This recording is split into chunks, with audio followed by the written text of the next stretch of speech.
Previously on... I never did like that neighbor.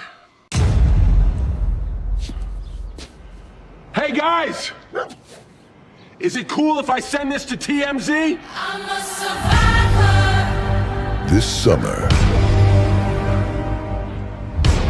a new business is born. Can they not see me? From director Taylor Chin comes a movie like never before. There are millions of neighborhoods in America. You know what every one of them has? Tell me. Bullies. He destroyed my entire garden. He's such an asshole. It's 3 a.m. in the morning, you asshole! Shut the fuck up! I posted the video, and we received over 429,000 people requesting our bully protection services. What do you think? When do we start? The best things in life are free. Why is your shirt off? Marketing 101. Free attention, zero ad spend. And besides, the women love it. Hi. And what about him? Ah, fuck it, still counts. To the birds and bees, I DoorDash, bitch! Are you Dan the man? Yes, and who the fuck are you?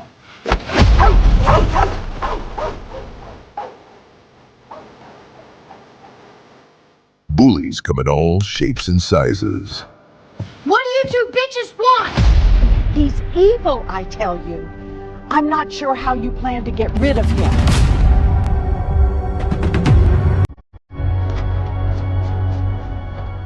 Be careful, he's really dangerous.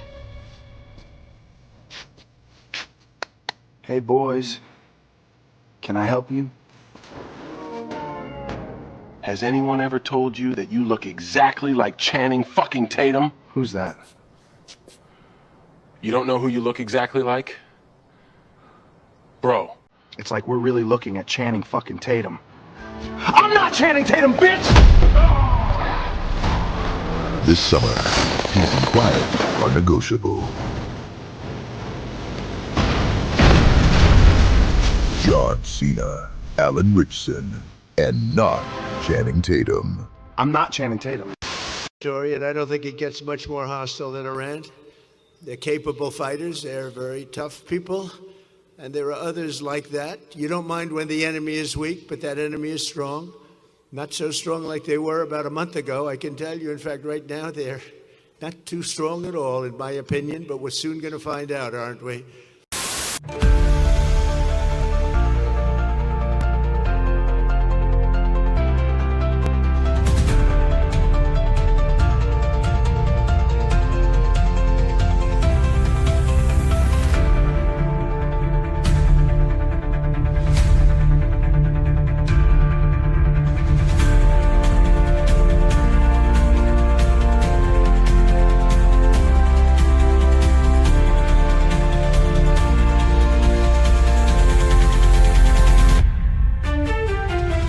I think that you're all stupid faggots.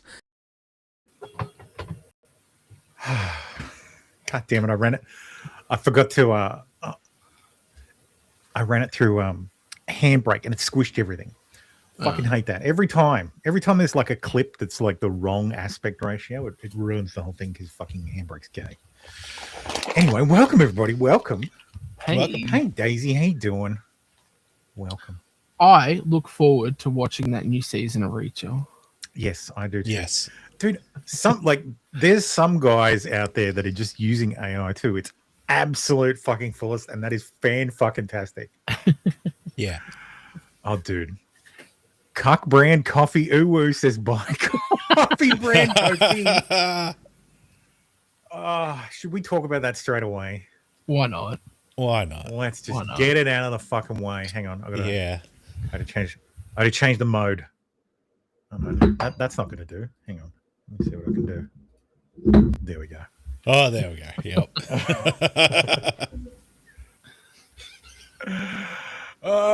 So yes, the quartering. Fucking hell. What's Jeremy been up to? Well, it seems the quartering is a giant cuck. Jeremy says he's under attack. No, I'm kidding. The final time I will address this controversy. There have been some folks having a lot of fun at my expense. It's been going on for like a year, and I've never said anything about it until recently when they started inventing vile lies about my wife, my family, and, well, me, of course. And, well, me as well, of course. That's terrible writing. The thing I forget is the internet, lowercase I, can't spend all day responding to every new insane claim. That's what they want. I've been doing this long enough to know better. I should never have implied anything about taking their channel down. That's not okay. It's cringe. It's bad. It was me getting emotional. I guess it's harder to brush things off now that I'm in my mid-40s. That's not how that works. What? It Gets easier, not harder. Yeah, what the fuck are you doing? Are you reverse aging? Not by the look of you. Fon said, took you guys 4 years to determine quartering was a cuck, as if the fight at Gen Con wasn't enough. Well, did we ever talk about quartering? No, occasionally I'll mention him in passing. Yeah, he'll be like a side quest. Yeah. Like, oh, Cuck Brand Coffee Uwu says, who's the bigger cuck, Ricada or Coffee? Well, we know for certain that Ricada's wife has been fucked by multiple other men. So yes, Ricada by default is the bigger cuck at this stage. Until there is confirmation that Drex railed Mrs. Quartering. Wife has been railed by another man. by Drex. By what people are calling the Jew bull, but I guess we'll get to that.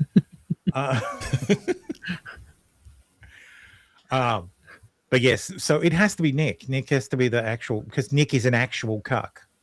So we have evidence. Not photographic evidence, God forbid. Well, we probably do.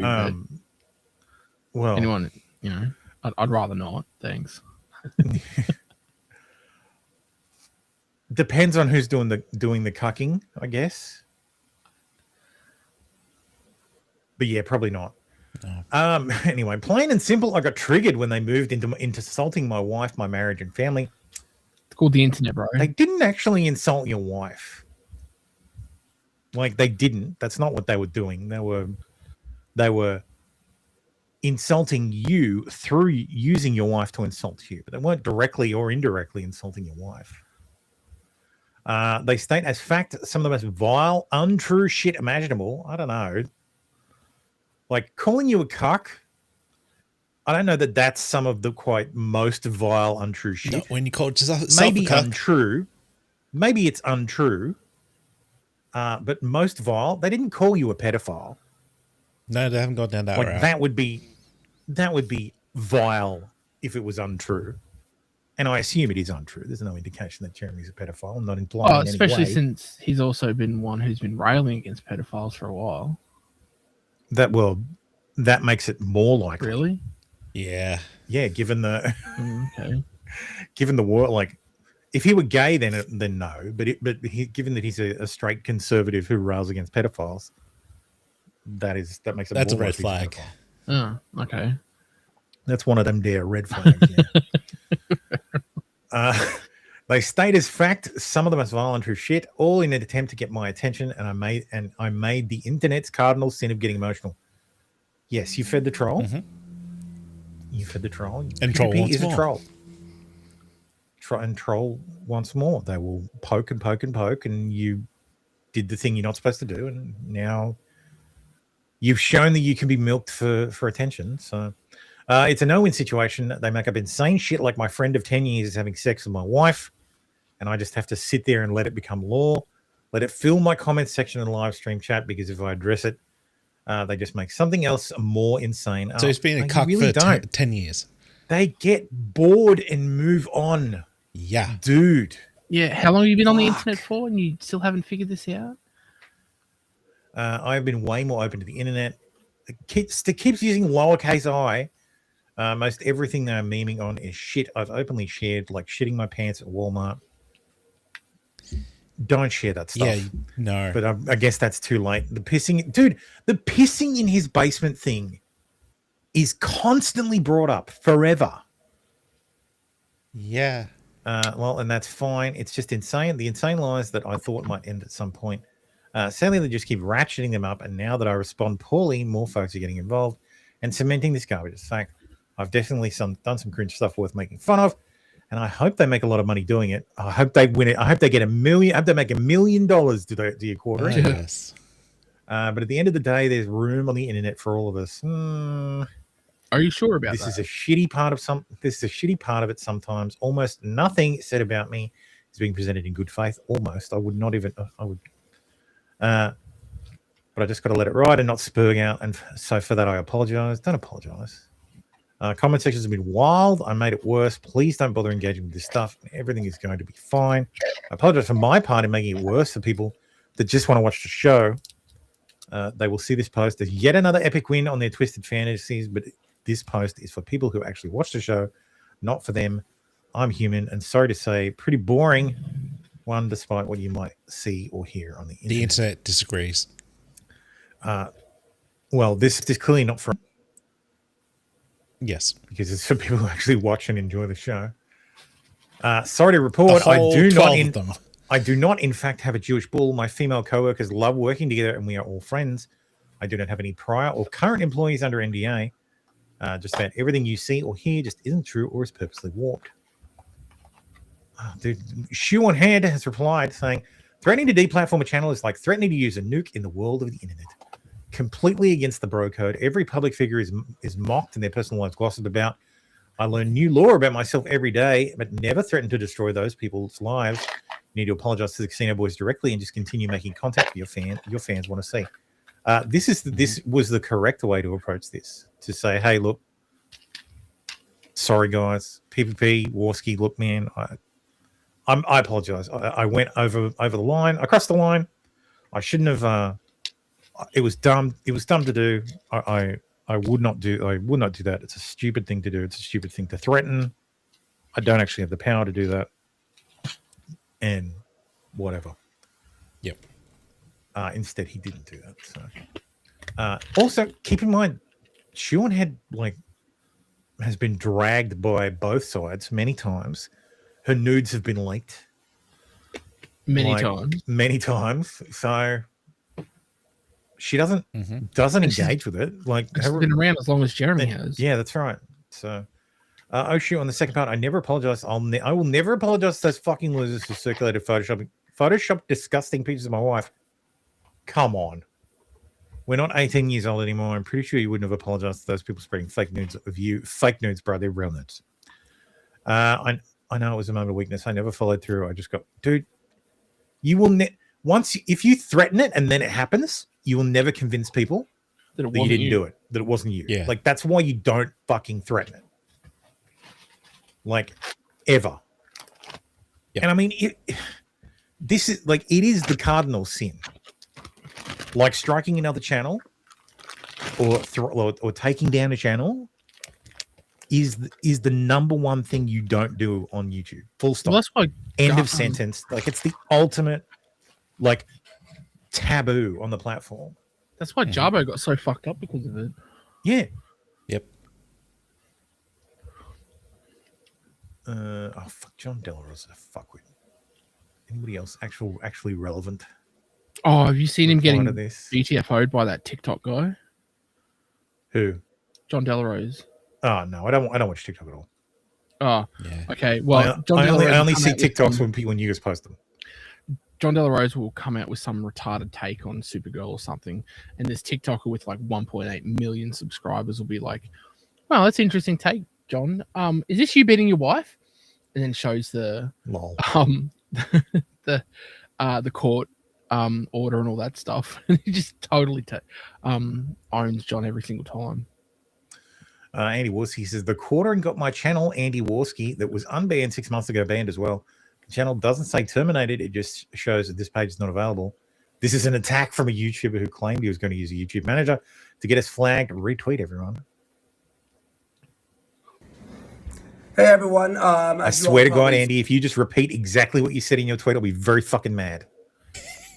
Seeing the Kino Casino clip channel was flagged down by the quartering. He's actually bragging about it right now by showing cards on his main Twitter page. And we weren't banned off of YouTube. We weren't ban-evading. I was unbanned. I tweeted about this 3 days ago, and I put the link. Well, someone just sent me a little tweet there, and I checked the link. Not even terminated. Just it's not appearing now. Okay, so he flagged or got this removed. My Andy Worski channel that was unbanned 6 months ago got that banned, and the Kino Casino Clip channel, even though we were unbanned. Everyone, could you @Team YouTube for us and let them know that this is ridiculous and that we are appealing this, obviously. We're going to be on Kick here. I'm actually a minute late for starting the show. So, yeah, guys. We'll see you all on Kick. I can't find it. I think it's still gone. Yeah. Well, I think Jeremy needs to go through the what Jarbo went through and get on live stream and show his struggle session. He did already do that though. Actually, no, he didn't do it on a live stream. He just recorded it. He showed his reports and all that. His reports history, yeah. On all channels. Oh, I don't know. It wasn't like Jarbo. It wasn't like interrogation style. That's fucking hilarious. It's a great thumbnail. And what was the other channel? Andy Worski. God damn it. Andy Worski, movie producer. Come on. No, his channel's gone. Yeah. Or it's yeeted. Like, it's just not there. Still. I'm always reticent to attribute more power to someone than they deserve. Okay. Because here's Worski again saying, hey, Team YouTube, this is the quartering, threatening my unbanned reviewed by human and our editor's channel, Kino Casino Clips. He false flagged us. His channel has millions of subs. He uses the power of silence. We did not break TOS, and he's threatening us. Please retweet. First will be YouTube, which is in violation of ban evasion, easy takedown, and next will be your Kick. Like, this is such cuckoldry, man. Oh yeah. I literally begged you two to be reasonable. I tried to just have a conversation. You don't have to fucking beg. And if they say no, you just walk away. Don't ever fucking talk about them ever again. You chose this. All I wanted was to let you guys dunk on me. What? Ryan says, I think the quarter cuck is being bullied by the same Reddit mod that got arrested. What? Okay. Mindset definitely needs to be rude. Scroll down the timeline. It's been going. Where's the thread? Scroll down the timeline. It's been going. I think he deleted it. The quartering is the fucking worst for tweeting shit and then deleting it. Oh yeah, 100%. PPP says, well, short of his word, quartering flagged down our entire clip channel for ban evasion. He really is the most pathetic worm you could possibly imagine. Free speech warrior, my ass. Our channel is under attack. Whoa, buddy. Yes. The cuck beard makes a return. Now he's crying about having to face the hive of angry bees. He's pissed off. Wait, I didn't think the leopard would eat my face. He's like the kid who throws rocks at a beehive after knocking it down and runs away from bees. He cries to mum and claims he didn't do anything. In the last 5 hours, people have showed up at my house. Caller ID blocked numbers that have called both mine and my wife's phones. My channel has received multiple reports. How do you know? How do you know your channel's received a report? How? I don't. Maybe he does have a contact at YouTube that lets him know. Yeah. I mean, yeah, he does have a contact, so they might be feeding him information that you wouldn't get from the dashboard. Yellow Flash says, or he could just be lying. Talked with someone I know that also has connections to YouTube and is trying to help. This is what he had to say. Just for your peace of mind, I pinged one of the guys last night about the quartering drama. His estimation, based on the back end, is that casino was taken down from a personal request because all the user reports were deemed nonsense by the automated system all week, except a privacy claim that also failed to hold up to manual review. He's on the security side, but did say this is almost certainly an off-platform point of contact. that resulted in a manual channel deletion. Yeah, he definitely contacted them. I would also say, please take anonymously sourced shit with a grain of salt. Well, someone I know talked to someone he knows who talked to the 2-year-old son of the neighbor's sister who knows someone that works. Exactly. Be mindful of that. Flash says, considering Quartering himself said he'll make the call before this happened. I don't know how you can sweep for this shit. It's not sweeping. It's just I don't trust anybody. Yeah, if you wouldn't trust it from CNN, why would you trust it from Yellow Flash? Yeah. Or even Kino Casino. Like, I wouldn't trust it from anyone. Like that's because that's why I tweeted this. I said, wait, so we're straight up saying Quarter Pounder has the juice to eat a YouTube channel. He just because before that we were saying, like, everybody was saying, oh no, he doesn't have it. Like, oh, he's just talking tough, like he doesn't have the power to do that. You don't have the power to do blah blah blah. Like he's not actually connected. He's a loser. He's failing. Yada yada. Well, I'm sorry, a loser who's failing does not have the juice to do that. Yeah. Unless he's whoring at his wife to fucking like YouTube or something. Like I can't see that happening. Or someone who doesn't like the Kino Casino uses Jeremy's report that do something about it, because otherwise, or maybe the one like the most dangerous thing on YouTube is attention. Like, and not attention from like viewers, but attention from YouTube, from the platform itself. Yeah. If the platform notices you in a non-automated way, you could very well be fucked. Like, and then I will be the first to admit we get away with fucking shit tons. Oh yeah. Like on this channel, holy shit. I am like 184 episodes in, and the first 5 episodes would get us banned for would probably get us yeeted in perpetuity. Yeah.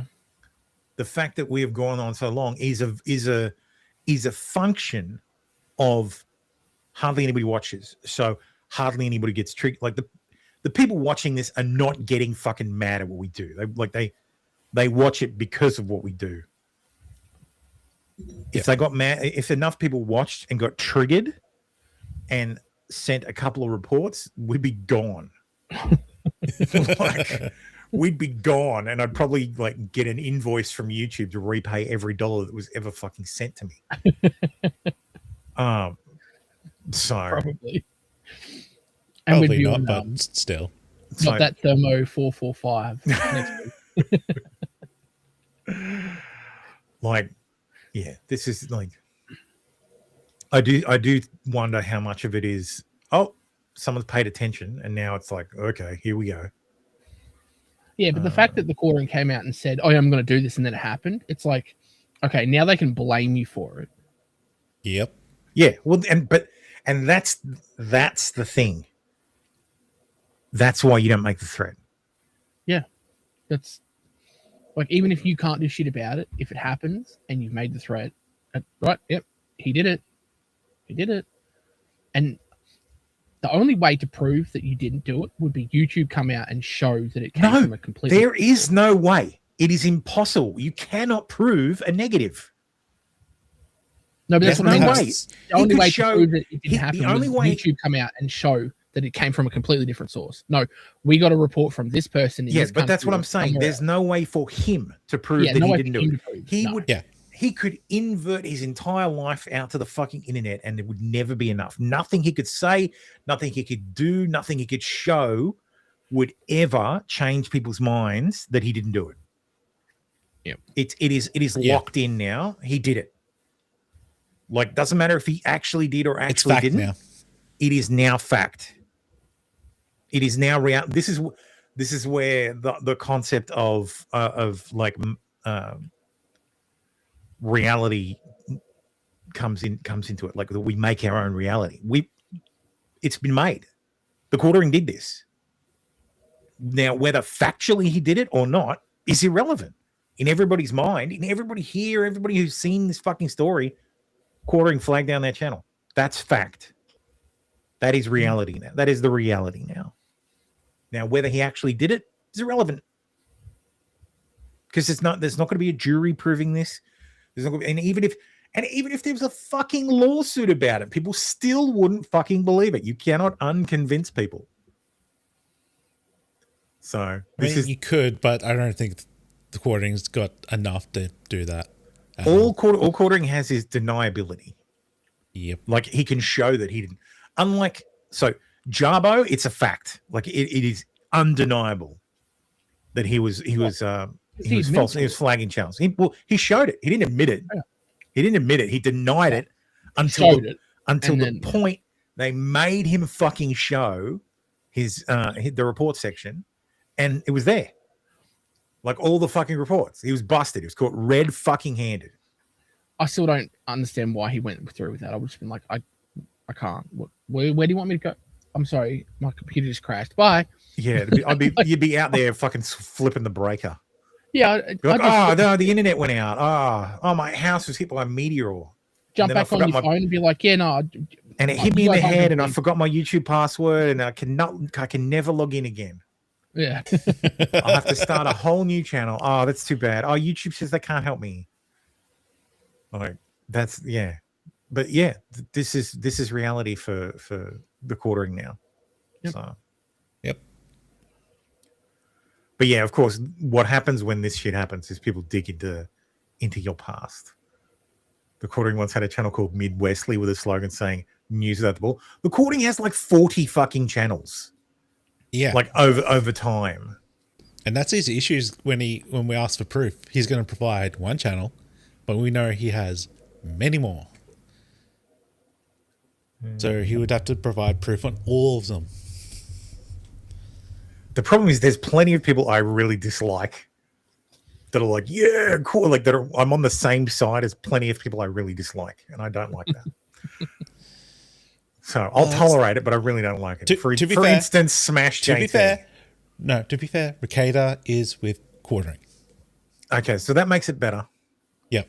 Well, that makes it better. Like, even if he did prove all his known channels, it's not hard for him to have a whole bunch of unknown channels. Also, but like I'm saying, he could have just picked up the phone. How do you prove he didn't make a call? Yep. How do you prove he didn't send an email? Yep. How do you prove he didn't have an in-person conversation? You can't. Yeah, there's no presumption of innocence on the internet. This is why you don't make those threats. Like you could have done it the whole mafia style way. Like, oh, it'd be a real shame if something happened to these guys. I don't want anything to, but you two guys, just. Or it'd be a shame if any plane they were on exploded. The chances of that happening are zero. So there's no you can make that. You can make that fucking broad claim. YouTube hasn't looked into these guys further. Oh, it's weird, isn't it? And then all of a sudden they're gone. It's like and then it's like holy shit, yeah. So my house is under attack. An assumption is being made is that you, the quartering, have God mode reporting powers on YouTube. Is that true? Lol, yes. All I have to do is press a button and poof. I don't even have to report the channels either. He's being sarcastic here, obviously. But that doesn't help him. But that doesn't fucking help you at all. The guy that reposted Kino Casino wants me to think he's here in good faith. Jeremy, you're a clown, man. You threatened to do it through a third party, so this video doesn't exactly. This is so he posted a video of him showing his reports. Mm-hmm. So he's threatened that he would just pick up the phone and call someone who can get it done, and it suddenly happens. Congratulations, idiot! You've just fucking made it so you can never prove you're not guilty of doing it.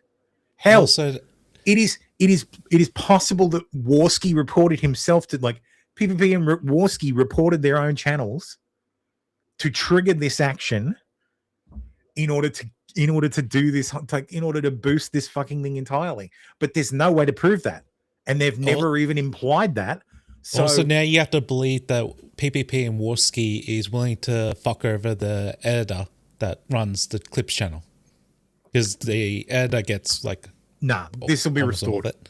Oh yeah, it will. This will be undone and because when YouTube does that, everything's escrowed. So YouTube just holds the money. They don't pay it out. Because I'll tell you exactly how what's going to happen.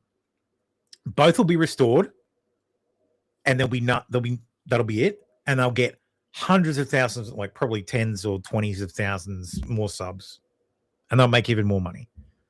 Their kick show will fucking explode even more. They'll get way more attention. Their views on the clip channels and Warsy's channel will go up, and the quartering will lose a shit ton of subs. That's the outcome. That's how it resolves. All because quartering couldn't just shut the fuck up. Which is why there's a saying: never pick a fight with someone who buys ink by the barrel. Yeah. So don't pick a fight with someone who has a fucking newspaper. Well, PPP and Warski have a newspaper, and you picked a fight with them. You're a fucking idiot. Like you have played the attention economy poorly, and you gambled your newspaper against theirs, and yours is losing. Like, all you have to do is look at, like, Alyssa's fucking working overtime, just covering the fucking Keno Casino drama. That's all in the past week. Yeah. Like this, 5 days. I can highly recommend this clip, PPP Preach. That's a good Preach. Because PPP is quite the entertainer. Like, I don't watch the Keno Casino unless they're talking about something. Like, if they talk about Ricardo, I'll watch the clips. I don't think I could sit through a whole fucking episode of Keno Casino. The man who does a fucking 6-hour show every week says. But yeah, like, PPP is entertaining, and Warski's a decent producer. Can be entertaining. Can be entertaining, yes. Can be entertaining. Depends on the content. Some content gets dry and boring. Well, but I mean, everybody's commenting on it because this is how the ecosystem works. Like, the ecosystem is it feeds on itself. So, and it's an especially bad time because the only thing in the media right now is the fucking war. Yeah. And these guys get no traction from that. There's no Epstein stuff to do. It's just a war. So there needed to be something, and Hambly is relevantly named. So sometimes you're the Jeremy stood up and said, sometimes you're the pig, and sometimes you're the sandwich. Like, even Brittany Venti is fucking, like, dunking on Hambly. And Hambly, like, I watched his seed stream just banning everybody. Just cringe as fuck. What was this one? I'm just trying to be nice to everybody. This gets me in trouble online, apparently. I'm sure we won't have to look Being nice to anyone, including women, is frowned upon. And those same dumbass whore women turn around and pretend like they weren't begging you for help, and then try to paint you as some sort of creeper. You can clip that. What a nice guy. What, he's just being nice to these disgusting whores. Talking about Sydney. I have no idea. Wait, did Sydney weigh in on it as well? I have no idea. Like, potentially. I just know. I think I saw something about. Like, I think I saw the quartering tweet something about, like, about Sydney Watson. Oh, this might actually turn into a Ricada segment. The Ricadas are in marriage counseling and Hadiskin BTFO. April's pregnant and Google hacks. Mm-hmm. Wait, is April actually pregnant? That'd be hilarious. I have no idea. I don't keep track of that side. 2 hours of Ricada, no. Yeah, I stopped giving a shit about the Ricada saga a while ago. I can't look at him anymore. I really can't. Those fucking glasses. Yeah, what is he hiding? Like, his whole look is so fucking stupid. You know what it reminds me of? Hello, fellow children. Or hello, fellow youth. God, like, look how cool. Like, he's really trying hard. And he never used to have to do that. And it's just like, man, really? You seriously? I'm sure there's someone else who has that shtick if they put on a suit to do their fucking live stream. I guess Barnes. Like, true. Just fucking cringe as hell. I hope it's jaundiced eyes. Lol. That's what he's hiding. Eric says, "How was your weekend?" Well, I don't know if you're being funny. He is. Courtney always asks, "How's your weekend?" in streams. That's stupid. You're not going to get a fucking answer. How was everyone's week? His beady, bloodshot eyes. Well, what he should do is have a full face mask, because what did him in was cocaine on his nose, not his fucking eyes. Well, I'll send him a mask. Yeah, I know. Although it might get used in ritual sex magic. Well, I'm sure the sunglasses are used in ritual sex magic as well. Let's see what potentially Colonel had to say. What are your thoughts on the potential lawsuit by Jeremy against Ashton or Andy or even Josh? He's not going to do... Oh, I mean, like, come on now. Like, what's he going to sue them for? I mean, number one... Dude, if he's got Ricada in the background helping him out, he might be stupid enough to fucking sue. Oh, Jeremy. Please do. Number two, I don't the want biggest a lawsuit with fucking those three involved. A lawsuit between PPP, Warski, and then like Jeremy with fucking Ricada in the background. No, thank you. I'm a pass. Yeah, it's like, how do you choose between all 4 shit sandwiches? Is it possible for them to all lose? No, that's not fair. I have no ill will towards Warski and PPP. I think what they do is great. I think their niche is perfect for them. Yeah. Basically. Yeah. I think if they're doing their thing, they're making money. They're not actually hurting anybody. But how would they get sued? Like through Southern District of New York, through YouTube? Warski's in the US, isn't he? No, I thought they were both all in Canada. Wait, they both live. They live in the same house. No, they both live in Canada. It'd be hilarious if they were. It'd be not hilarious. anymore. I'm fairly certain in the past they were in the same house. They may have lived in the same house, yeah, but I know that they've met up a couple of times in Canada. I washed myself with a rag on the stick. Yeah, like would they have to bring them in through Southern District, as you both conduct business through YouTube, and that's how they bring them in? There'd be an argument. Well, I mean, that's where, you could do whatever federal district you'd like. That's if they want to go through the US. They could also go through Canada. Yeah, he could sue in Canada. That'd require Jeremy going into Canada. No, and then going through not necessarily. He doesn't have to go to Canada. No, he would have to hire a lawyer. Yes, but he would still have to put himself in Canada, not physically, but through the law would have to say yes. I mean, as part of the law. Say, well, no, he doesn't. He doesn't have to. They're in Canada. He can sue them in Canada. Carl, you think Billy Mitchell fucking lives in Australia? No, Billy Mitchell sued Carl Jobst in Australia as someone who is a non-resident. You can sue someone in the country they live in. It's usually not a good idea because it's more expensive. You have to hire a lawyer in another country. But Jeremy can file like a civil action against them in Canada. In fact, he would probably be smarter to do so because I don't know what the status of what Canadian defamation law is like. If it's anything like the UK and Australia, oof. Yeah. I'll play this while I look it up. Does he have any money? Remember, that's the big thing. Like, Jeremy's broke as a joke, it sounds like. Is he, though? Because Jeremy's been under attack for ages. It's impossible to fucking tell. You can't take Jeremy's statements as fact.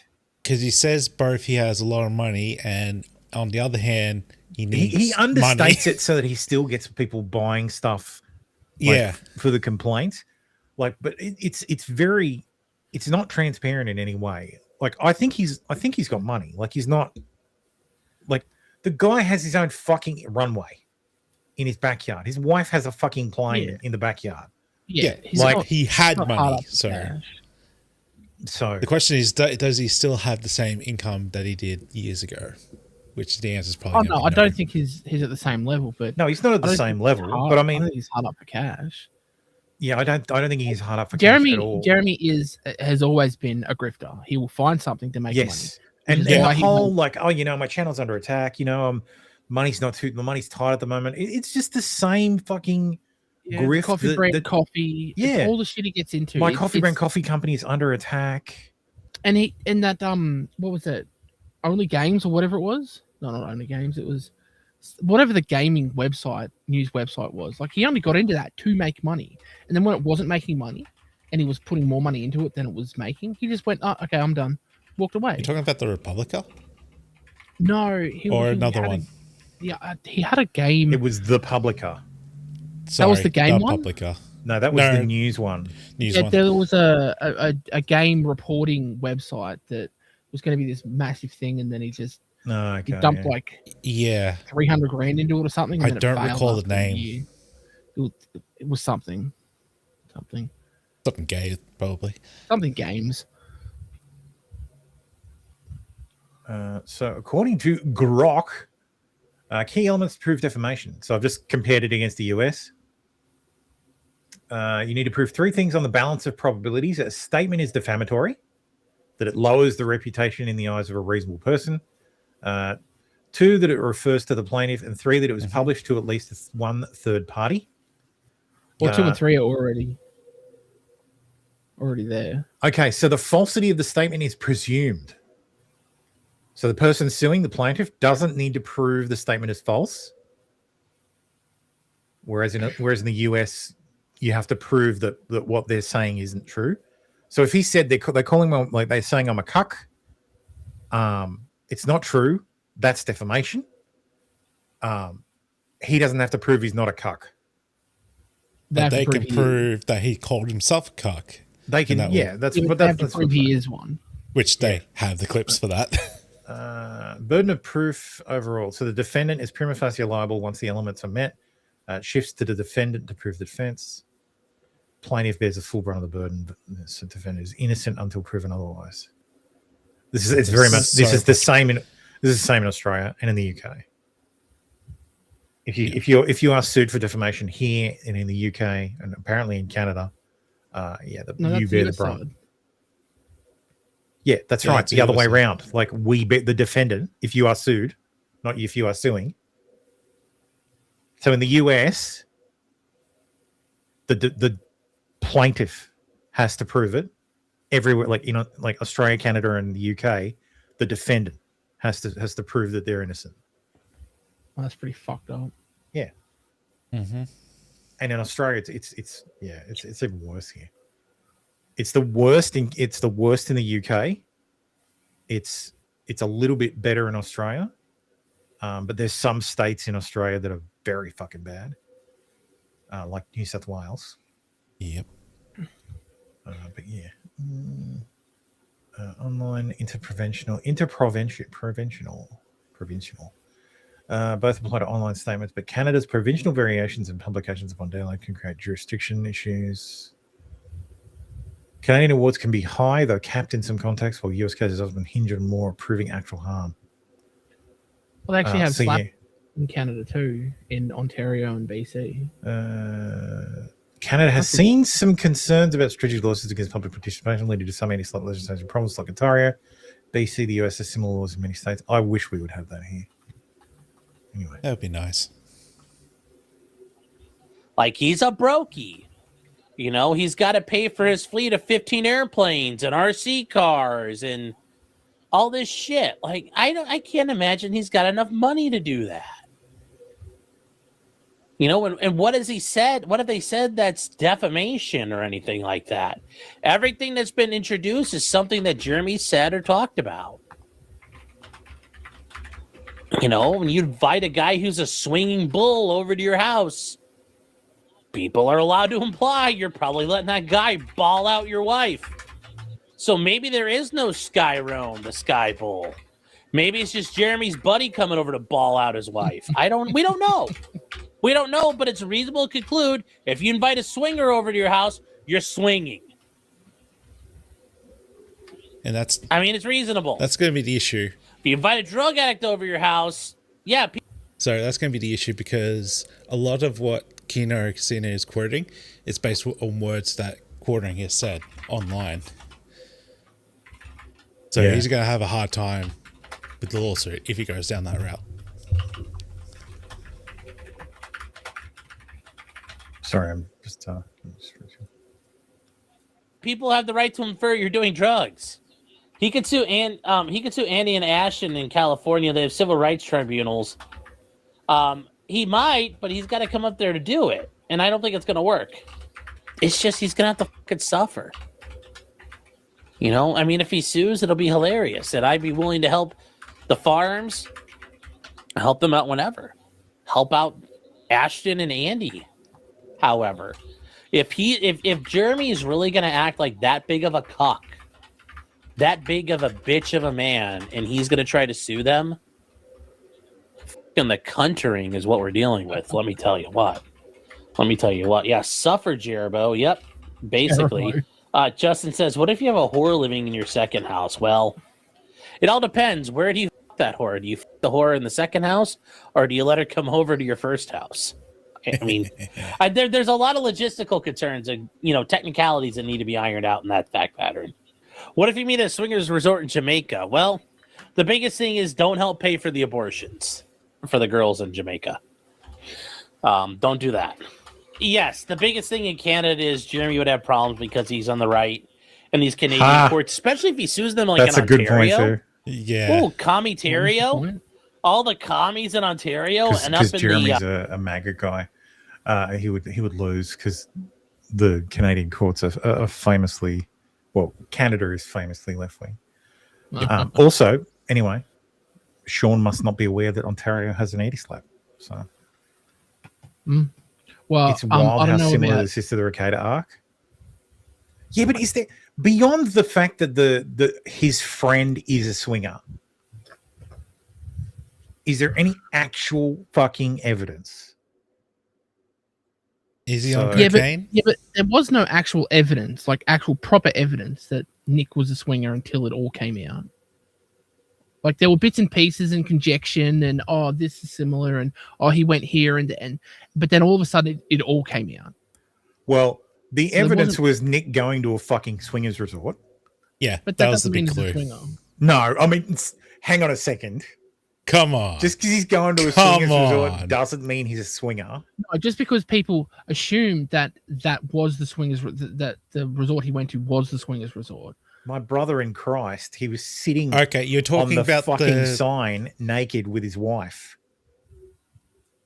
right. Yeah, Okay. he did release that. The sign of the fucking Yeah. place. Yeah, He's that kind of breaks sitting down on the once he. fucking sign. Yeah, that breaks down when he posted that image. Like Okay, but it wasn't a swingers resort; it was hedonism too. that's That's a swinger resort. famously much swinging goes on there. Yes, but is it a swingers resort? Like that's It what was it's swingers advertised week.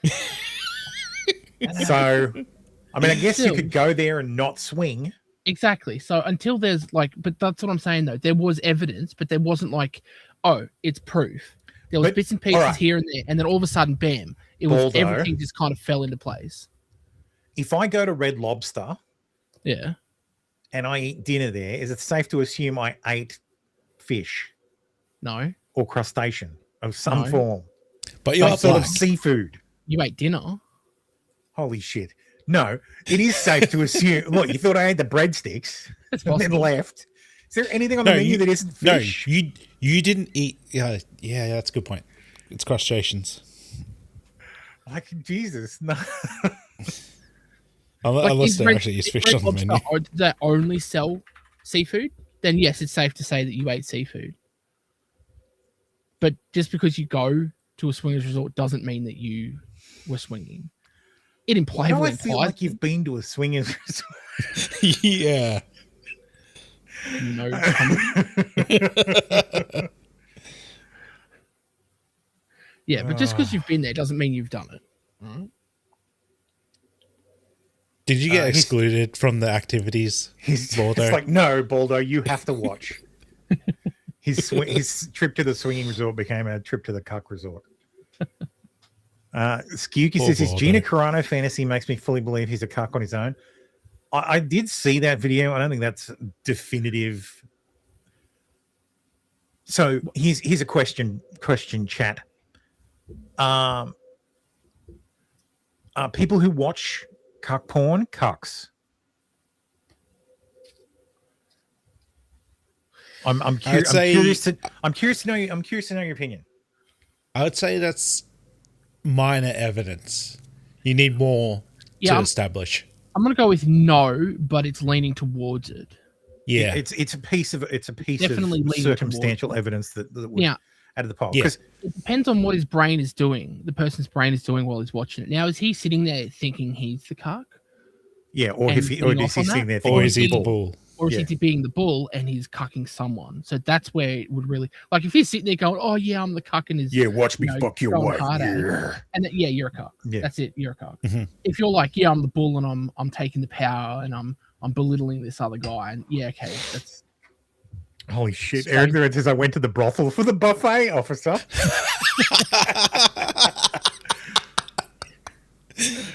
Fallen says Red Lobster used to be finish dining before the dark times. CEOs. I think it was private equity that killed Red Lobster. Yes. God damn it. Me Kenny says greetings, swinger observers and quarter pounder channel attackers. Let the cuckening deepen. I go to Red Lobster for the biscuits and to observe basketball Americans trying to sneak food into their bags and feed their 5 chillins on 2 adults all-you-can-eat meals. Dude, it's been so long since I've been to like a buffet. Like an all-you-can-eat. It's way too long. You gonna go Sizzlers? Yeah, when it comes back. No, but that was a salad bar. Yeah, all-you-can-eat salad bar. What the fuck do I want all-you-can-eat salad? What's I don't the like point? salad. Yeah. I want to fill up on salad. It was more than just salad bar, but anyway. And I make my own Malibu chicken now. Fair enough. I'm a big boy. I make my own Malibu chicken. Would you go to an all-you-can-eat Pizza Hut? Oh fuck yeah! I'd go to those again. Yeah. If the all-you-can-eat Pizza Hut's reopened, I'd be there. Absolutely. There are some still about. I don't know about New South Wales, but I know there's one. It's like you scattered them to the wind. Yeah, there's one basically in Queensland that is in. You know the best part? The best part about the all-you-can-eat Pizza Huts? Yeah. Unlimited fucking chocolate mousse. And you know what? That's ruined for me now too, because I don't need to go to Pizza Hut to get unlimited chocolate mousse. I can get the box of the Nestle instant or the catering box of Nestle chocolate mousse, and it's the same thing. I've done that before too. Oh, okay. A couple of years ago, I bought like a. I'll find it. Hang on. Let me press play again.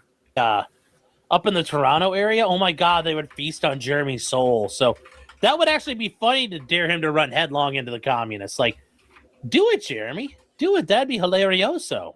I know the deep lore. I was there when it was written. You speak of the lore. I was part of the lore. This is what I'm talking about. Mm-hmm. Nestle Docello chocolate flavored mousse mix. 1.9 kilos. Holy shit. It lasts a very long time. $57. Just add water. Or if you're like me, add milk. Add milk, put in mixer, then put in fridge. Fucking fantastic. Anytime the kids were over and we had dinner, I did dessert. I'd give me a few hours heads up that they were coming and I would handle dessert. So good. So they also do mango, strawberry, mixed berry, and French vanilla. No, fuck that. Chocolate all the way. Chocolate's where it's at. So yeah, I don't need to do that anymore. Though to be fair, I haven't got that. Oh, they do like an aero-based one now too. That's great. Interesting. That chocolate mousse is available in most American Chinese buffets. Yeah. And that's the same one they use. So.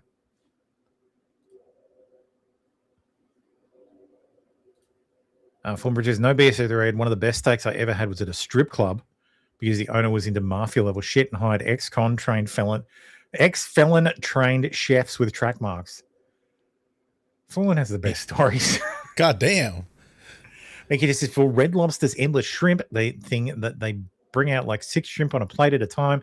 You have to keep requesting them. The fatigue causes Causes like them to shove in the bags for later and request more. Oh, the fatigue causes, yes, of course. Yes. It seems like inefficient, but I guess it's one of those things where you don't get the sir, don't take the steam tray, sir. that $80 shrimp and 2 plastic lobsters. Yeah, don't talk to me about I have like to do the last part. Tis no man, tis a remorseless eating machine. knowing the lore. Mother, I'm part of the lore. Like Jeremy will show up with this fucking tangerine coffee, and they'll want to put him in prison. So, still don't understand that one. Tangerine-based coffee. Ugh. Doesn't make any sense. Yes, I am the law. Yes, I am the law. Coffee that can't even ship to Canada. Yes. I don't know how he sells it. Because he gets people like, help me do this, you'll own the libs. And everybody's like, I want to own the libs. And it's like, I would just like to point out too, everything that Quartering has done, make sure in the back of your mind you remember Quartering is a marketing guy. Yes. Like Quartering's entire skill set is like he's got like a master's in marketing. Like that's what he went to college for, and then kept going to college to get a master's degree. So his background is fucking marketing, and these are the decisions he makes. Yeah. I want to throw him out of helicopters. But apparently, for a lot of these boomer cons, that's good enough. Tangerine coffee is likely an infusion with the oils from peel. No. I understand, Malcolm. Like they're probably using like oils. I just can't understand how that tastes good. That just sounds disgusting. I mean, it like I don't know, but I think most coffee flavors are kind of nasty. If it's not, I mean, the allowable coffee flavors are caramel, hazelnut, vanilla. That's it. Yeah. Yep. Like everything else is just a gimmick. Let's have a look at his coffee brand coffee. Jeremy's Club. Click to learn more. If you see a black tab that says Jeremy's Club on the left side of the screen, he's got one of these too. This person just bought this. Oh yes. In Jeremy's Club, points are referred to as beans.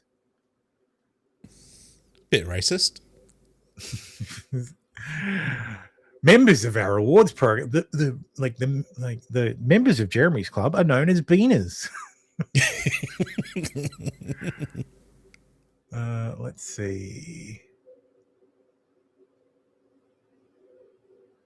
Premium monthly coffee club, $35 a month. Fucking hell. Is this adjusted for Australian dollars? Because those are weird prices.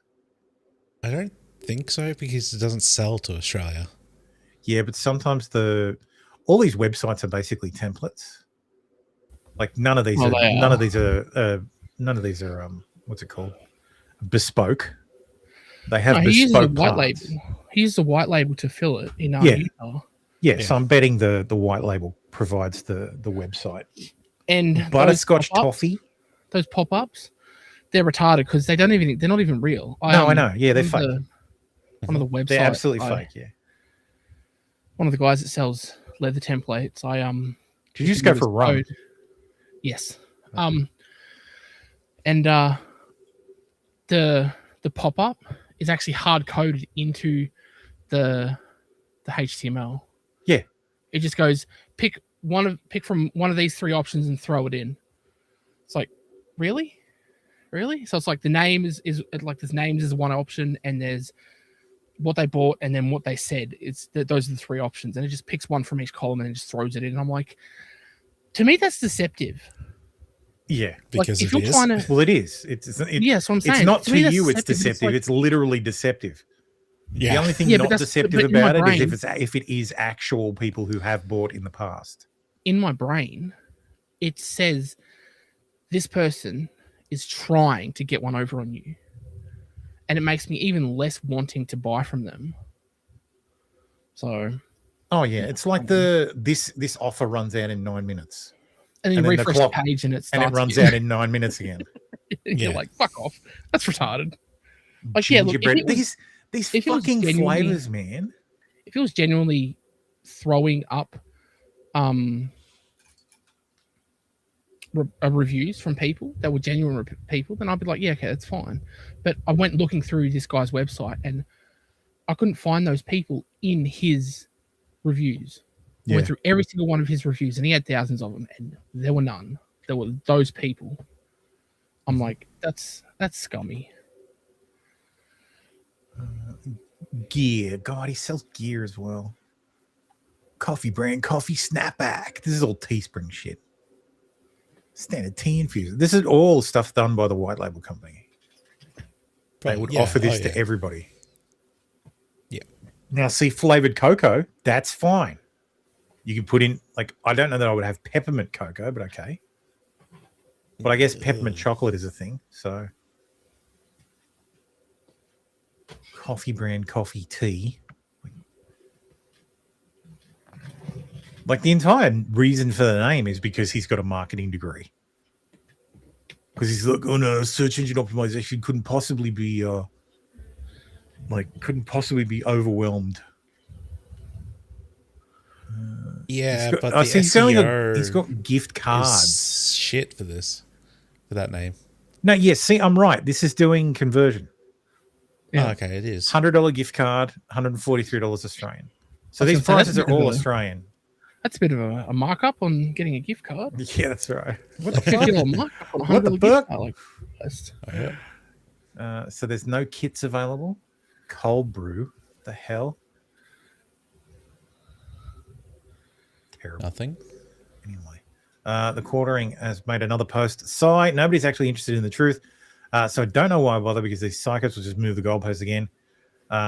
Goalpost, but again, my updated reporting history, dozens of videos stating as fact I took down the channel, which I, as I understand, should be back up soon. How would you understand that, Jeremy? You fucking making it worse. Oh, look, here he is going to YouTube. There's nothing in his report history. Under what account is that? Like, that account doesn't even have. Look at the top right hand corner of that webpage. It's his regular logo.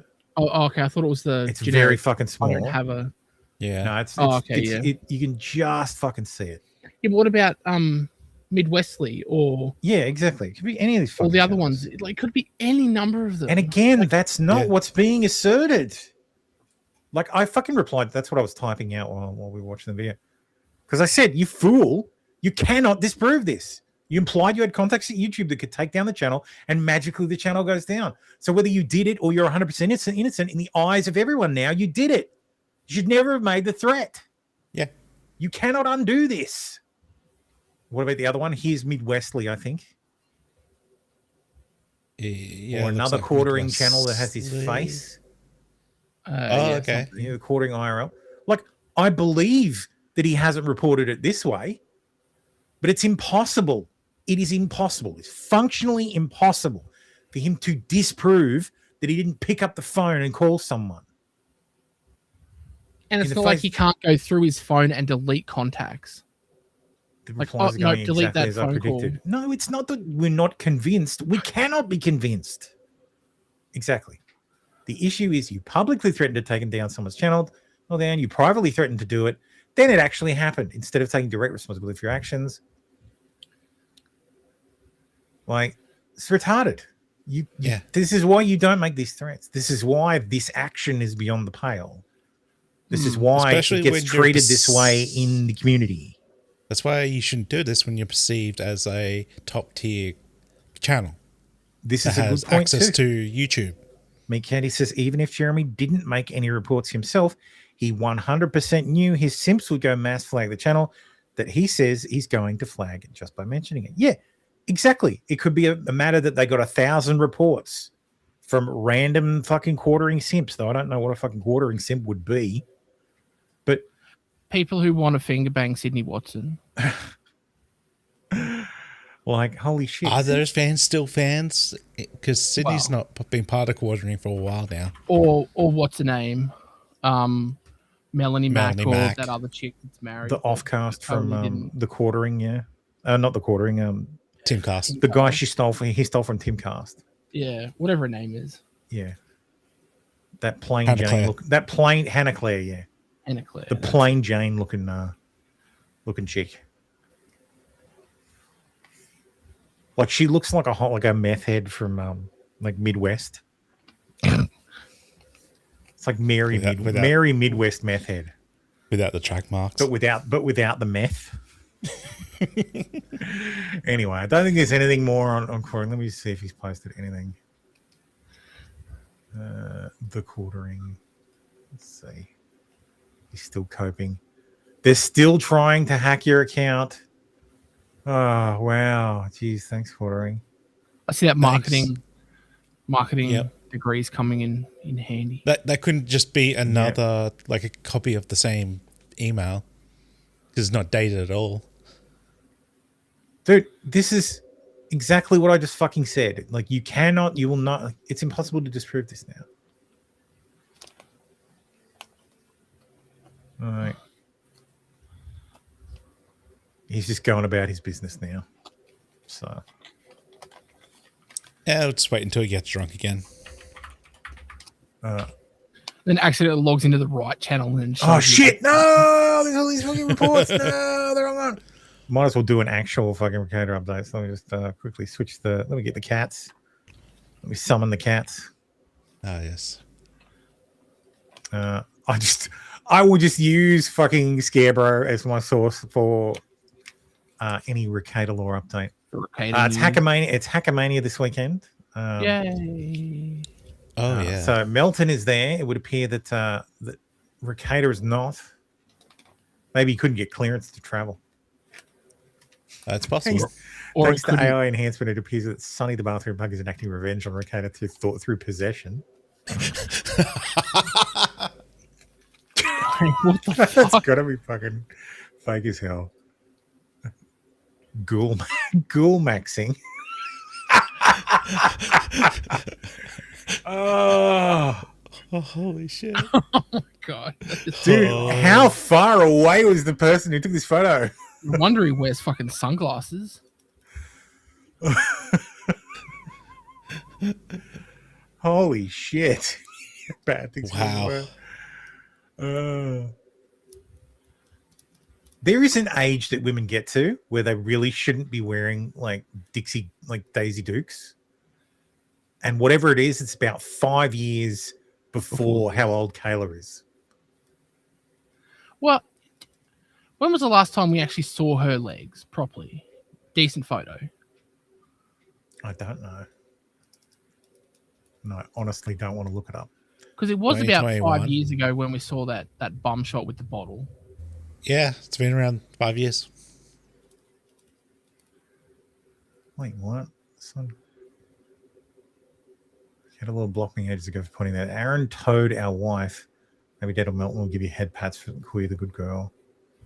You're unable to because the account owner limits their account. Dude, seriously?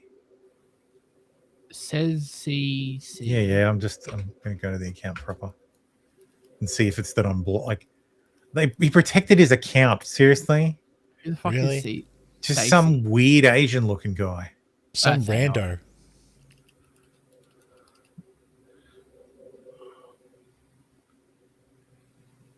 Dude, it's not even.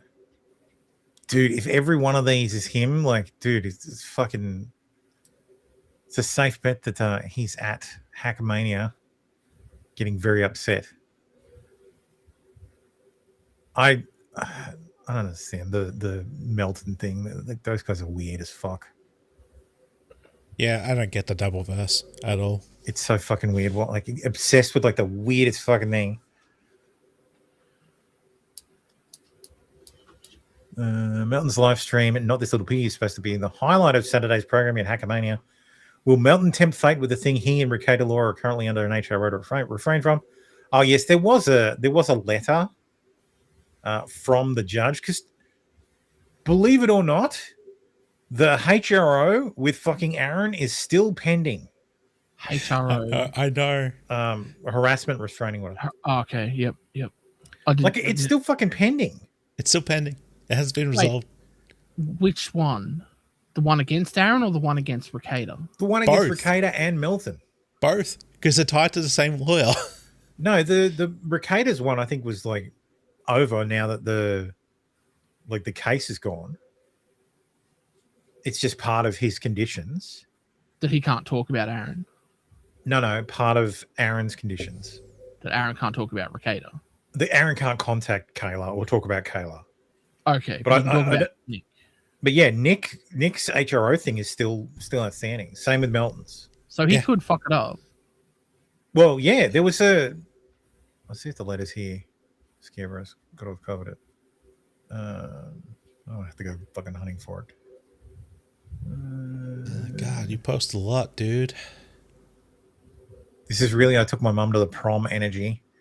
Might be something to do with the fact that the dress is really suited for a woman 20 years her junior. Mercator Law still fighting people in comments. Yeah, like, dude, he looks so fucking disheveled, man. Let me find the original photo so we can blow it up. Oh, good Lord, this is going to go poorly, isn't it? There it is. Open a new image. Enhance. I don't know why he wears the glasses. His hairline is here now. So if you watch the curve of his skull, there's no hair there. Yeah, but look at his eyes.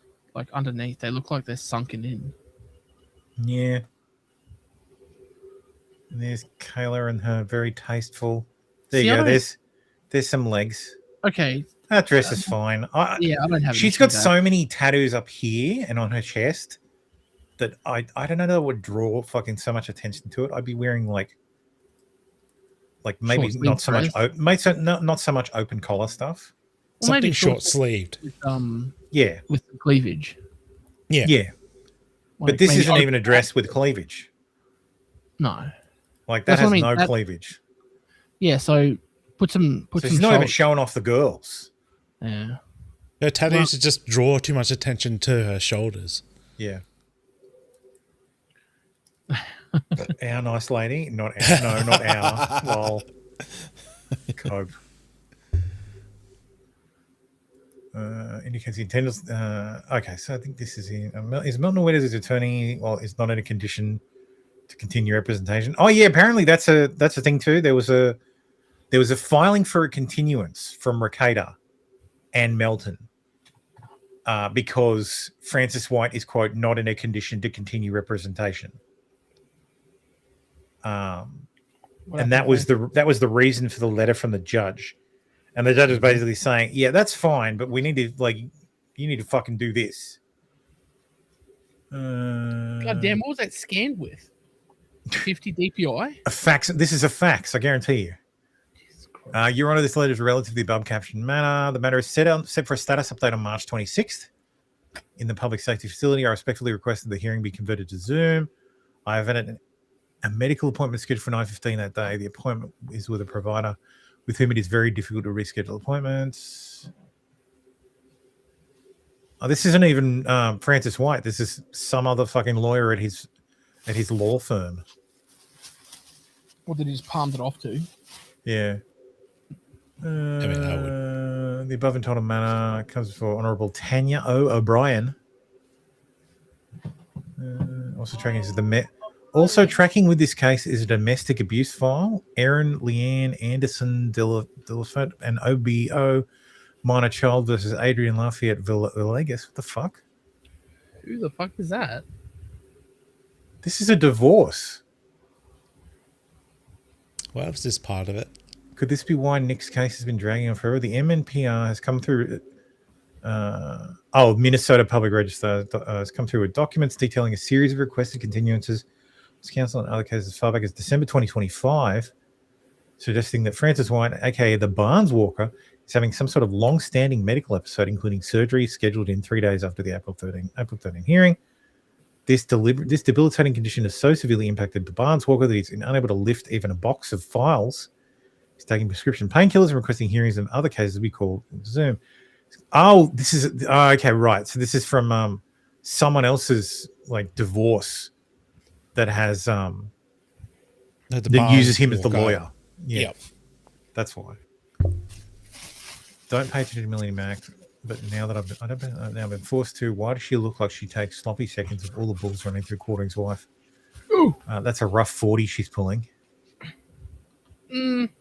Addressing the Quartering drama completely amidst Jeremy flagging down other creators.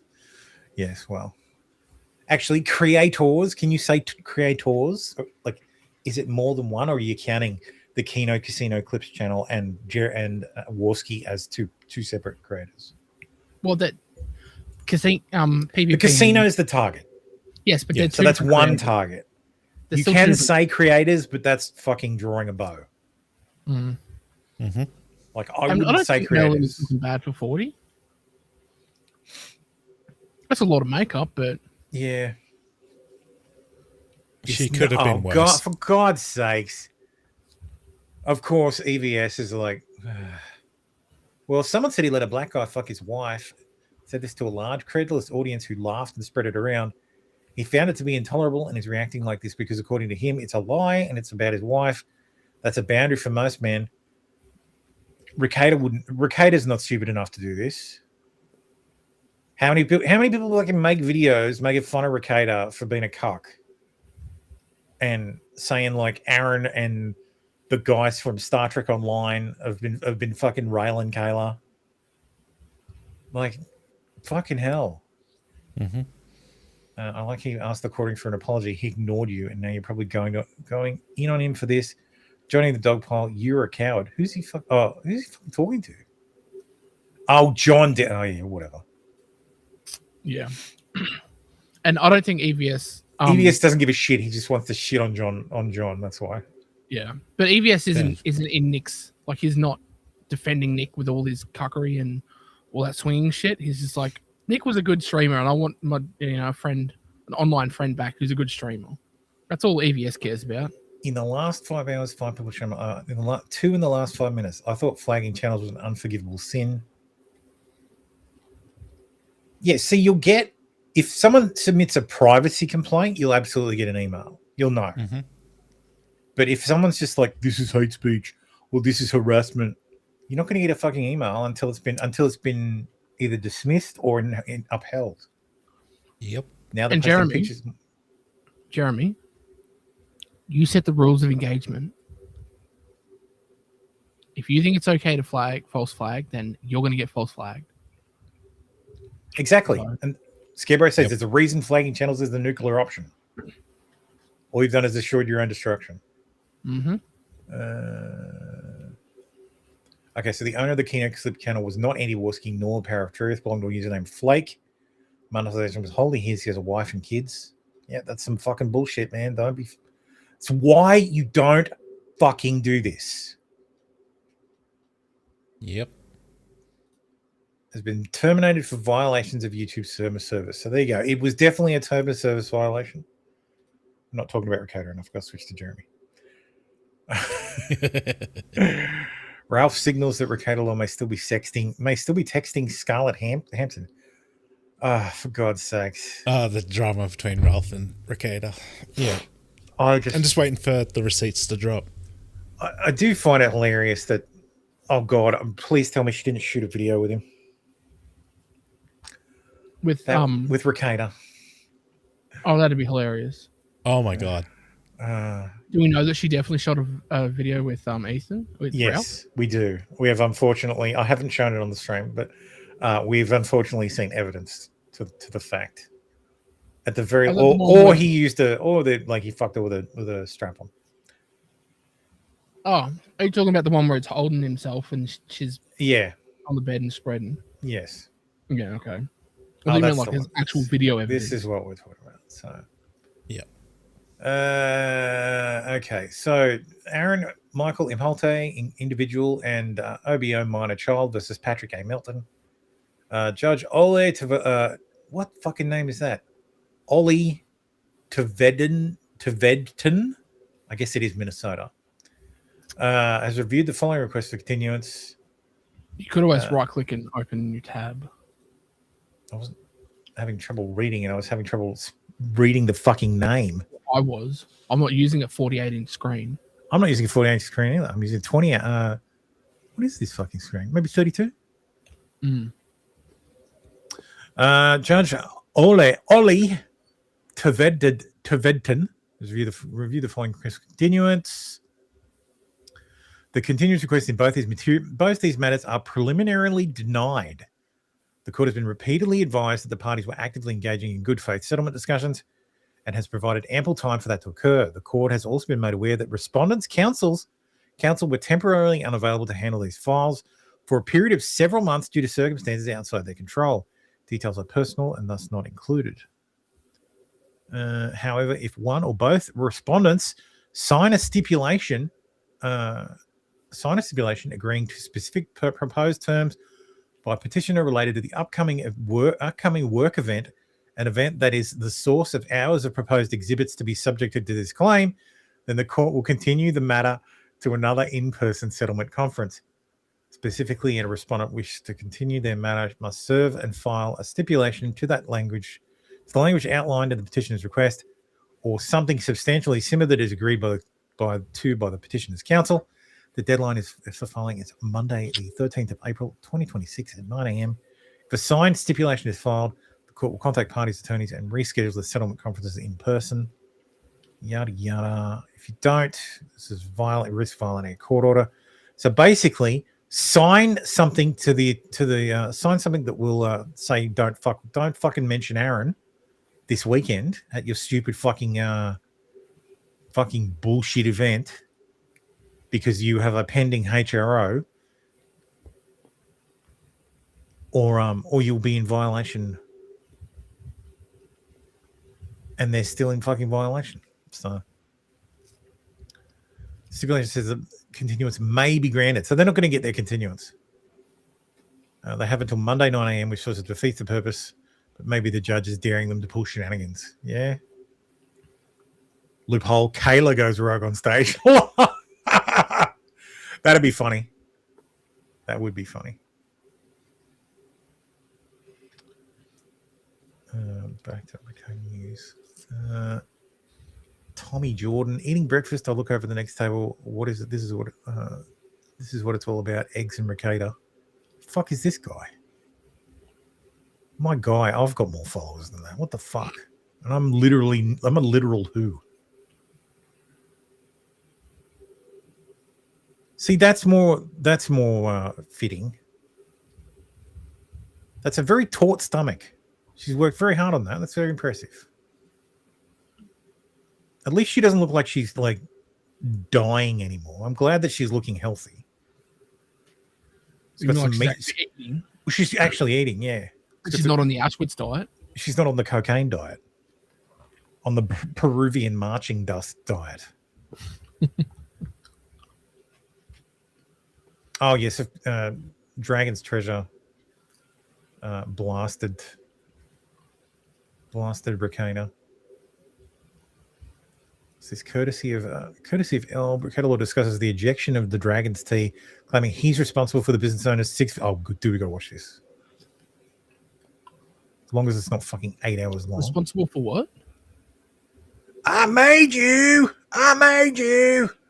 Danger Toast Limited says, thank God we found out Dragon's Treasure was a weird lolly-loving twat that spurred because Nick refused to disavow Camelot. Is that what it was? That was it? That what? I never knew. That fucking hairline, man. That is so fucking disappointing. Look at it. It's just like the hair is stopping back here. This poor man does not have a widow's peak. Just brush it forward. And he's just like, I need to tease it up. Before. It's okay, Nick. They have drugs now. Better drugs that won't make your dick limp. Why the Dragon's Treasure guy, like why he got so mad. I had no fucking idea. You do. I was thinking about that the other day. I was like, I basically built a 6-figure business for that guy. What pissed him off so much? I didn't know. Now I do. It's always amazing to find out how you harmed someone so badly. It's like, all I did was make you a bunch of money that you couldn't make before. Like, you couldn't make it on your own. And then I, came along and helped. make you a lot of money. I made you. Oh yeah. Eric Dredd says, so he dresses up but can't brush his freaking hair. No, Eric, that is brushed. That is intentional. So how many packets of tea did you pack, Nick? Yeah, exactly. None. And how many of those super chats that Dragon's Treasure paid for advertising did you give back? Exactly. Well, no, some of that money went to YouTube. But still, he paid for those advertisements. Exactly. And he also gave him a fucking promo code that he got money for. Yeah. Mm-hmm. Like Dragon's Treasure promo program pays you. Like I think it's like 5% or something or 10%. Also, you weren't the only content creator, Nick. Like, did he get a lot of exposure when Ricada was like blowing up? Yeah, absolutely. It helped. But fuck. But he paid for it. Yeah, exactly. It wasn't free. You didn't do it out of the kindness of your heart. You got paid, motherfucker. Also, Dragon's Treasure is clarifying. So Ricada Law has something to say in a stream. I've got things to say in response. Yeah, you did help me in the early years. That's very much true. But you made me in the same way Vic would have made you, or Rittenhouse would have made you. Both people who have chosen to disavow and disassociate from you. Of course. What's different is that on the internet, you helped get me a 15-minute of fame moment, something that always goes away in the blink of an eye for 99% of people. But I didn't. I kept growing and improving my store. On the flip side of that, and the flip side of your help is that even before your drug arrest, your reputation did damage to me as well. First off, Camelot isn't when I stopped doing affiliate codes with you. I stopped well before then because your drug-fueled orgies combined with rampant online alcoholism began to mess with your brain. Yeah, I remember at the time, his line was the fucking swinging. His line was the Ricada dropping the guise of being a devoted husband and family man. Yeah. And if he ever fucking tells you he never pretended to be that, he's fucking lying. That's some bullshit right there. Like, he's full of shit. He was 100% that. I go to church. I love my wife. Like we went to school together, like met her in college, yada, yada. Like, loved her for ages. We've been married all this time. Blah, blah, blah, blah, blah, blah, blah. Like, don't ever let him fucking pretend that wasn't his shtick. Said I didn't kill people. I just said I also love my wife. I didn't say I wasn't a rapist. I didn't say I wasn't like having like swinging parties with like radio hosts and pining over my friend's wife. Fucking and slurping his load. What's different is that on the internet, on the flip side of that, you helped before. First of all, it wasn't Camelot. I stopped well before then because you dropped blah. Your streams kept getting worse, and you weren't even really doing any content anymore. You weren't doing the legal stuff, and you went from talking about how you loved anime to suddenly hating it. Camelot is when I stopped watching you altogether. That's pretty much, sounds about right. Because it wasn't that you wouldn't disavow him, is that you two specifically went out of your way to be a bunch of insufferable cunts after Camelot fucked up. You two gave some insincere apologies and then mocked both. I have no idea. You two gave some insincere apologies and then mocked both VTubers. Went after a couple of VTubers. Oh, okay. What, Camelot never went after VTubers. VTubers went after him because he posted a picture of his girl and said, "This is not Pepper." You got it right. Yeah. Sorry. Yeah. Other way around. Yeah. You gave some insincere apologies and mocked both VTubers and the company that won VTubers specifically. And you insulted all their fans. I'm an anime-themed tea store. Why the fuck would I work with you after that? That's a good point. Like, if you piss off the fans of the product that he sells, like, of course, you're gonna fucking distance. But considering you're the one who decided to change their mind on cuties and suddenly started praising it while hanging around with and defending pedos like Vito, while you're in the middle of defending yourself over loving an anime about underage rape, who the actual fuck are you to say anything right now? I began to work with you 6 years ago. In that time, you descended into drugs and debauchery. You let other dudes fuck your wife, licking the cum off her ass. while you fuck some other woman and even let her live in a secondary home. You had CPS called on you for your kids being smelly, for them starving, and for your 9-year-old testing positive for cocaine. Do you have any idea how many fucking times I've had to explain to other people in the other communities that I've completely denounced you and I'm no longer working with you? How many sales I've lost because of our past association? That's what I've had to deal with. I dropped you while you were still getting the highest source of income I was getting. Because unlike libertarians such as yourself, I actually do put my money where my mouth is. You became so immoral that I couldn't associate with your baldo-loving ass anymore at my direct detriment. Also, I'm fairly certain that outside of your parents, I was the single highest income earner for you as well. Between the super chats and the yearly payouts, that shit might have very well hit 5 figures. It was 6 to 7 in payouts alone. I don't know exactly how much in super chats I also paid out, so keep that in mind, Mr. I made you bish.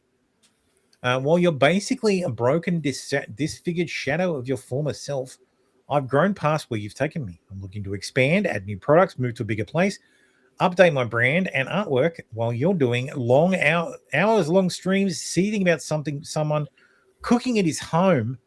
You're taking any sponsorship you can, begging people in your own way for money, as if daddy's money is insufficient.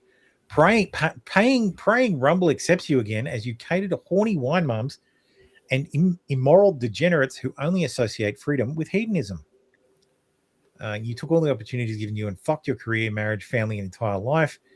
I took the opportunity I got with you, fixed the damage your later reputation caused me, and grew well beyond what you were able to offer me. That's more accurate to what happened, you disgusting cretin. I hadn't seen that post before.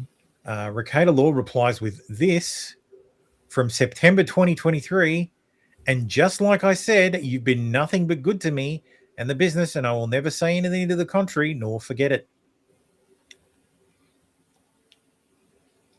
So, what, 2.5 years ago he said that? Yeah. And what happened 2.5 years ago? Yeah. Yeah, exactly. A lot. No one can deny the amount of work you put in to make your company known and relatively successful. You've given assistance to several people, helped those that needed it most, and even stepped up when others didn't. My only criticism of you is maybe don't Fed post so much. That's honestly the most common criticism I've got. But that's the draw. I have heard that Camelcast went to confront you at a con and you ran away. Is this true? No, not true in the least, and he still deserves a smack in the face for ever saying so. Camelcast. Camelot. I thought it was Camelot 331. Camelcast off. Yeah, that's a different person. Oh, that guy's just a retard then. I've seen that account before.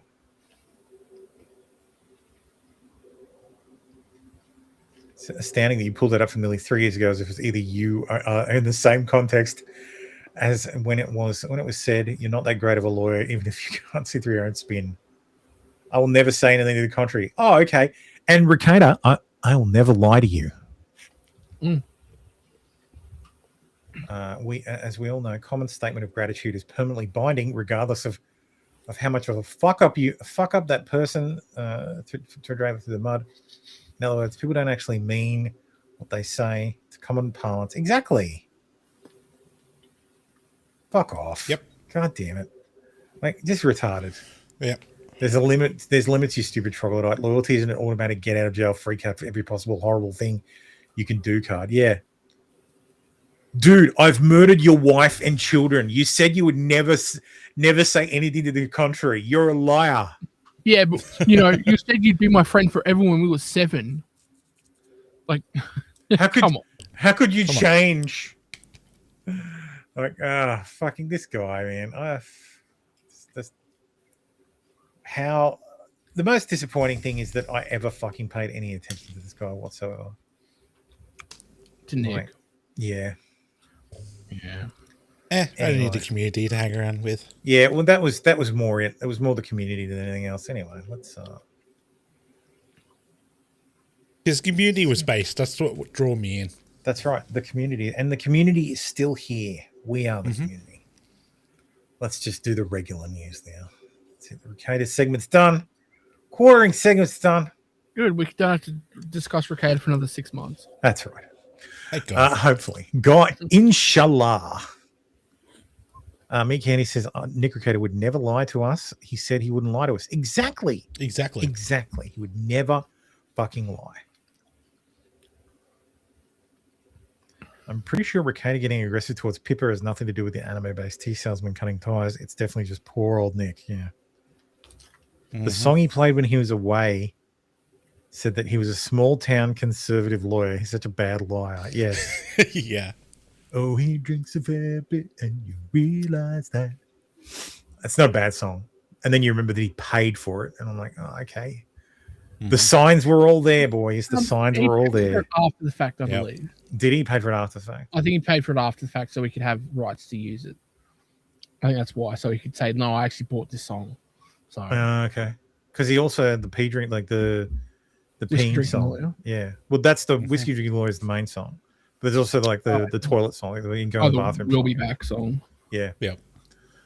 I think he paid for both of them, if memory serves correct. So Nate Silver from over at 538 says, these are Twitter's /X's X accounts with the most engagement so far in 2026. I suppose I had some intuition for how bad it was, but geez, this is what you get when the ecosystem is broken. And so there you will see these are do Blue Sky. Do Blue Sky. all, yeah. Well, do Blue Sky. His point is that Twitter has become a right-wing echo chamber. Yeah. Okay. So, and look, but it Elon has Musk suppressing the leftist voice. He's not. They're all like they left. But I like he's not suppressing them because they're here. Fucking exactly. Aaron, because Aaron Rupar still has a job. One of the comments says, "Yeah, I've got something million something, and I'm not even on there."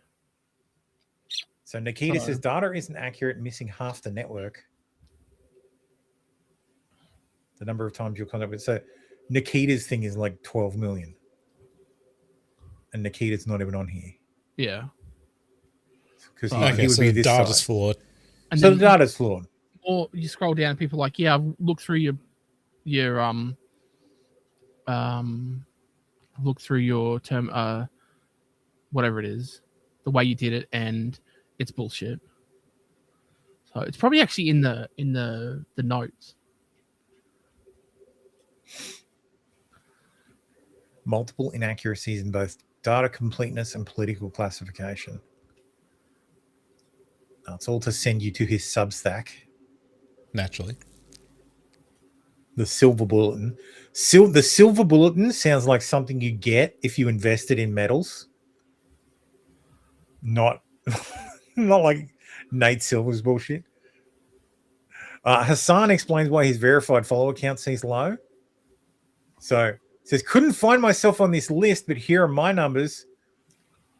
And he has 22.1 thousand verified followers out of 1.6 million,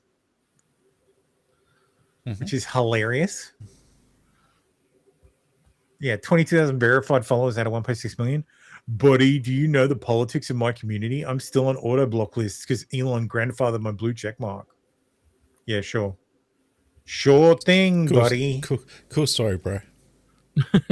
My husband can't get a job. Should I divorce him? Plus, whether to use AI to get ahead at work if you think the technology is evil.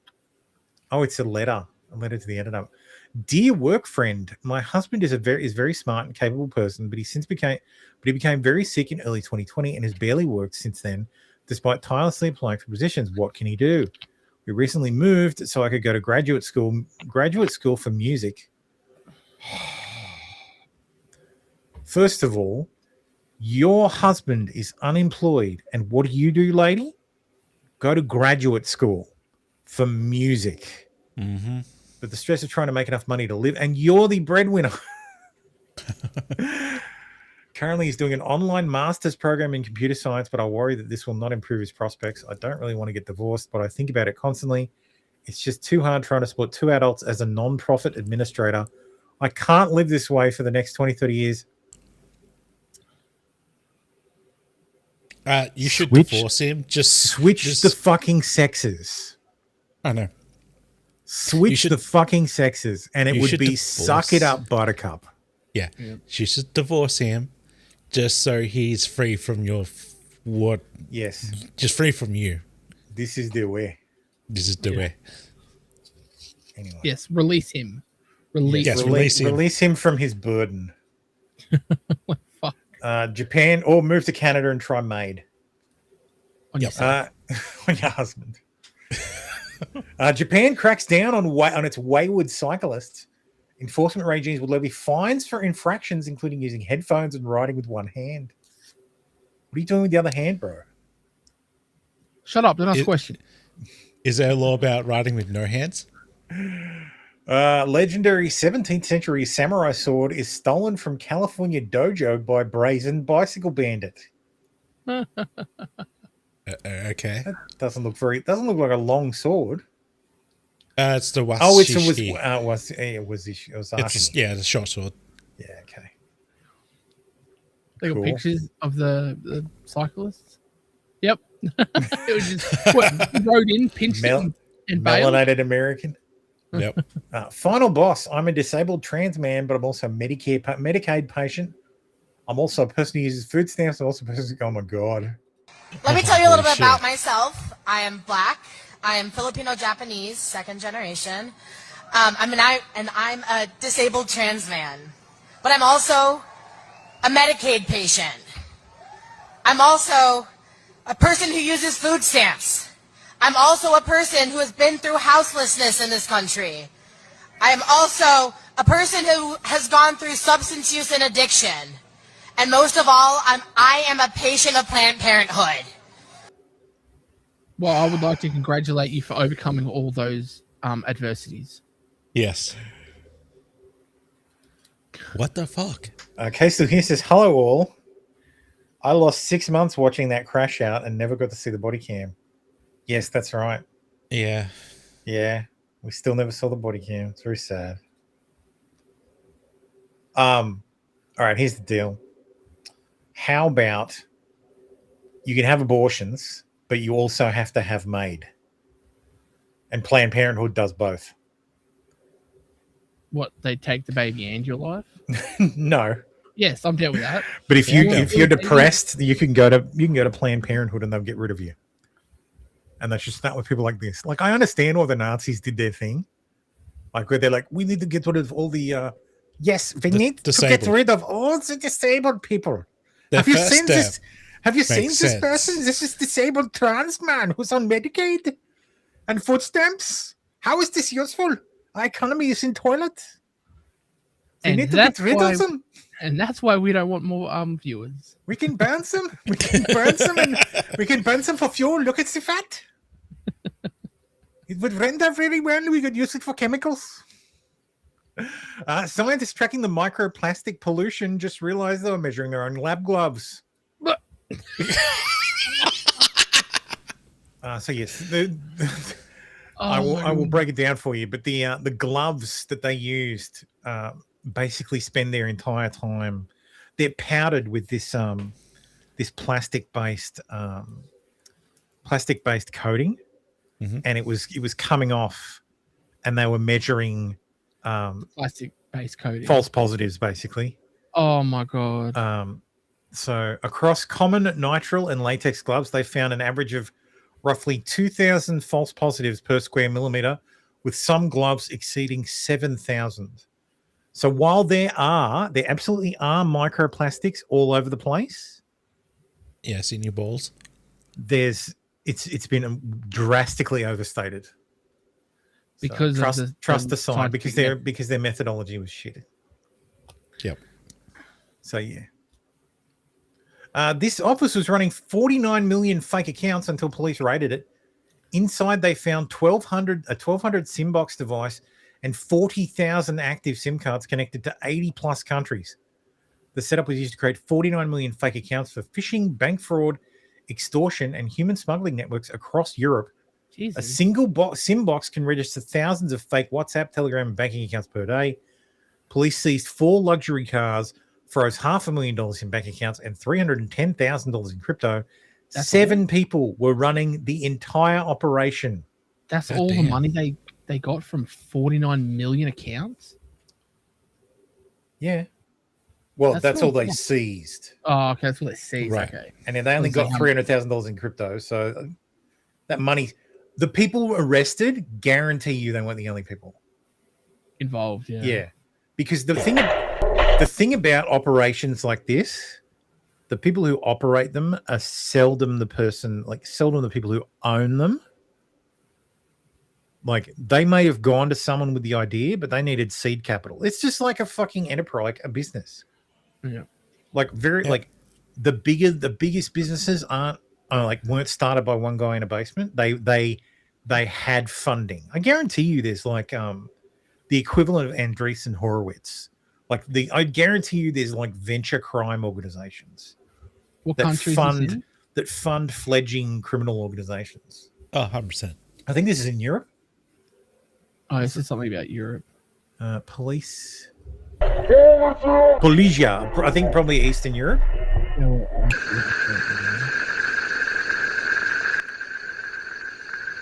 My door.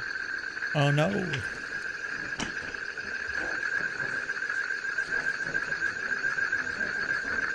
Dude, imagine having to go through all of that fucking evidence. Oh, that suck.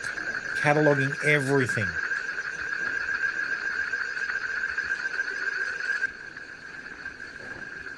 Look at it.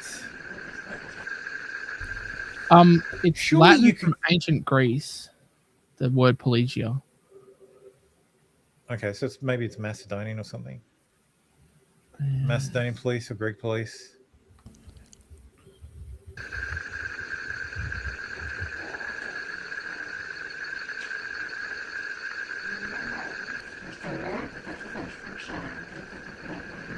Yeah.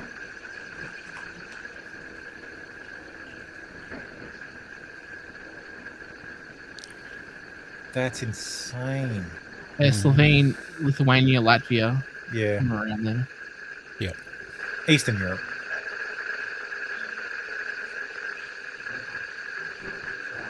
I can't even get good You would cable. think the people who run the telecommunications networks would be able to would be like, holy shit, there's like 5,000 people. Like 1,200 SIM cards. Just connected to this one You'd tower. think you'd be able to, they're in this one, because you connect to multiple towers. So you can actually triangulate a position pretty quickly. You'd be like, these are connected to like these 3 towers. What the fuck? Like, that's weird. That building is like a shed. I guess it helps that it's like an office block. But they're there they're there all the time. They don't move. Yeah. Nobody's looking at this It data. might be weird. This is the thing. We are being tracked all the time. Everything you do, everywhere you go, you are being followed digitally. Yes. And no one is paying any fucking attention. Yeah, no one cares. No one gives a starts shit. caring, then You aren't that everyone- interesting. You aren't actually. You are being tracked. The computer is tracking you. It's storing everything you do, everything you say, probably. Yeah. But nobody gives a shit because no human actually gives a shit to look at the information. It's all going into a database, being scanned. Like an AI will, like the Echelon program, which is like fucking 30 years old at this point. I thought it was older than that. Yeah. Yeah.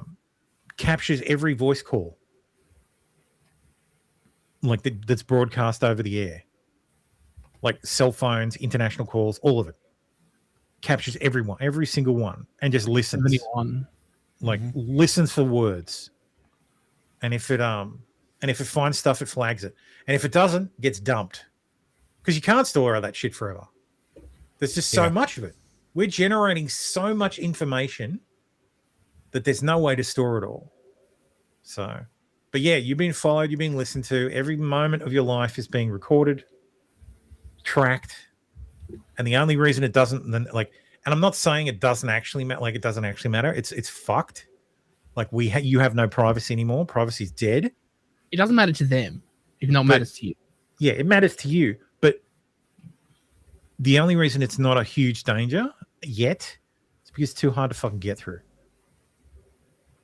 So they have to target the small things, the the Muslims talking about jihad, I guess the people on the far right, because that's what it's fucking aimed at. The actual white supremacist Nazis who talk about doing bad things, things that expand really fast. That's a good point too. Fulham Preacher says the looming helium shortage will affect long-term storage costs too. Indeed. Oh shit! Yeah. High density storage, because the highest density hard drives.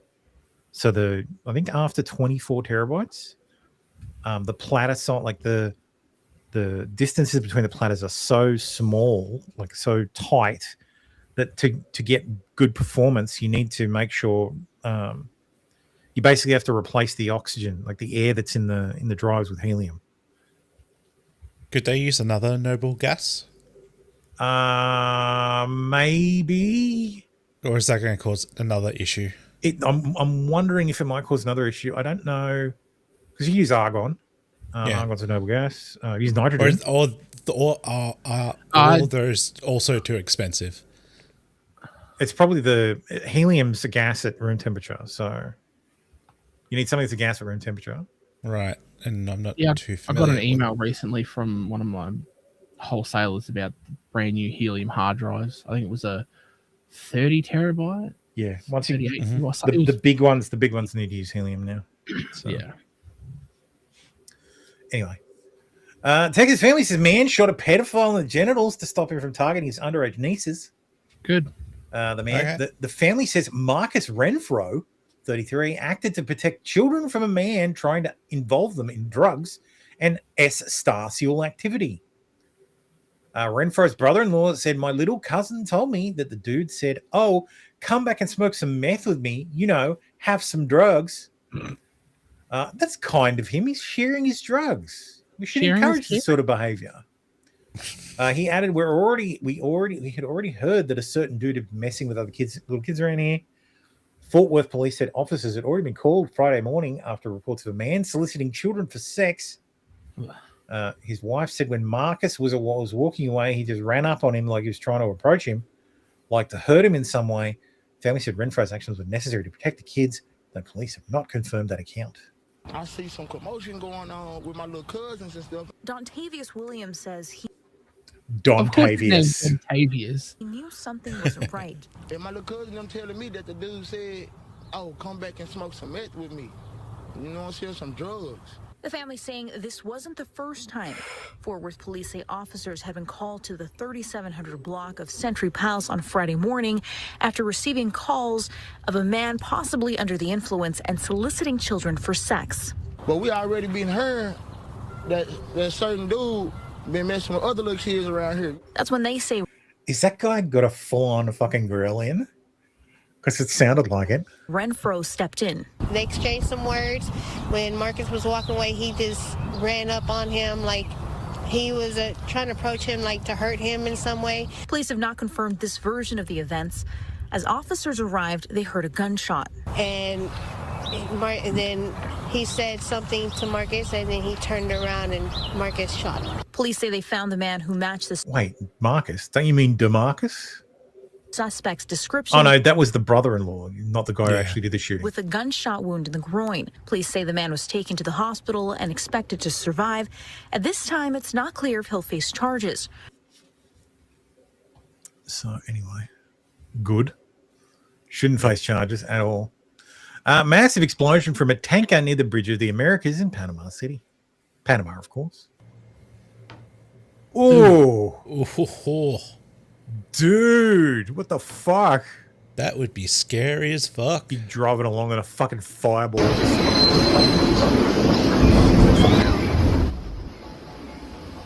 Damn.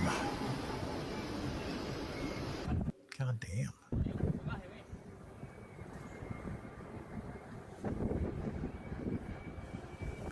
No, I think this closed the one of the exits to the canal for a few hours, and that was it, thankfully. Yep. Oh, okay. France pulls last gold held in US for $15 billion gain. The Bank of France says it's pulled the remaining gold held in New York and replaced it with a similar amount of gold bars in its vault in Paris. Sure, they did. The gold amounted to 129 tons, or about 5% of the bank's total holdings. France is one of the world's leading gold holders, has been storing some of its bullion with the Federal Reserve Bank of New York since the late 1920s. However, an operation to repatriate its gold holdings began in the 1960s, leading up to the termination of the Bretton Woods system, which effectively stopped foreign governments from exchanging dollars for gold. Despite that, France still held a small portion of gold with the Reserve Bank in New York. I do have another... Someone broke this down. My 2 cents on the repatriation of gold, French gold bars.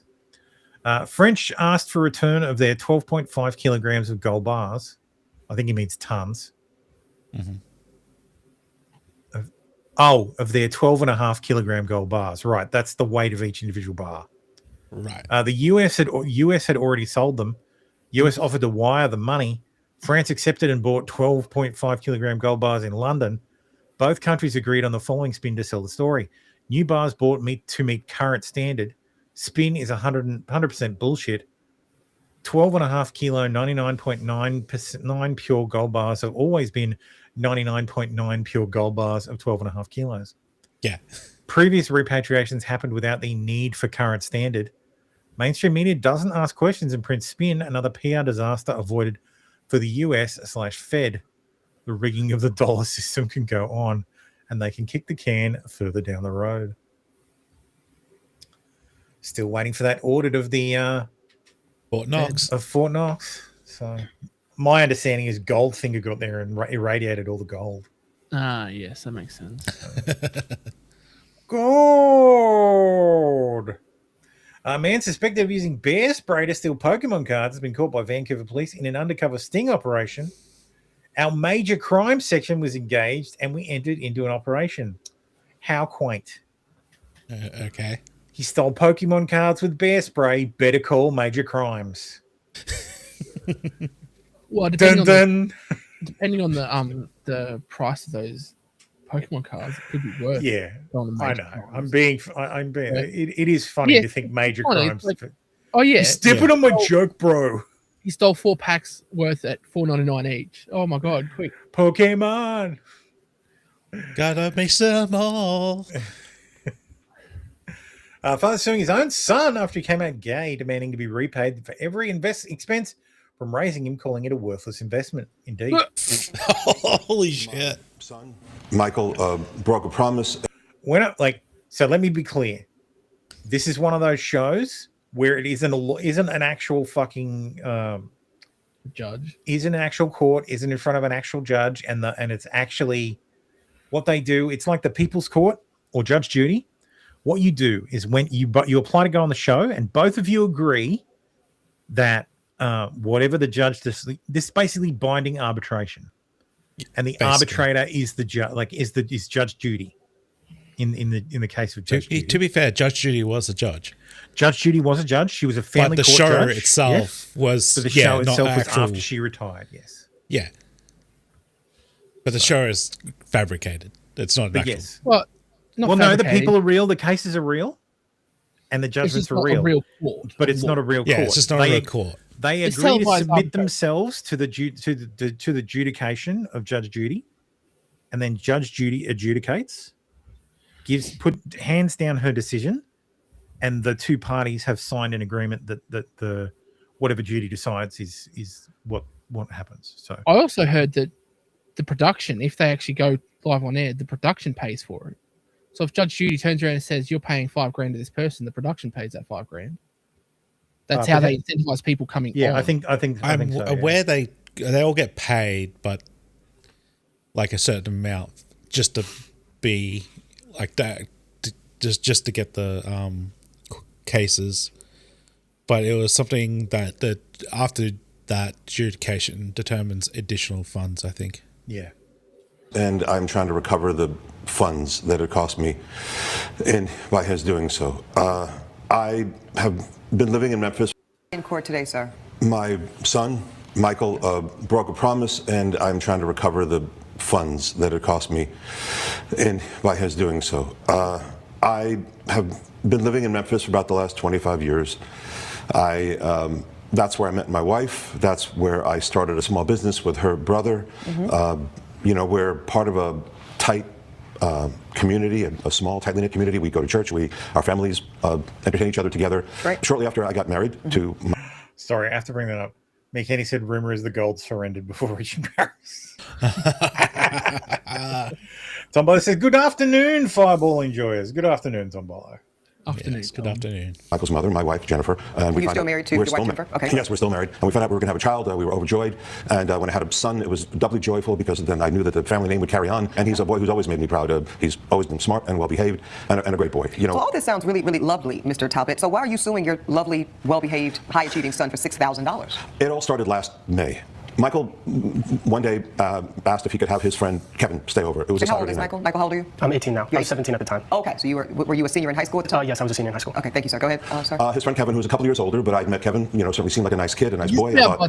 Michael had some trouble over the years in school, especially when he was younger. He would occasionally get in trouble or get into fights, and I thought maybe this Kevin could be a good influence. So maybe like a big brother type of mentor could be a positive thing. Yes. That was the thinking. I was certainly hoping that, yes, Okay. exactly. So I put out the air mattress in Michael's room so that Kevin could stay on the floor. I heard noises, late into the night, figuring, they're boys, they're roughhousing or they're reading comics or whatever they're doing, Well, they're roughhousing a bit. But I knew they stayed up late, but it was a Saturday night, so what difference does it make? I went in there Sunday morning to tell them that breakfast was ready and, Michael had to start getting ready for church, and I found them kissing. They were not kissing, fooling around, roughhousing. They were kissing the way a man and a woman kiss. Well, let's rephrase that in this courtroom. They were kissing romantically. Yes, they were definitely kissing romantically. I was... Okay. Hang on. Is there a way you can roughhouse kiss between two guys? Because we accidentally kissed. Oh, that doesn't make sense to me. That like two guys lips, gay. I'm sorry, but that's who among us hasn't accidentally blown a? Me, me. I haven't. Yes. Shocked. I didn't know what to say or how to respond.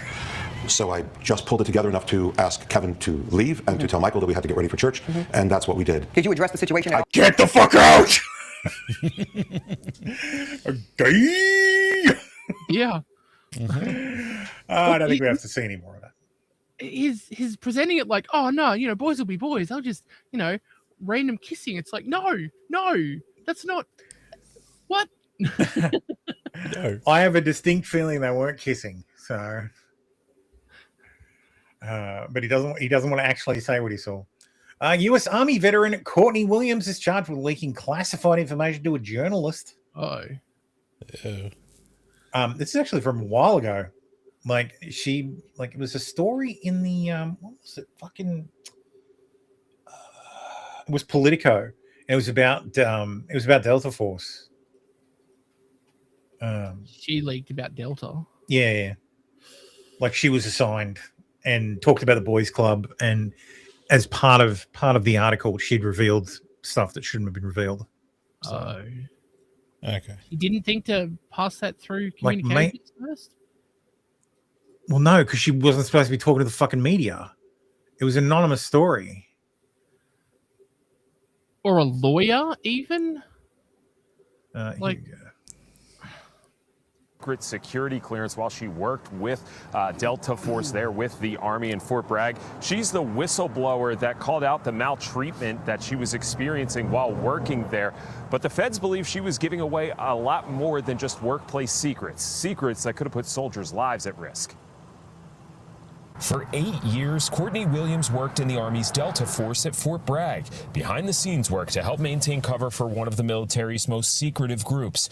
But now she's being accused of leaking top-secret information to a journalist that could have put soldiers' lives at risk. Williams was quoted in Seth Harp's book, The Fort Bragg Cartel. My book is critical of these institutions because I think that waging war in secrecy for 20 years gives rise to a host of cultural problems that spill over into communities like Fayetteville. WRAL interviewed Harp about the book in October. Williams was quoted extensively when referring to a toxic work environment within Delta Force, where she claimed she was sexually harassed and discriminated against while also sharing information about work she would do. A criminal complaint filed today indicates she had concerns about how Harp's reporting could affect her, telling her mother, "I might actually get arrested," and also telling Harp, "I would definitely have been concerned with the amount of classified information being disclosed." She continued, saying in part, "I'm taking deep breaths, but have a feeling this is going to be more of a nightmare for my children than not." Harp declined an interview but sent me a statement calling this a vindictive act of retaliation and saying in part, former Delta Force operators disclose national defense information on podcasts and YouTube shows every day, but the government is going after Courtney for the sole reason that she exposed sexual harassment and gender discrimination in the unit. Hang on, what podcast? So they used. You talking about like Jocko talking about shit that happened 20 years ago? Or the deltas that go on Sean Sean Ryan's Ryan. show. Yeah. Like, yeah, they're talking about shit that happened in the past that she was still in the fucking in Delta when this happened. Yeah. Like, does this bitch not understand operational security? She was a civilian employee supporting an Army Special Military Unit, not a Special Forces operator. Yeah. They said that she was. So she's a former Fort Bragg employee with a top secret clearance, accused of leaking classified military tactics to a journalist. She's an Army veteran assigned to a special military unit in Fort Bragg, North Carolina. Arrested on Tuesday. I don't know. I'd call it treason, but yeah. No, well, if it was top secret and she had clearance, then yeah, I'd say it's possibly close to treason. Yeah. People are like, oh, it's the down pilot. No, idiot. It's totally unrelated. Former SOCOM employee arrested for leaking classified secrets to journalists. Unfortunately, this whole story feels like a distraction. Sure, Courtney Williams leaked, but this isn't exactly James Bond stuff. She appears as a named source in a book. This isn't, yeah, exactly. This isn't 007. She's not fucking Deep Throat. Though maybe she is. Maybe she does. The author is now casting her as a brave whistleblower being unfairly targeted. That's not true. She's not a whistle. If she was a whistleblower, this would have been subject to a whistleblower complaint. Yep. Fallen says would. Yes, agreed. I would. So it's a lot like Reality Winner in 2017, who was caught at the peak of the anti-Trump leaking and was paraded as a big fish. Well, the truth was she was just an alibi for the fact that the most malevolent and dangerous leakers were and are still out there. Yeah. The way they phrased it was that she was embedded in Delta as cover. Yeah. Delta Force shouldn't have treated Courtney Williams so badly. In this exclusive excerpt from my book in Politico, she lays bare the unit's culture of secrecy and impunity, giving an inside look into one of the strangest workplaces in America. Oh, wow. Special Forces are secretive. Who would have known? Yeah. What? Signature reduction specialist. So she made up excuses for people being away. Signature reduction. I would have thought that was like It's not electronic signature. It's actual signature. Like the marks you make on the world by just being in a certain place. Okay. So she would coordinate, deliveries that still happen. Because if you knew who the operators were, so say you're Iran, and you've managed to figure out names and addresses of Delta operators, but you don't want to kill them. Like, it's far more useful to know what they're doing while they're living their life, so you know when they're deployed or what they're not doing. Yeah, so you can infer that they're not in country, like the pizza tracker around the that kind of stuff. Okay, because sometimes not, like, and that's a way you can identify them as Delta. So an operation takes place, Delta had it, government won't admit it though, and you go, well, at this time, this person weren't in the country. That's not, so you can use that to infer. So I imagine her job was to make sure that these guys still had footprints back in the country. Right. So, yeah. So anybody observing their digital footprint would not know that they were in Afghanistan or in sub-Saharan Africa or in Venezuela staging for a mission. Because these guys don't just drop in and then do the mission and leave. They stage for missions beforehand. Yep. So they'll practice before, they'll go to the location, they'll stage and practice some more, and then they'll execute. So, like, they can do rapid response, but they don't normally do that stuff. They plan. If there's anything, But there's other if there's teams one that do thing that the rapid military response. does well, other than logistics, it's fucking planning. It's why the Yeah, that's Pentagon. true. It's why the Pentagon's so big. You need all those rooms for all those plans that'll never be used. Like Operation Canadian Bacon. Hacker has allegedly stolen a vast trove of sensitive data, including classified defense documents and military schematics from a Chinese state-run supercomputer in what could be the largest data breach in the country's history. The data set reportedly exceeding 10 petabytes. So that's 10. Oh, shit. So 1 petabyte is 1,000 terabytes. So that's 10,000 terabytes. How the fuck do you even move that? Like, where the fuck do you even store that? In batches. Dropbox. How incompetent do we have to be to store sensitive data on servers in China? No, it's Chinese. It's a state-run supercomputer. Are you saying you're Chinese, my guy? So James Fishback has been using fake accounts and paid engagement to shape coverage. Imagine my shock. Yeah. James Fishback is, of course, the groiper who's running for the Indian groiper. He looks like an Indian. The Indian tax resident of Washington, D.C., who's apparently running for governor in Florida, but he's really not, because if he actually did, it would be a fucking crime. And I'm pretty sure he's raised money under the guise of running for governor in Florida, which means he's broken campaign financing laws and possibly committed fraud in the state of Florida. Can't wait for that to break out. He was buying 350 likes for posts and shilling himself from burner accounts. In another exchange, Fishback directed Manguia to buy 350 likes for an X post Fishback made. Quote, use your personal card, use a non-email for the sign-up, okay? He then instructed Mungia to email a reporter using an anonymous account with a link to the X post, which referenced the since-dismissed lawsuit Fishback filed against Greenlight. God damn it, man. Everybody is fake and gay. Taiwan's opposition leader, Chen Li-wan, arrived in China to meet Xi in what she calls a journey for peace, also known as a pointless meeting. Yep. That's like a member of Congress going somewhere and saying, when I'm president, okay, good luck. Eligible young men will automatically be registered for the U.S. military draft later this year.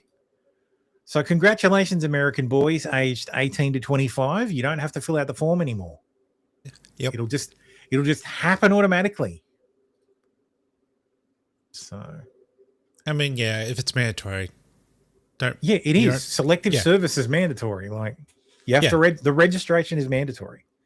I don't know just why. Make it automatically. I don't Just know do it why automatically. it took so fucking long for them to just do this.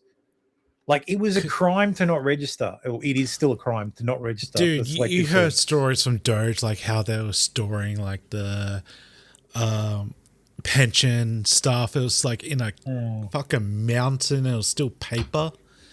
Yeah, that's how backwards the federal government is. Anyway, how $7 Doritos cost PepsiCo a painful $50 billion. Oh, fucking wholeheartedly agree, preacher. 100%. Yes. Women serve in frontline roles now, like whether I like it or not. They serve in combat and non-combat roles across all the armed forces. Yep. They should have to register for selective service. And if they don't, then they should lose the vote. If they don't, they don't qualify for federal funds. That's how it works for boys. If you try to go to college, there's no you can't get a grant. So yeah, we'll go with that. Pepsi and Frito-Lay division watched its value crater by more than $50 billion as years of stubbornly high snack prices alienated shoppers, erased shelf space, and invited a billionaire activist into tea. What? What? There's a version of the story where a $7 bag is just a footnote. In reality, the price tag helped erase more than $50 billion in market value from one of America's most powerful food companies, and the full cost of that miscalculation is still being counted. At Walmart, the price of Doritos jumped nearly 50% between 2021 and recent months, with some bags climbing past $7. Now, what's $7 USD in Australian? Probably be like $10 or something. AUD. $9.91. Yeah, that's close. Now the bag of Doritos they're talking about is the 410 gram bag. We don't have those anymore. The party bag. We have those. Our party bags are 390 grams. Oh, okay. And when they are not on sale, they are $9. Ugh. So yes, Doritos are expensive here as well. But you never buy them on sale. Like, you never buy them full price. That's dumb. Yep. Well, there will be less fat people tomorrow, but it won't because the Doritos are expensive. Because everything food related is expensive. Everyone's Ozempic. So yeah, their net price. So their pricing was up 20%. The costs to them. So they just went, fuck it. We'll cut the size, and we'll. So around the world, some are shifting. Shoppers started pulling back when sales slipped in 2023. Employees raised concerns internally about prices rising too fast and too often. Senior managers were reluctant to reverse course. Nobody wanted to own the short-term revenue hit a price cut would deliver. Company tried everything else instead. Long-term revenue hit. Yep. Instead, they tried promotional offers, shrinkflation by quietly reducing the chip count per bag, cheaper multi-packs with fewer individual bags, new versions without artificial colors, and 5 high-protein and fiber options aimed at health-conscious buyers. None of it worked. I do like that. I do like the high protein that's been coming onto the market. Not just the Doritos, but I don't. It's bullshit. The amount of protein you get is worthless. Eat a fucking steak. Well, open a tin of tuna and eat it. When they increase the protein, but the carbohydrates are the same, it doesn't mean shit. Yeah. You got a good point there. Oh, Like if they're like low carb, high protein, okay, maybe. But just increase the protein. No, did a Woolworths order this morning or yesterday, and arrived this morning, and I got I got wraps that are like high protein, low carb, because whenever if I have like steak wrap or what did I have the other day? Yeah, just like usually I have like steak on a wrap. About the Mission carb balance one. You know, I usually have the Mission ones, but these were different brand. The Mission carb balance. The Mission, like the wrap is like more calories than the fucking steak. And you're like, what the fuck? So yeah, I figured I'd do that. But yeah, adding fucking protein powder to your carbs, fuck off. Just don't have the carbs. Eat a steak. Steak, open a tin of tuna, have some fucking chicken. Eat some nuts. Yeah. That's better fat. Eating some peanuts or some cashews or something. Even honey roasted cashews, you're better off eating, because it's just it's ridiculous. Activist investor Elliott Management disclosed a $4 billion stake in PepsiCo, arriving with a formal list of demands that includes making products more affordable. By then, the company's market value had already dropped more than $50 billion from its 2023 peak. When Rachel Fernando took over PepsiCo's US food division at the start of 2025, she conducted a thorough review of the business. Her conclusion was direct. Prices had to come down. In February 2026, PepsiCo announced cuts of up to 15% on some salty snacks, focused on larger bag sizes for its more popular brands. In exchange, the company secured double-digit increase in shelf space at major brand retailers, including Costco, Walmart, and Target. And because Iran, they can't do it. Iran's going to be the next excuse for fucking cranking the prices up on everything. They got to watch that, because there's going to be a tipping point. There will be a tipping point. They're not going to like what happens after that. Well, that's the problem. The issue that that PepsiCo experienced was we jacked up the prices and everybody went, okay, well, fuck that then. We'll just stop eating it. I can't afford it. We can't afford it anymore. It's too expensive. We'll do something else. We won't. just won't have it. This is the thing. People aren't eating Doritos to fucking survive.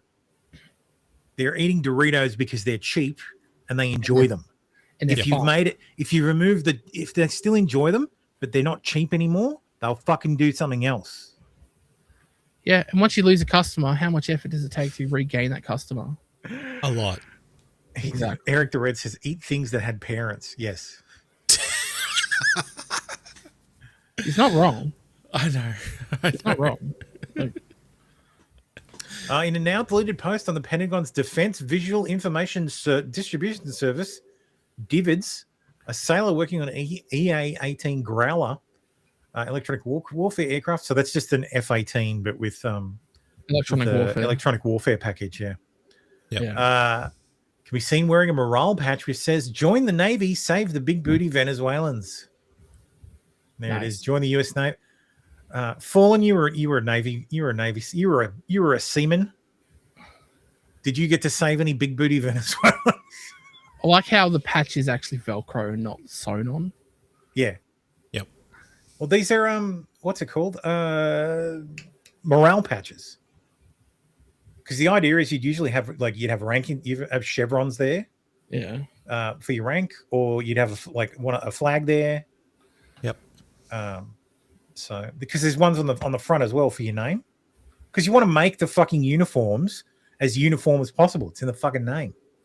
Yeah, you want to make them so that everyone can have the same one. Doesn't matter. Yep. Hence uniform. I get it, but I just like how you can just change it off. Yeah, it's great. It's awesome. The Justice Department has opened a bombshell investigation into the NFL. The probe is looking into whether NFL has engaged in anti-competitive tactics that harm consumers. Comes after questions have been asked of the NFL by media companies, members of Congress, and regulators in recent months. There are concerns around how difficult and expensive it has become for consumers to watch games as a result of the broadcasting deals the league has struck in recent years. Access to NFL games is spread across multiple networks and streaming companies, which require fans to take out a number of costly subscriptions. I'm a fan of the NFL. I would love to watch it. I refuse to fucking pay the extortionate fucking price to get it in Australia. I'm the same boat. Like, no fucking way. Mm-hmm. There are areas of concern about how difficult and expensive it's become. Yeah, access to NFL games. Yeah. The Sports Broadcasting Act of 1961 allows antitrust exemptions that gave leagues like the NFL the chance to bundle their broadcasting rights together so they could agree on mega money TV rights contracts with national networks. Fucking Roger Goodell, prick. Meat candy. Even if you VPN that shit, you've still got to have multiple accounts on multiple different streaming platforms. No, because what I want to sign up, I want the fucking NFL pass, and they don't sell that in Australia, and you can't buy it with an Australian credit card. So it's just a pain in the ass. I did replace my firewall, so I was using a Palo Alto from work, but we didn't renew the lab license, so I couldn't get updates for it anymore. So I did install my Ubiquity, and I now do have the ability to use my Proton VPN service to take certain traffic from the network and send that to the US, like to a US exit node. So I can do stuff. I could actually get my TV up on NFL Plus. I just want to be able to fucking sign up for it and not have to go through a company in Australia that takes their massive cut and then charges GST on top. And why not use a Wise account? I have a Wise account. Credit card? No, but that's still my TV is logged in under my account for YouTube. Okay. So it knows it's in Australia. Like, this is the fucking problem. Oh, okay. So there's many ways to determine where you are in the world, and all of these companies use every fucking method at their disposal to determine where you actually are beyond your IP address. It's just because you're logged in, and it goes, "Oh, you're Australia. You can't." There's plenty of ways for it to determine where you actually are. Okay. Yeah. And then you've signed up for it, and then boom, they go, "Oh, we're blocking VPNs now." Yep. Assholes. So, anyway, I hope they get fucked. USPS USPS halts contribution to pension plan after warnings of cash crisis. Uh-oh. Yeah. It's not looking good. The U.S. Postal Service is suspending its contributions to the federal employee retirement system pension plan for its workers and other civil servants as the agency struggles with mounting losses that put it at a risk of running out of funds. Oof. Wait, the Postal Service has stopped paying pensions because the Postal Service hasn't got any money. Yes. Yeah, basically. The USPS contributes about $400 million a month to its employee pension plan. The agency said in a statement, the Postal Service said that it will continue to send workers contributions to the retirement plan and will also transmit employer automatic and matching contributions as well as employee contributions to the Thrift Savings Plan, another retirement plan for federal workers. Out of cash in a year. Jesus. Yep. Postmaster General warned Congress last month that the postal agency is headed for a financial crisis without a course correction. Those changes could include raising the cost of first-class stamps to 95 cents or reducing deliveries from its current 6 days per week to 5 or fewer. 6 days a week, Jesus. Only 95 cents a stamp. That's pretty good. That's about what Australia's worth. Like, just do $1 stamp. Who sends a letter anymore anyway? Make it $1. Make it 5 days a week of delivery. The rest of the world has that. No, we've got 6 days. Only at Christmas. No, we had Australia Post deliver on Sunday 3 weeks ago. That's not here. Well, is that actually Australia Post or? Well, it had Australia Post on the van, so I don't know if he was freelancing with an AP. Maybe freelancing. Yeah, it sounds like freelancing. But it was Australia Post tag on it and everything. And suspending payments to FERS will fill up about $2.5 billion in the current fiscal year. You'll have to do something over there about your fucking retirement systems. Like these fixed retirement accounts and fucking Social Security is going to be the death of the US. Yeah. Like ridiculous. Like all your teachers having fixed indexed pensions that just pay out millions of dollars a year for fucking ever it just can't work. You've really got to, like, getting a pension in Australia for like a private pension, that's basically unheard of. Like that kind of deal doesn't even exist anymore. Everybody has your superannuation and that's it. It's the equivalent of and the public pension system. Yeah, kind of. Yeah, it's close to 401k. Like Australia has the third is number 3 in the world for what's it called? Pension accounts. So like money, retirement savings. Yeah. Third in the world. First is China. Second is the US. Third is Australia. We have the size of the US. We have less than 10% of the population in the United States and almost as much retirement savings.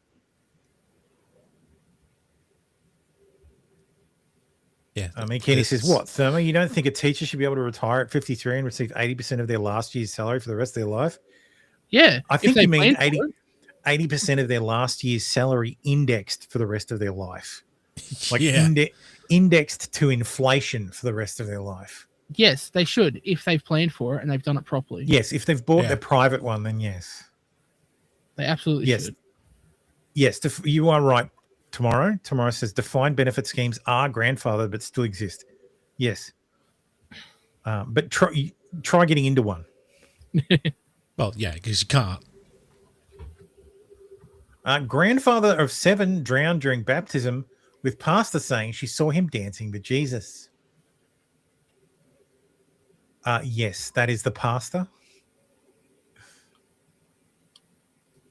YouTuber Carl Jobst is suing Billy Mitchell for defamation today.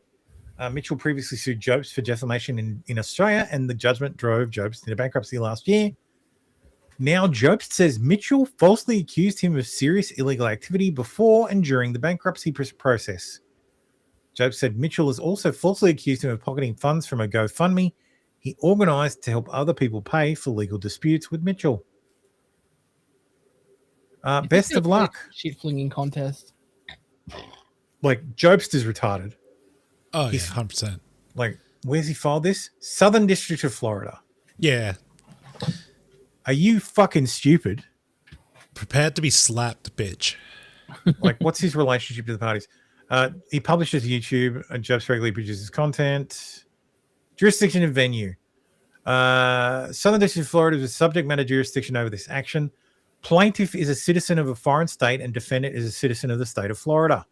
The amount in controversy exceeds $75,000. Yeah, that's checked. Yeah. So it is the proper venue, but he could have done it here. Like I said before, Billy Mitchell could have sued Jobst in Florida. There's ways to exercise foreign judgments in Australia. But he didn't because it's easy to sue in Australia. So what if like Mitchell sued him in Australia? Why wouldn't Jobst do the same fucking thing, you idiot? Because he doesn't have any money. Like sue, yeah, exactly. This is a fucking pro bono attorney, I guarantee. No, it's pro se. What? He's pro se? Scroll to the bottom. Get out.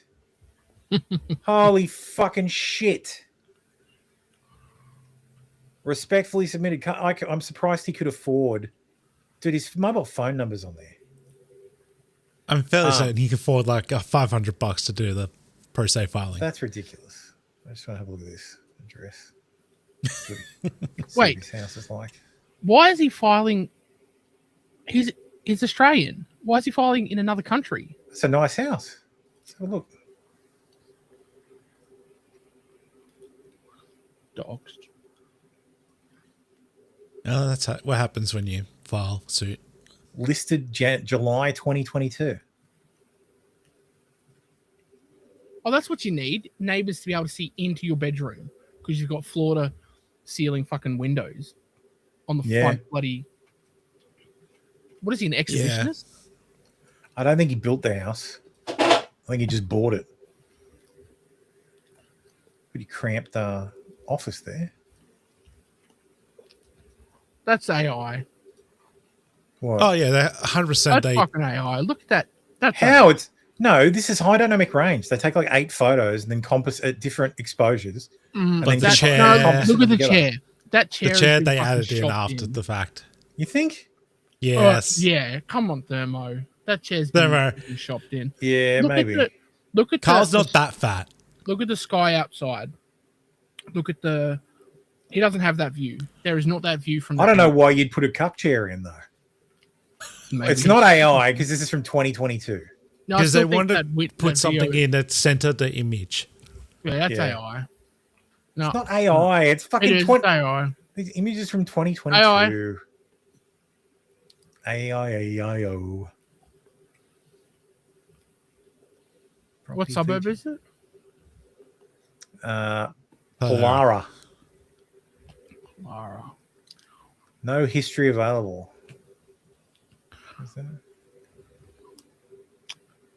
Doondalana. Yeah, it looks like he bought in a state. Oh, he lives near Tim. Yeah. Hey. Logan's over here, isn't it? Yep. Down a bit. There you go, Logan Lee. Logan Reserve. It's Logan here, Logan Hospital. Yeah, he's only a couple of k's away from Timo. Oh, Heathwood's where the one of the Australia Post transfer depots are. I will go there. Yeah. They come from the airport and go down to Heathwood. Anyway, that's not going to work. Ladies and gentlemen, live scenes right now from the People's Republic of Dublin. 64. Oh, this should be in the UK news. 64% of buses are either at a standstill or have been cancelled because the drivers have walked off shift either in solidarity or running out of hours and finishing shifts. The army are on standby. It's nice of you to think of the Republic of Ireland as part of the UK. It is, as far as I'm concerned, it is. It will never not be. Independence, my ass. Donald Trump says, I know why Tucker Carlson, Megyn Kelly, Candace Owens, and Alex fighting for years, especially by the fact that they think it's wonderful for Iran, the #1 state of sponsor of terror, to have nuclear weapons. because they have one thing in common: low IQs. I wonder if this isn't written by an AI that just knows Trump's fucking style. He just says, Demo. 2/5 the way down, there's an M dash. not 2/5 the written way down. Oh, no, 1, the 2, 1, 3, 4. That's a lot. Yeah. There's 4 M dashes, and they're both space M dash space, which is not how you're supposed to use an M dash. Oh, where's the fourth one? 1, 2, oh, maybe 3. 3. But yeah, okay. I Yeah, saw 3. the one down the neck after MAGA. I'm sure I spotted another one, but they're tough to find. They're stupid people. They know it. Their families know it, and everyone else knows it too. Look at their past. Look at their record. They don't have what it takes, and they never did. They've all been thrown off television, lost their shows. They're not even invited on TV because nobody cares about them. They're nut jobs, troublemakers, and will say anything necessary for some free and cheap publicity. Now they think they can get some quote-unquote clicks because they have a third-rate podcasts, but nobody's talking about them, and their views are the opposite of MAGA. Or I wouldn't have won the presidential election in a landslide. MAGA agrees with me and just gave CNN a 100% approval rating of quote-unquote Trump, not hand-flailing fools like Tucker Carlson, who couldn't even finish college. He was a broken man when he got fired from Fox, and he's never been the same. Perhaps you should see a good psychiatrist, or Megyn Kelly, who nastily asked me the now famous only Rosie O'Donnell question, or crazy Candace Owens, who accuses the highly respected First Lady of France of being a man when she is not, and I will hopefully win lots of money in the ongoing lawsuit. Actually, to me, the First Lady of France is far more beautiful woman than Candace. In fact, it's not even close. Oh, God. Or damn. Or bankrupt Alex Jones, who says some of the dumbest things and lost his entire fortune, as he should have, for his horrendous attacks on the families of the Sandy Hook shooting victims, ridiculously claiming it was a hoax. These so-called pundits are losers and always will be. Now, fake news CNN, the failing New York Times, and all the other radical left, quote-unquote, news organizations are, quote-unquote, hailing them and giving them, quote-unquote, positive press for the first time in their lives. They're not, quote-unquote, MAGA. They're losers just trying to latch on to, quote-unquote, onto MAGA. As president, I can get them on my side anytime I want to, but when they call, I don't return their calls because I'm too busy working, too busy on world and country affairs. Dude, I build up so much spit doing the Donald Trump voice. I don't know why. It's crazy. I don't return their calls because I'm too busy on world and country affairs. And maybe it's because I open my mouth so, like, for the like, when you do Trump, you open your mouth a lot. Because you go back, you open your mouth really wide and pull your jaw back to do that, like, get the intonation. They're not MAGA, they're losers. I don't return their calls because doing after affairs, and after the few times they go nasty, like Marjorie Tate Trader Brown. But I no longer care about that stuff. I only care about doing the right for our country. Buy a fucking paragraph, please. MAGA is about winning and strength and not allowing Iran to have nuclear weapons. MAGA is about making America great again. And these people have no idea how to do that. But I do, because the United States is now the hottest country anywhere in the world.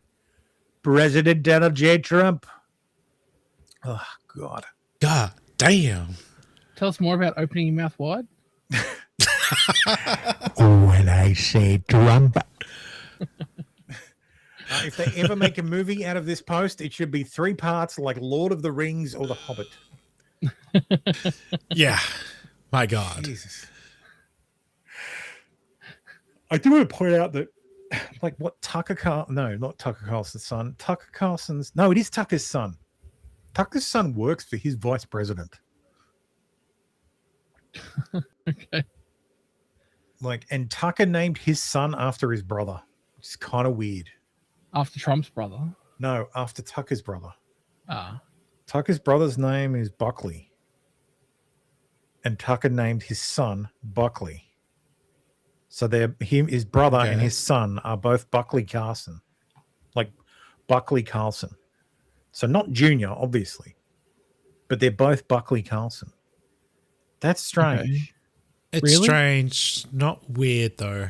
Like, no, it's weird. It's No. weird. Only because it's on a different family line. Yeah, if he named his child Tucker and he was Tucker Carlson Jr., that's not weird at all. Okay. But because he named his son after his brother with the same name, and his brother's not dead. Oh, cut confirmed. Like, does that mean Buckley Carlson Sr. is cucking his brother?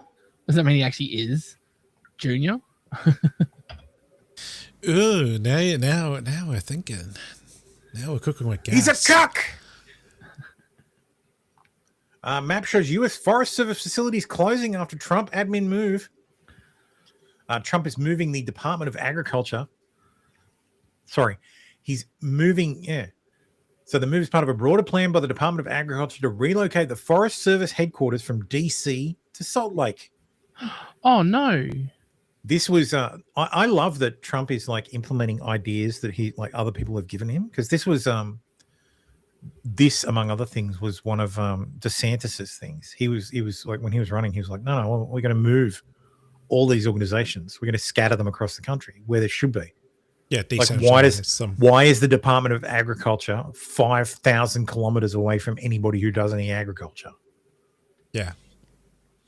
Like, why is the US why is the guys who inspect meat as far away as possible? Why are they in Washington DC? There's no meat packing factories in there.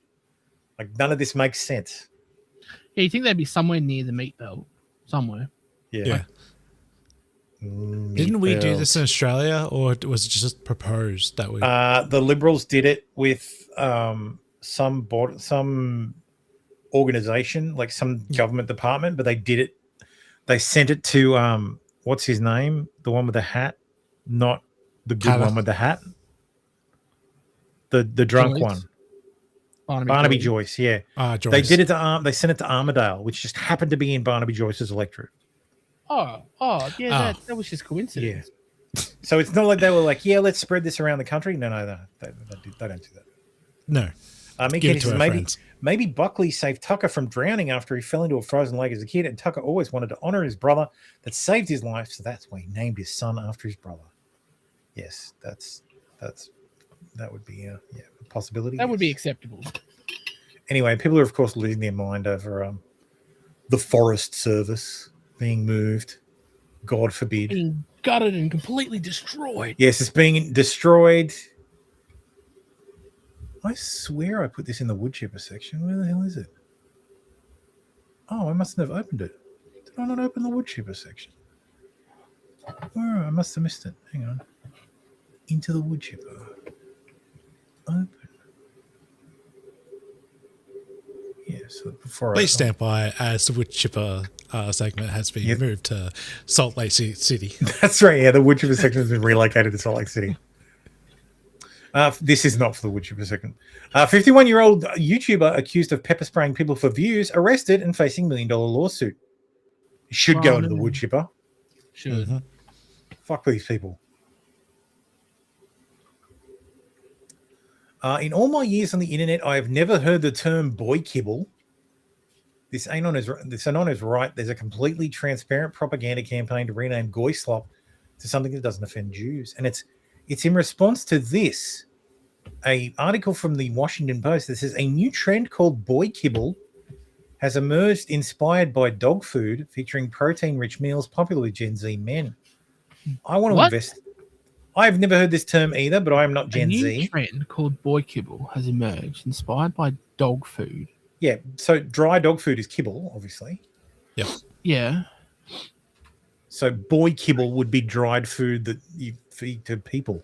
Like, You do realize we're just going to call it goy kibble. Boy kibble is a viral TikTok meal prep trend characterized by highly simplified, high-protein meals, typically ground meat and white rice, sometimes featuring minimal seasoning or vegetables. Who among us has not cooked this? Yeah, that's not kibble. That's just food. This is just lazy. Like, I'm lazy food. I think. Okay, hang on. I think what they're okay. So Bachelor chow, yeah. You've heard of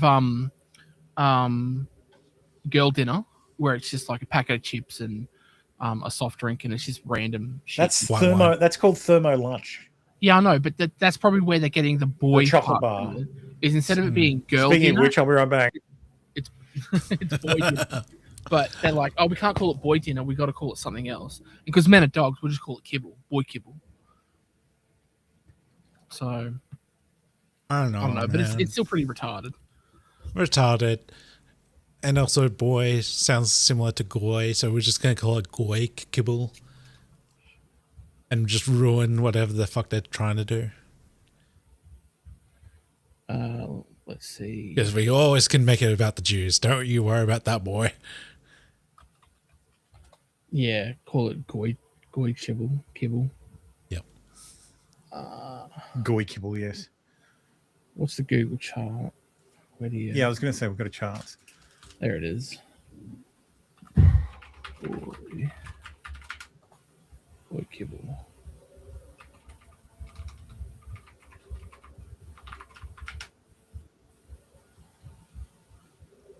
Let's see. Like, it wouldn't surprise me if this is a trending thing from fucking TikTok. Let's see. Worldwide. From 2004 to present. Okay, so it was first mentioned in November 2021. No, before that. Oh, yeah. August 2012. I don't even have it on mine. Well, did you do worldwide? No. There we go. Yep, still don't have it.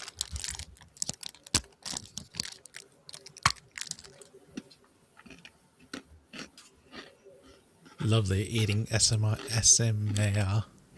or whatever the fuck it's called. Back in 2012, 4 instances. And then 2021. And basically this year, I think it's taken up. Yeah, this year. Yeah, this year. It's just skyrocketed. Me Kenny says kibble sounds too much like furry gay pup play thing. Yeah. Yeah. I don't like it. Let's call it chud fodder. Absolutely. Bachelor chow. We've had the name for ages. Bachelor chow is fine. Yeah.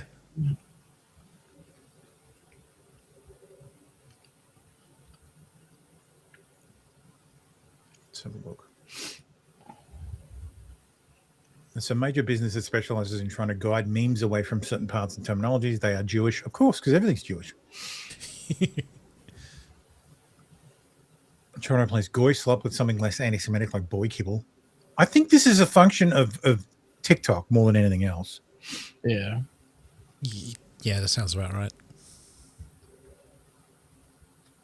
There's an effort to move Indian memes away from poop and call them Jamboy. Motherfuckers, Jamboy comes from 4chan. Oh, holy shit. You can't blame holy shit. That means the fucking Jews run 4chan. I mean, they're done, always boys. happy. It's over. The Jews it's always happening. They've infiltrated 4chan. It's all over. They're all the Nazis on 4chan. Also, there used to be a Jamboy in India. Yeah. It's a thing. It's a thing. We covered it a couple of weeks ago on Racism News. Another reason why. Or you're covering jam so you can play your golf or something. Isn't That's it? right. Without to keep the flies away. Yeah, flies, mosquitoes, or whatever. Inverts an inorganic meme when goy slop skyrockets to popularity. Oh, yeah. See, it did increase but it didn't. You would think if this was being invented, it would be closer to the point where it initially peaked. No, Because realistically, or it would be after, as it's on the way down, because almost always boomers, like people who work in marketing, they're always behind the fucking thing. Like business is the same. Business always follows trends, so they're always slow. Epstein helped form Pol. Yeah, there you go. Yep, that's right. Yep. Epstein was a fan of Pol. Oh, dude, we've discovered it all. We've cracked the code. That means every meme, every racist meme, every like it's okay to be white, everything that came out of 4chan is from the Jews. So the Jews are secretly white ethno-nationalists. Yay! So the Jews are out here doing the okay, it's okay to be white thing. The Jews are out here telling you the pool's closed.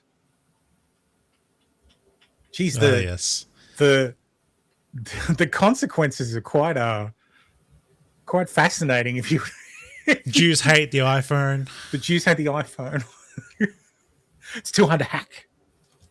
Settle down, Candace. Anyway. Kentucky cheerleader Lake Snelling, accused of secretly giving birth, killing the newborn, and placing the baby in a trash bag, has pleaded not guilty to first-degree manslaughter after prosecutors allege she suffocated the infant. Fuck that piece of shit. I hope she goes to jail for the rest of her life. Lava erupting hundreds of feet in the air as Kilaueo's latest eruption began, prompting closures in Hawaii's Volcanoes National Park due to hazardous conditions. Oh no.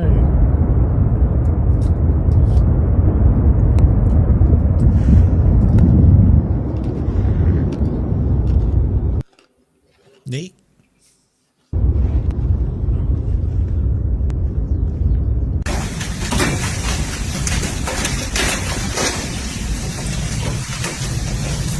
Okay, that would suck.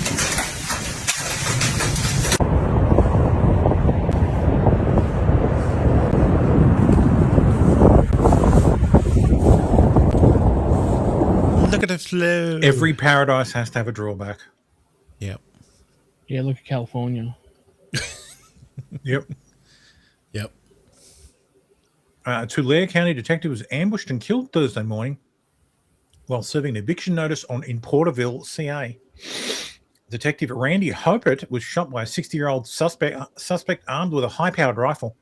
He died at a local hospital, leaving his 4-month pregnant wife behind. The suspect barricaded himself, then later emerged in tactical gear and opened fire on SWAT. Officers ran him over with a bear cat, killing him instantly. God damn. Job well done. California, where you serve your eviction notices with a fucking bear cat. Damn. To be fair, I think the Bearcat came after, but it might start now.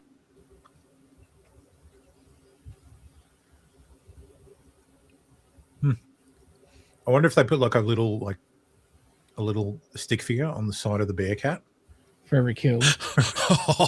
Kill count. Yep.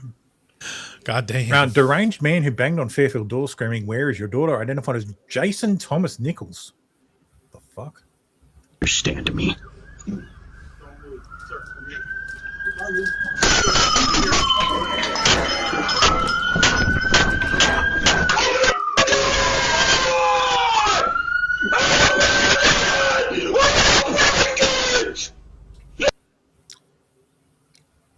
Is this guy a Reddit mod? I'm gonna say yes.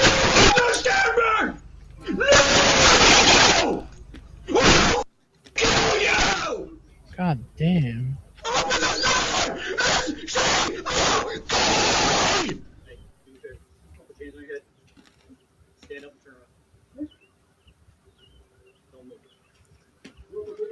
Don't move.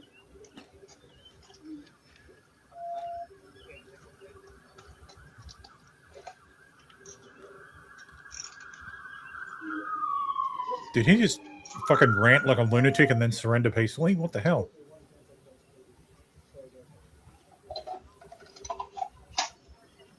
God, that bald spot.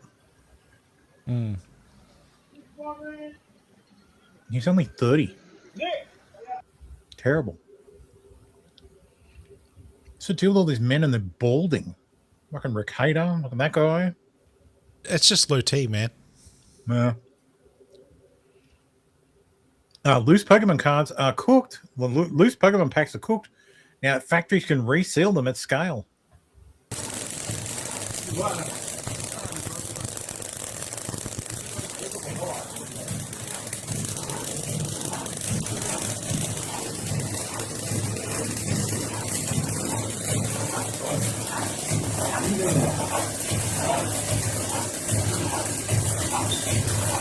Was that just a fucking... Yeah, it's not just manufacturing. I just heard a fire alarm, like the smoke detector. Oh, the ceiling chart. Yeah, the ceiling bird. I think what's happened is they've taken the packs from the proper establishment, took it out the valuable cards, and then feed them back into their system to repackage them. Yeah. Good idea. Scummy idea. Oh, yeah. Scummy. Yeah, but you're only ripping off people who buy fucking Pokemon cards, so. Yeah, the loose packs. Dude, am I going to get am I going to get a fucking, like, guideline strike for this? Probably. Looks like a pair of boobs. But they're man boobs, so it's okay.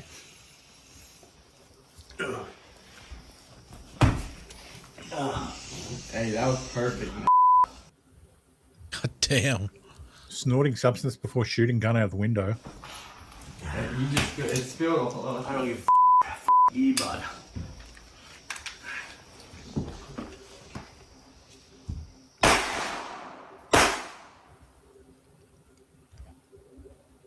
I was born with no arms and no legs, but I love guns. And cocaine. Cocaine and guns and hoes. And killing women. I use my penis to pull the trigger. God damn. U.S. Appeals Court has declared a 158-year-old home distilling ban unconstitutional. Fucking finally. Yeah, boys. Moonshine's back on the board. Even owning a still here that's like bigger than 4 liters will get you fucking fined. Well, that's more, because now you go into more commercial, and commercial has more restrictions. Yeah. No, I think if your still is over 1,000 liters, you know, you need a license. But fuck that. You should be able to distill 1,000 liters of ferment. Under the law, even if you have a 4 liter still, so you don't need a license for a still that's under like 4 liters or lower, like less capacity. Yeah, but you still have to pay tax on every liter you make. If you sell it. No, even if you self-consume it. You can't create for personal use and not pay tax on it. Yeah. ATO. Faggots. Still. How would they know? Karen next door. That's how they know. So use this form if you don't have an excise manufacturer's license. You want permission to manufacture, sell, dispose of, buy, import, own, possess a capacity of a still with more than 5 liters. So like less than 5 liters. Oh, okay. If you have less than 5, then you're good. But even if you distill 1 liter, you have to pay the excise on it. Is it just for distilling? It doesn't include like winemaking, which is fermentation? No, fermentation's different. Yeah, so. Good. Yes, it doesn't include. But yeah. Still, fuck me. So securing a still. For distillers in Australia, ensuring that your still is secure and compliant with the ATO requirement is crucial. This not only involves adhering to excise regulations, but also implementing appropriate security measures to safeguard your operation. From who? From other people who might break into your house and ferment alcohol. It's ridiculous. I want to share the love. It's ridiculous. If they were like, yeah. "Oh, can I come still alcohol, distill alcohol with you?" Sure, buddy. I don't even know. Ikari Sulu statue broken in awkward unveiling moment. Oh yeah. The statue of one of the Why is Sulu getting a?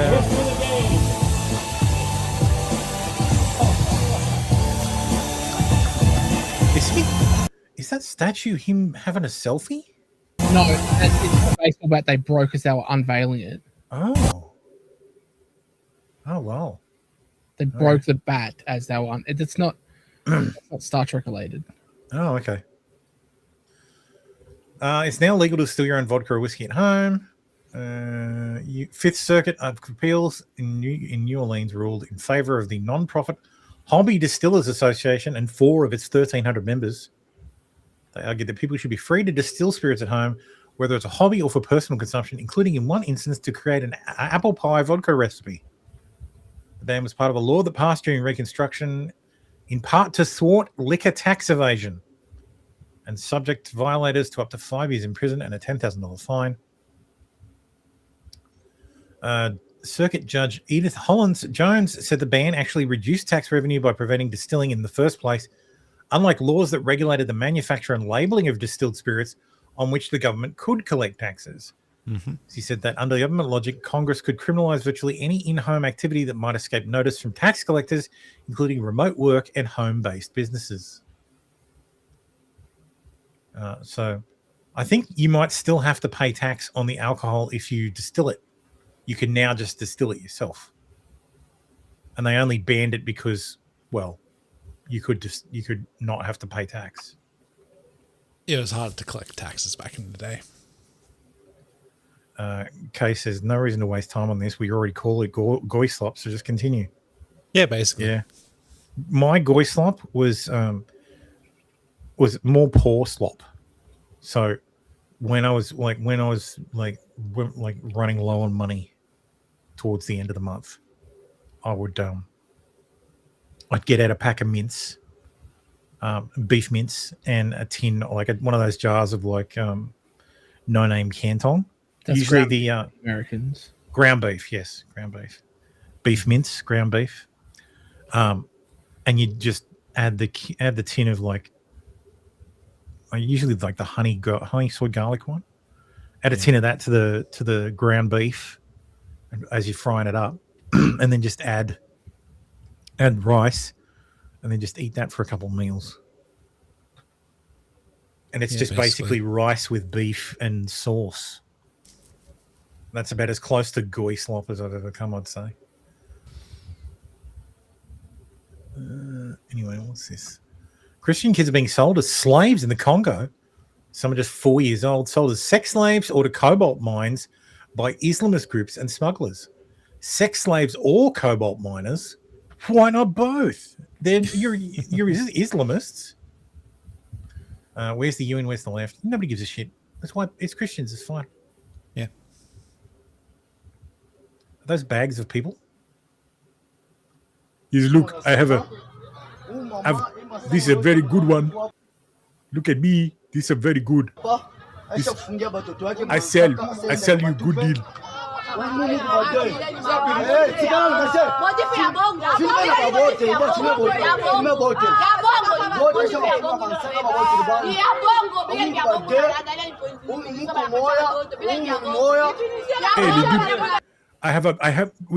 This is a grab bag. This is a lucky dip. You don't know what one you get, but this one might be good, might be bad, might be good at digging. Fucking Africa, man. We should just cut it off. And for 10% extra, you can re-roll. All right, let's do the into the wood chipper section. Killer FedEx driver blames alter ego Zero for 7-year-old Athena Strand's murder. He thought it was a nightmare. So it's all right. FedEx driver who's accused of abducting and strangling a 7-year-old girl put his face in his hands as a photo is displayed of him driving her to her death. 7-year-old Athena Strand was seen standing behind Tanner Horner in his FedEx truck. Athena was allegedly snatched by Horner when he was delivering a Barbie doll to her home in Paradise, Texas. Horner initially claimed that he accidentally hit the girl with the truck before panicking and putting her in the vehicle. He then said he strangled her in the vehicle and dumped the body 7 miles from the home. The photo, however, shows that Athena was alert in the truck and did not appear to have been struck by the truck.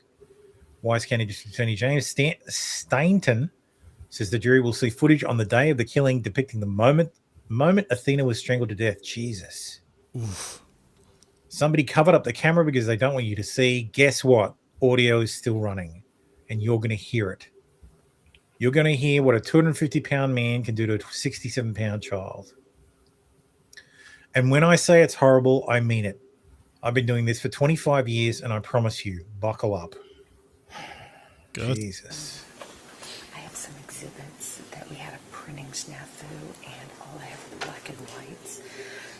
If admitted, what we would like to do is get them printed on regular in color. I'd like to display them in color, but I didn't know if you wanted to see them beforehand. I've already shown them to the state. So, State of Jackson. Wait, so you're going to admit them in black and white, and then you want to display them in color? Yes. Because they appear on the computer in color. Correct. And then we would like to swap out the black and white for the color because we're getting them reprinted.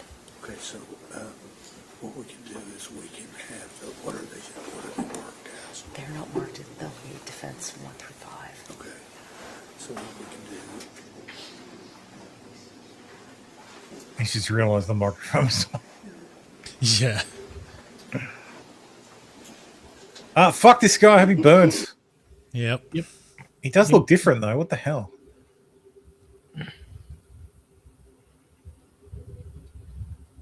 I don't know that child is in fear. She is. She does look concerned, or I don't know. I think he might have just convinced her to get on board. They're saying he's autistic. Oh well, that's fine then.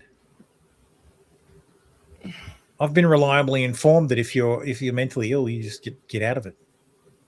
You have to do it. The only solution to bad and violent people are good people that are more skilled in violence. Yep. Japanese samurai code. Agreed. Oh yeah, braised bull. Yep. Yeah. Should be taken behind the courthouse and shot after he's found guilty. Yeah. How to catch a predator. Oh god damn. No, Gary, no. Yeah, fuck that guy all the way to hell. Massachusetts nurse Lindsay Clancy. There's a fucking evergreen title. Multiple people injured as shooting breaks out in a Chick-fil-A. So she'll admit she killed 3 kids as part of move that could keep her from prison. She strangled her kids. Oh. Yeah. So yeah, with an exercise band and paralyzing herself in a suicide bid, she says she'd copped to a heinous crime. No. Burn in hell. Yeah. There's a special place in hell for fucking people, women who commit infanticide. Mm. What's it called when you kill your children? Infanticide is when you just kill infants. Because there's patricide. There's patricide where you kill your parents. Matricide is where you kill your partner. Kinslayer. A kinslayer is like. Let me ask Grok. Also, does this include abortions? Well, yeah, I'd imagine. What's the term for a person who kills their children? Great spelling, though. Murderer. Filicide. There you go. Okay. Filicide, killing of a son or daughter by their parent. So, anyway, let's do immigration update. Because there is some immigration news. Never tell a Geppetto, think of the children. Oh god damn it! That's not immigration.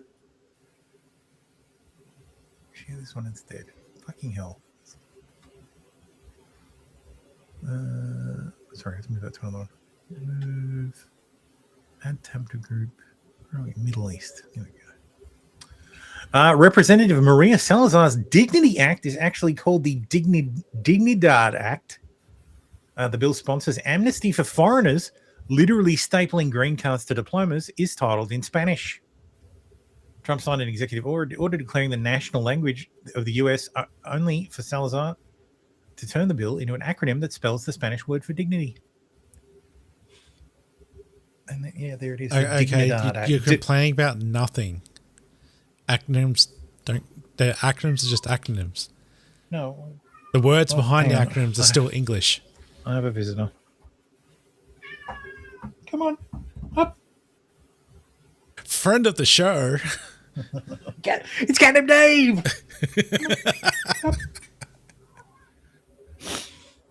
Here you go, talking to the mic. Same, yeah. I just have to get it to lay down on the desk without smacking the fucking space bar. She does that all the time. Even if I push the fucking keyboard as far away as possible, she will reposition herself and fall on the keyboard. Oh, nice. Your armies. It's useful. But yes, it's the dignity for immigrants while... there we go. She's fucking on the keyboard. Dignity for immigrants while guarding our nation to ignite and deliver the American Dream Act. Fuckwits. But she says... so plenty of people have a fucking problem with this, as they fucking all should. She says, read the bill before you open your mouth. Calling the Dignity Act amnesty isn't just wrong, it's deliberate distortion and exposes how little you know about the bill. This is enforcement first, zero tolerance for criminals, permanent border security, and hard-earned requirements to step forward and face the law so American workers are protected, not undercut. Amnesty is the chaos you've defended. Millions in the shadows, no control, no accountability, and a system that stopped working a long time ago. No shortcuts, no giveaways, no blanket forgiveness. That's law and order. That's dignity. She is full of shit. Read another thing in your insane bill. You'd set up campuses to try and help would-be illegals gain entry into the US on the taxpayer's dime. Not later than 12 months after the effective date of this section, the Secretary shall establish not fewer than 3 humanitarian campuses located in high-traffic sectors of the U.S. border, determined by the Secretary, along the southern border of the United States, referred in this section as humanitarian camps. Off you go. There you go. She just randomly gets up and walks off. As cats do. Yeah, you weren't paying enough attention. So this is for processing and management of criminal history checks, identity verification, biometrics collection and analysis, asylum interviews and credible fear determinations, facilitating coordination and communication, legal orientation programming and communication between aliens and outside legal counsel, issuance of legal documents related to immigration court proceedings of aliens, and any other activities the Secretary considers appropriate, which will be called concentration camps. Yep. Confidentiality. The problem is we read the bill and found if somebody applies and is found to be a criminal, that information cannot be sent to ICE for the person to be deported. You protect foreigners, criminals and foreigners. Referrals prohibited. The Secretary, based solely on information provided in an application for adjustment of status under this division, including information provided during prior administrative or judicial review, or an application for a DACA, may not refer an applicant to ICE or any designee of any such either entity. So just may not. Limited exceptions. For assistance in the consideration of an application, to identify or prevent fraudulent claims, for national security purposes, or for the investigation or prosecution of any felony offenses not related to immigration status. Like, it's just ridiculous. National security. Everyone that is illegal is a national security issue. Yep. So, also, evidentiary limitations. For the purposes of subparagraph D, so gang participation, allegations of gang membership obtained from a state or federal in-house or local database, or a network of databases used for the purpose of recording and sharing activity of alleged gang members across law enforcement agencies, shall not establish the participation described in such paragraph. So no stopping gang members, If they're in a federal database or a state retarded database. enough to say that they're a gang member. Yeah, exactly. Yeah. So an alien is described in this subparagraph is if the alien has, within 5 years immediately preceding the date of this application, knowingly, willfully, and voluntarily participated in offenses committed by a criminal street gang as described in subsection 8. But you can only use their statement to prove it. You can't use databases. Okay. This actually sounds familiar from like way back when. Yeah, this is an old act. She released this is the same Dignity Act from last year. Oh. It's literally the Dignity Act of 2025. You're even allowing criminals to stay in the country and their amnesty is offered forever. If they pass background checks, so it literally says no serious felonies or multiple misdemeanors. So as long as it's not a serious crime, that's fine. They have to pay $1,000. So if you're in the company illegally, you can get a dignity waiver, and you pay $1,000 up front, and then $1,000 every year for 7 years, and you get deferred action for 7 years. You can work in the country, you pay taxes, you do your thing, you can travel anywhere in the country. You're basically a permanent status illegal. Like the government knows about you, but you're in the country semi-legally. It's basically a waiver that says, "Oh, hey, I'm allowed to stay. I'm not a citizen, but I'm allowed to stay in America." It's basically residency. Yep. And it's renewable every 7 years forever. Plus work permit and travel permit. Yeah, it's so you get the ability to legally work in the US. You get to travel in the US, and you get to not be deported for 7 years. So ICE can't deport you for 7 years, and then you get to renew it. Yeah, every 7 years. So you get to stay in the country for $1,000 a year. You can stay in the country. You've bought yourself residency. Well, green card. Yeah, well, residency. Basically. This bill also allows people who were deported. Yeah, this is the other thing. There's so many fucking shit things in this. Waiver of physical presence with respect to aliens who were removed or departed the United States on or after January 20th, 2017. You know, the day Trump took office. Yep. And who were continuously physically present in the United States for at least 5 years prior to such removal or departure, which you can just lie about. Because there's no way, you don't have to prove it. The secretary may, as a matter of discretion, waive the physical presence requirement under section 2102B1A for humanitarian purposes, for family unity, or because a waiver is otherwise in the public interest. So anybody can come back. Kilmar Brago Garcia can fucking can apply for a dignity permit. Would also supercharge the O1 visa for foreign students. There's no cap on O1s. It would be like taking the H1B program and injecting it with a cocktail of steroids and rabies and setting it loose on the American college grads. Oh, nice. This bill provides a specialized O1 visa to international students graduating with a PhD from American universities in STEM or healthcare medical fields at aiding their retention to the US. So if you get a PhD in the US in STEM, or healthcare or medical, you get an O1 visa immediately, automatically through this bill. And it's like, what the fuck?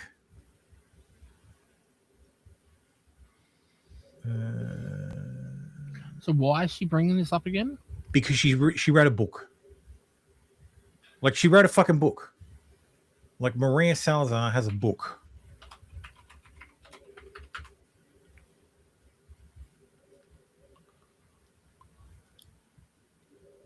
Look at that, November 2025. So you released the last year after she released the like this thing.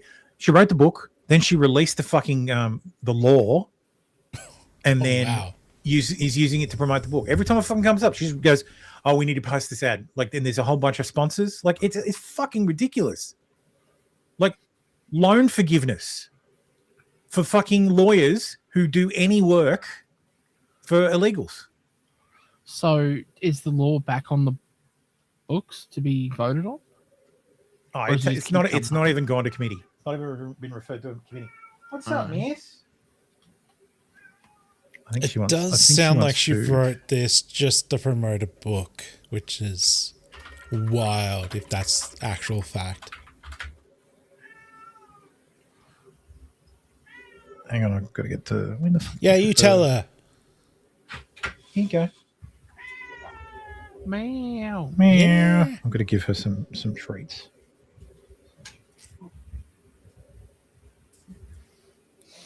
There you go. Give her some treats.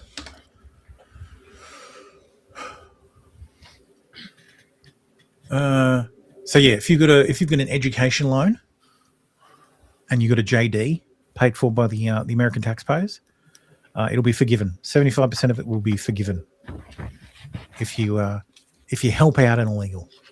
So it's a nice gift to all the NGOs. I don't understand how a Republican can ever fucking sponsor this, but there's a bunch of them. Any alien. So, and this is the other thing too. So, an alien who appears to be prima facie, so on the face of it, eligible for status under this subtitle during the 24 months following the date of enactment of this act may not be removed or fined based on their immigration status. So, a complete fucking amnesty for 2 years Across the board. Across the board. Yep. So if you run into if ICE goes to like detain an alien and deport someone who a cat in heat. No, she's just really talkative. She wants food. Normally the missus would have given her her dinner by now, like her afternoon dinner. So that's why she bugged me. That's why I gave her some treats, and now she's walked away. She's like, "Oh, I'm fine now. Let me go outside and stare at the birds again." But yeah, so no action can be taken. No deportations by ICE, because if the alien appears to be eligible for this program, which is a pretty fucking wide net. Yeah, any alien that there is. Yeah, F on the Liberty score, of course. Republican primaries for Florida 27th are on August 18th. Please vote her out, Liz Cheney style. That would be fucking hilarious. I wonder if she even has a challenger. Where is the Florida 27th? I'm willing to bet it's Miami, or takes in a big chunk of Miami. Or Fort Lauderdale. That's blue, isn't it? Where is this? Kendall. Yes. Yep. Miami, fucking South Miami. Yeah. Fucking Christ.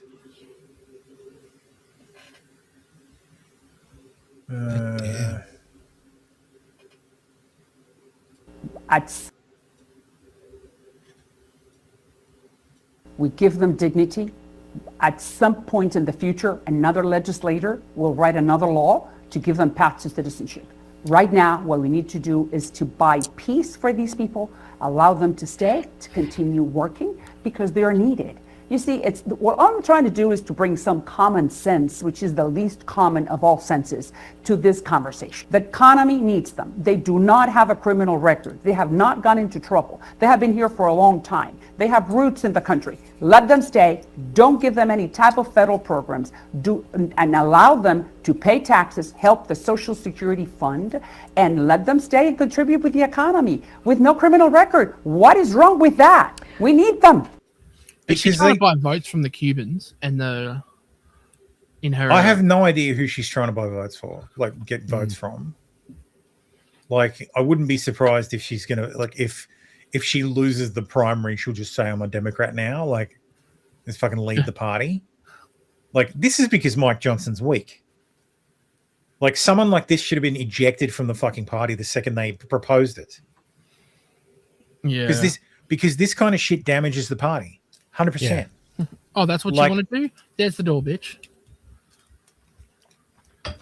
Yeah, that's retarded. She should have had a primary challenger the second she wrote her book, she should have had a primary challenger. From last year, she should have had a primary challenger. So it was introduced by her in July last year. It's got 35 to 39 bipartisan co-sponsors and endorsements from over 50 to 60 stakeholder groups like business associations, faith leaders, veterans, farmers, and immigrant serving organizations. Gee, immigrant serving organizations really want this amnesty bill? Shocking. I wonder why. Yeah. Imagine my shock. Yeah, like I said, write a book. That's what it is. She wrote a fucking book.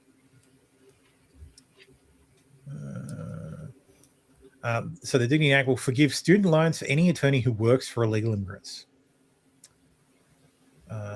So you're going to create 3 humanitarian campuses. The centers will provide legal orientation, programming, and communication between aliens and outside legal counsel. So yes, your American taxpayers are going to be on the hook for all this shit. Like it's fucking insanity. Coming from a fucking. These are the sponsors, the Republicans rather. Every one of these people is Republican. So Maria's at the top. Then Mike Lawler, who is, dude, seriously, Mike Lawler is the worst fucking Republican in Congress. I swear to God. Yeah, but it's from New York. That kind of makes sense. Like, I don't care. Like, ridiculous. Rudy Giuliani's from New York. Yeah. Like, what is this district? 17th district.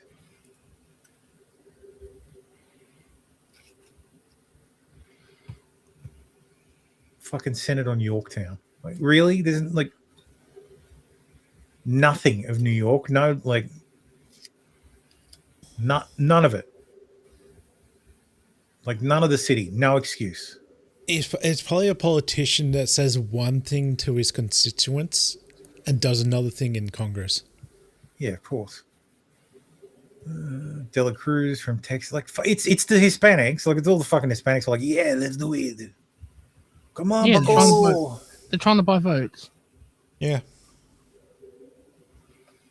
Please do not spread misinformation. But this bill does not offer a pathway to citizenship or amnesty, only a way to obtain a legal work permit subject to the commitment to pay fines for the years of unlawful residence. No, it's not. Bullshit. You're paying $1,000 a year for the 7 years it lasts, and then you pay again. It's a fucking filing fee. And she's literally said, this is the first step to amnesty. Yeah. We do this, and then someone else does amnesty.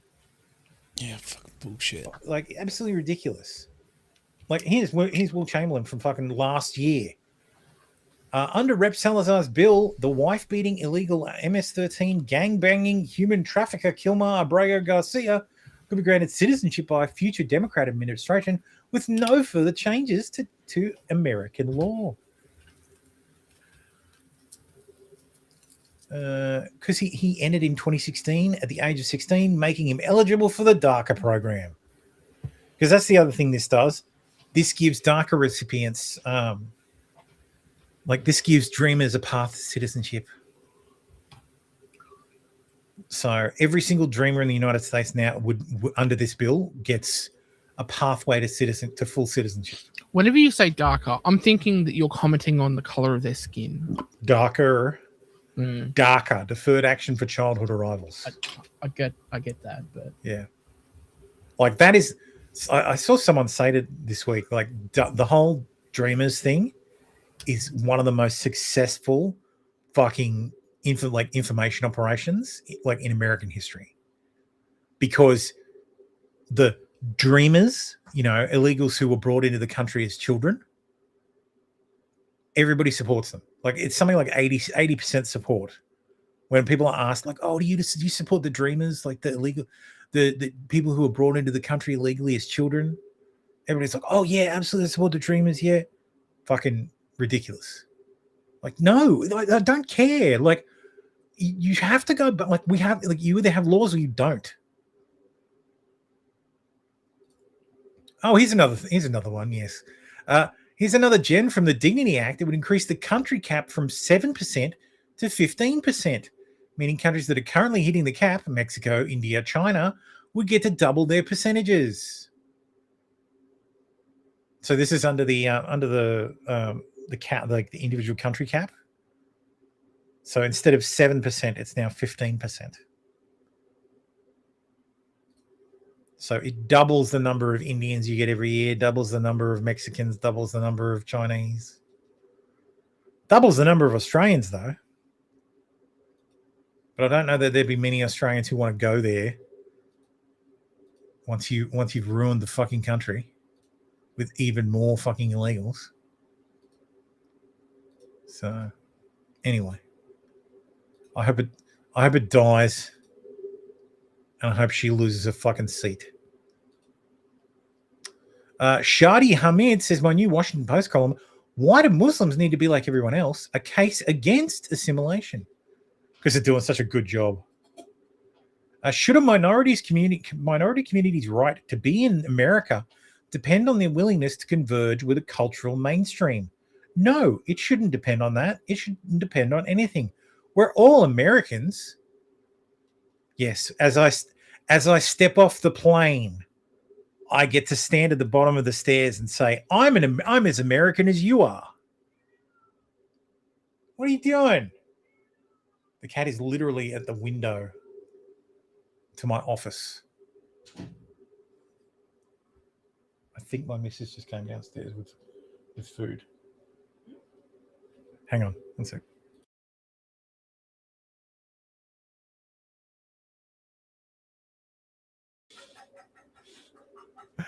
Yes, that's hilarious. Fucking hell. Come on, Gypsy.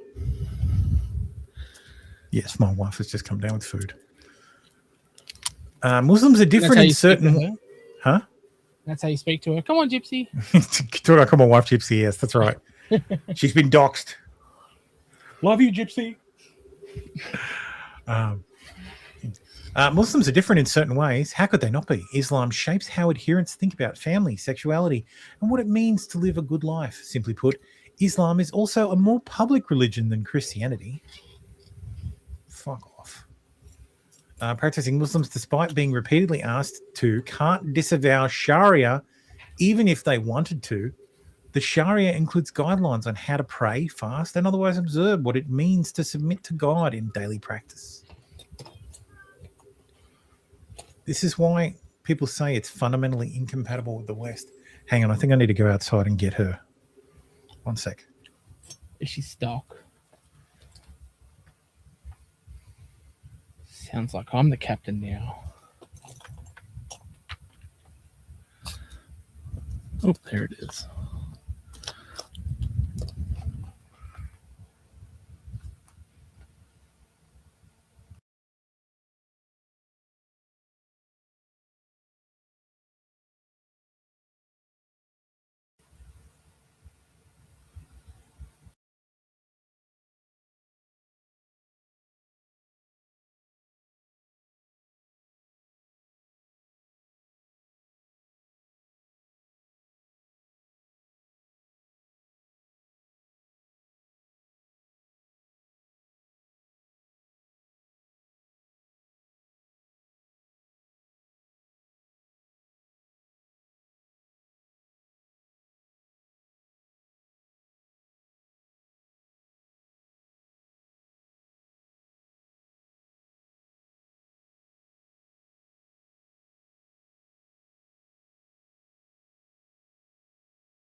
I'm back, chat. Save you from the dead air.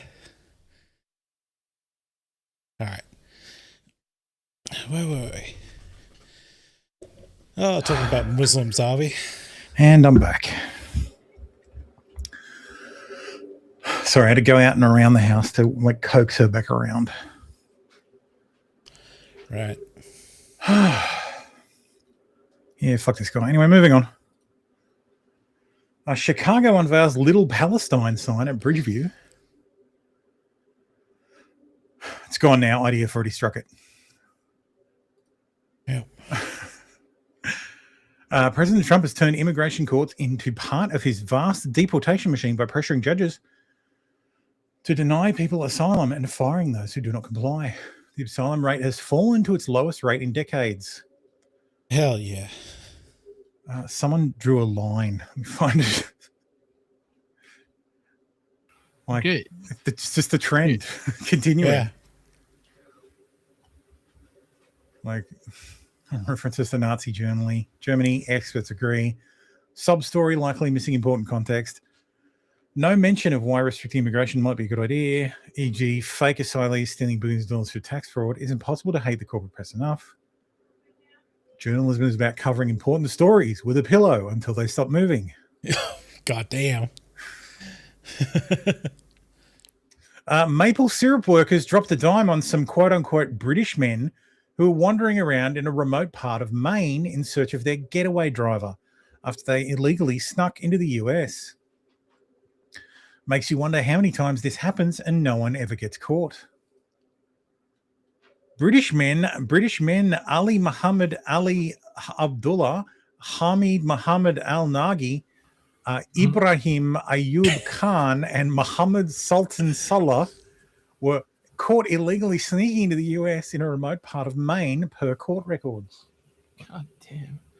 Yeah, those are British British names. men. Yeah, no, those are Yes, traditional British names now. Yep. Lol. One of them captured the whole thing on GoPro, narrating a celebration as the group set foot in America. I can confirm you are now on US soil, Muhammad Sultan Salah narrated on video. As the group crossed through the thick forest just a few hundred yards from the St. Zachary port of entry in northwestern Somerset County, according to an affidavit sworn by US Border Patrol agent Scott Hanlon. Is it seriously that easy that you just rock up? Like, you can rock up a few miles back up the road, walk into the fucking like woods and head south, and that's it? Yeah, it's the Canadian border. They don't give a shit. Like, Christ's sake. They're going to have to start giving a shit, but they don't have to. Yeah. They haven't had to until recently. You're going to have to keep an eye on the fucking British people coming in from the north now. Yeah. British. Yeah, watch out for the British. Yes. British. You just imagine on 9/11, everybody's like running around outside saying the British are coming, the British are coming.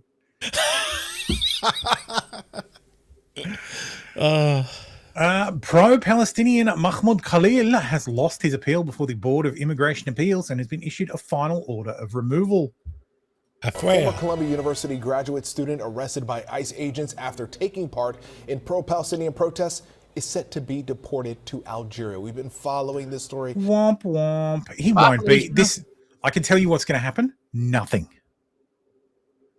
Nothing will happen. I guarantee you there are already 10 more appeals going on that will run for the next 5 years.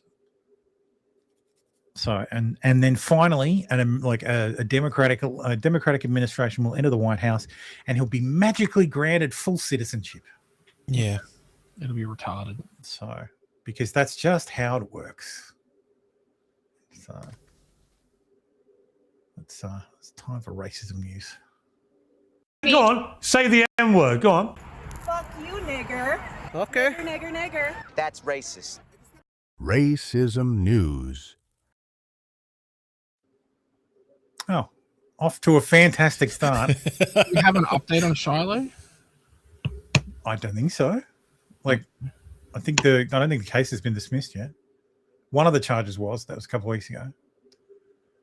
That must have been good because the account's suspended. So anyway. Yep. Must have been spicy. School board member Keith Irvin tells teenage girl, "God, you're hot," in the middle of a public meeting. Then asks where she goes to school. The entire room went dead silent. Now under review. How was this in racism news? I have no idea. God, you're hot. You know that? I think because I searched for the word racism, and the guy is I see racist, like see racists, but it's see racisms and child crime. Hey, oh, he's reaching out. I have rocked it. All right. I just want big crystal. This clip of a Washington County, Tennessee school board meeting is raising red flags. The video shows board member Keith Irvin touch a student board member on the arm and call her hot, and then ask her what school she goes to. Well, you can't call her hot and then not show us what she looks like. Kidding, of course. Oh my god! Oh my god! That's so bad. The quiet. Don't worry, I'm gonna have to put you in the wood chipper.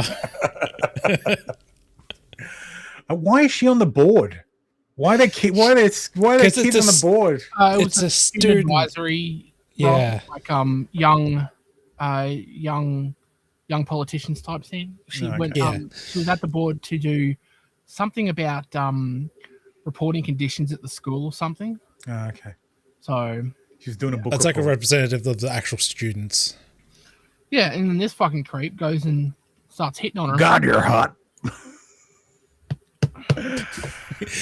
Calm down, Alex Jones. Check that man's phone. The quiet town of Tybee Island in Georgia is in utter shock after hundreds of teens took over a pier with a DJ that ended in gunfire. Kids can be seen jumping over fences and running through the woods to escape. Police have announced they have no suspects.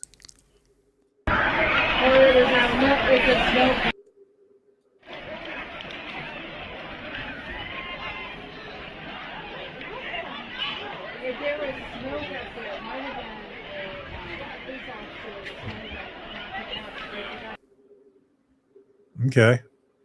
Yep. Still scared to say black. Sad. Was this racism part of racism news? It's all black people. Oh, okay. Mostly black people. Because gunshots.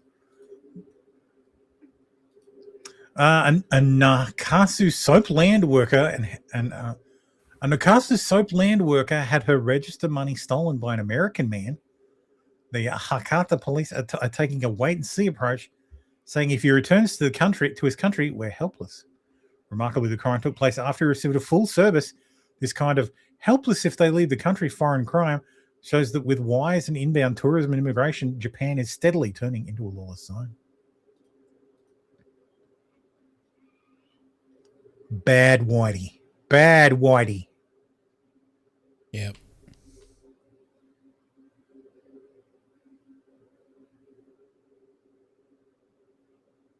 Well, you're looking for bigger notes.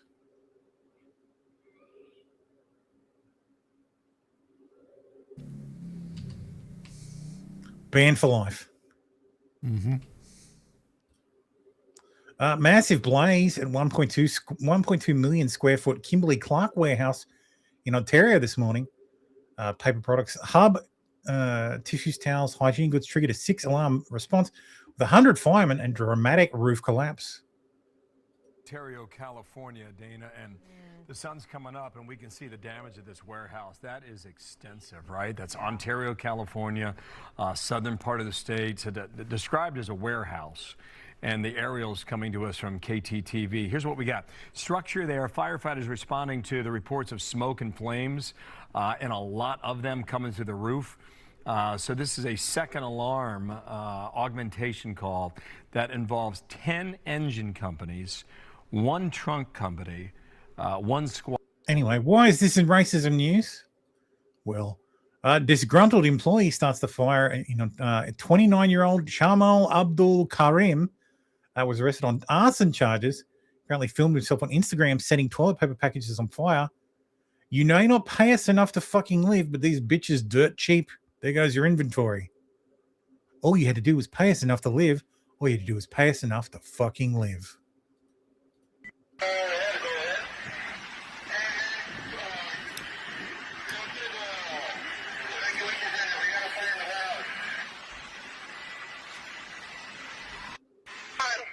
Should have paid us enough to fucking live. You know, we may not get paid enough to fucking live, but these bitches dirt cheap. Why is the white guy's name Chamal Abdul Karim? I have no idea. Weird. The final words of the 15-year-old boy who was lured and killed by an illegal alien were, "I just don't want to die." Miles Young, 15, was killed March 12th in Greene County, Missouri, being lured into a trap by suspects who made him believe he was meeting a girl. Witness said, "I just don't want to die," before he was shot. Jeffrey Archega, 18, faces first-degree murder and is held on an ICE detainer. Second suspect, Praise King, 18, also faces charges of first-degree murder and armed criminal action charges for participating in the ambush. Prosecutors say the group tracked Young's location and planned the attack, including taking a second vehicle to corner him. Young reportedly ignored warnings and only realized he was walking into a trap when the vehicles closed in. Apparently, he was testifying against these two. New disturbing details tonight after prosecutors charged another man in the murder of 15-year-old Miles Young. Greene County prosecutors say on March 12th, a juvenile girl messaged Young, convincing him to meet her for sex, all while the girl and 4 others, including Jeffrey Archega, were planning to set Young up. The girl then picked Young up in a separate car. Court documents say witnesses who knew Young told him not to go with her because she didn't like him and blamed him for the death of another person in a Greene County homicide from 2025. After Young was picked up, him and the girl were on West Maplewood when the other car with Archega and others turned to block the road. And according to witnesses, Young bolted and Archega followed him with a handgun. One witness told police they heard Young on the phone say he didn't want to die before they heard 2 more gunshots. Young was considered a witness in a 2025 Greene County homicide case and was expected to testify. Investigators wrote in court documents that Archega has gang affiliations and has no remorse for his actions. Lovely. Yep. DeCarlos Brown Jr. found incompetent to proceed in Charlotte light rail killing. This is the guy who killed Irina Zarutska. DeCarlos Brown Jr. has been found incapable to proceed on the state murder charges brought against him in the killing of Ukrainian refugee Irina Zarutska, according to court filings. Brown, the 35-year-old man who previously told police he was diagnosed with schizophrenia, faces both state and federal murder charges in the August light rail stabbing of 23-year-old Zarutska. The result of his capacity examination were revealed in a motion but his state public defender filed in Mecklenburg Superior Court on Tuesday. So yeah, he will not be brought to justice, at least not in the state of California, North Carolina. So yeah, he is apparently being charged federally. So I'm sure he'll get out of that one as well, because you got to let the innocent baby angel Aladdin didn't do nothing. He was just not in his right mind. Didn't do nothing, boy. This is the fascinating thing, because if that's the out, well, then you can do whatever you like. I wasn't in my right mind. All right, well, because realistically speaking, if there is someone who is not in control of, like, is capable of killing someone because they've done it before, or assaulting someone, and when they do that, they are not fit to stand trial because they're fucking nuts, then they should never be allowed in public ever again. Mm-hmm. Ever. I don't care what a fucking psychiatrist says. It should be, okay, well, the choice is you can go to trial and we'll judge, like, the jury will decide whether you're guilty or not, and whether or not how long to send you to prison for or to execute you, or you can go to this medical facility for the rest of your natural life. Yep. Like, why do we let these people out? And if you ever decide that you're done with the facility, you can then go to trial. Because if you're a schizophrenic, so if you've been diagnosed schizophrenic like this guy was, or he told police he was, then you know if you stop taking your meds, you're gonna go off the fucking deep end. So if you've willfully stopped taking your meds, you should be responsible for everything you do after that. Hell yeah. Well, if you drink alcohol and you drive a car, you're responsible. Exactly. Yep. Oh, I didn't know. I couldn't. I was drunk. How could I have possibly known? I didn't know I could do that. I didn't know I couldn't drive. I was drunk. I wasn't in control of my faculties. My executive function was turned off by the alcohol. Like, with this kind of reason, like, if you draw the bow, like, back long enough, you can easily excuse any activity. Oh, I was in a rage. Oh, okay, you weren't mentally fit. No. Like, what the fuck? No. Oh, he called me a cuck online. Gay panic. Cuck panic. Dude, that would be the most. That would be the most hilarious outcome. Like Jeremy goes to Canada with a gun to kill PPP, and Jeremy kills PPP, and Warski kills Jeremy in response, like trying to defend him. Then Warski has to make breaks himself his no. It breaks his heart. Gets off his breaks his falls off the wagon. Yep, falls off the wagon. Falls off the wagon and gets mated. Oh no. Anyway. Drill rapper Dougie B is charged with facing 20 years in prison. Charged and facing 20 years in prison for robbing a fan 4 months ago. Robbing him right after taking this picture with him. Look how he's looking at the money.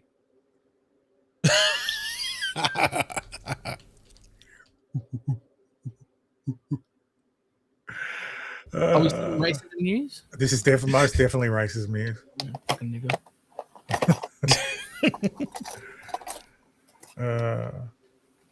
Two men in Charlotte, North Carolina, have been arrested after a black man attempts to stand up on a horse's back in uptown Charlotte, falls off and then runs into the street to be hit by a car. It's unclear. The horse survived. Well, that's good. But I do want to prepare. He's actually telling the truth. It's hard to watch. So trigger warning.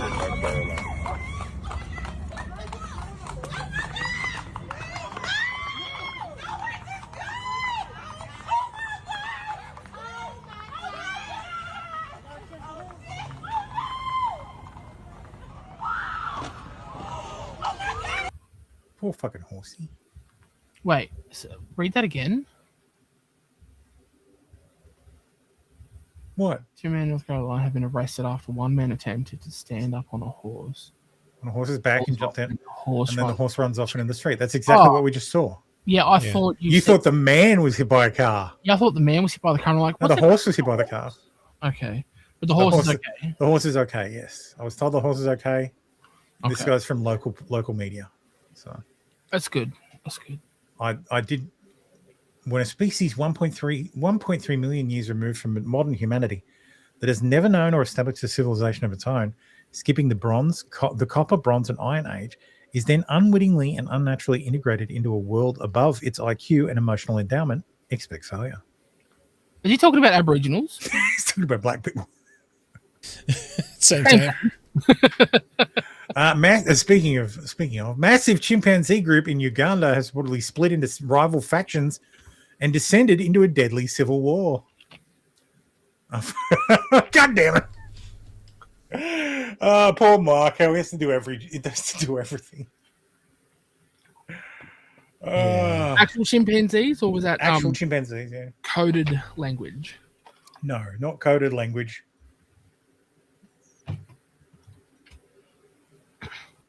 What would happen if Homo erectus had a child with a modern woman? First, logically, fertilization would have to occur. Both belong to the human evolutionary family, so in theory, reproduction would not be completely impossible. After a pregnancy lasting around 9 months, a rare hybrid child could be born, combining ancient human adaptations with modern human biology. At birth, the baby would have a smaller, agile body than usual, with longer arms, a lower skull, dense muscles, and an unusually strong grip for its size. From the earliest months, it would show uncommon mobility and climbing skill. Cognitively, it would develop a curious mix. Primitive instincts along with a strong spatial and sensory memory. In adolescence, there would be a great difference as it would Why does that look like I Show Speed?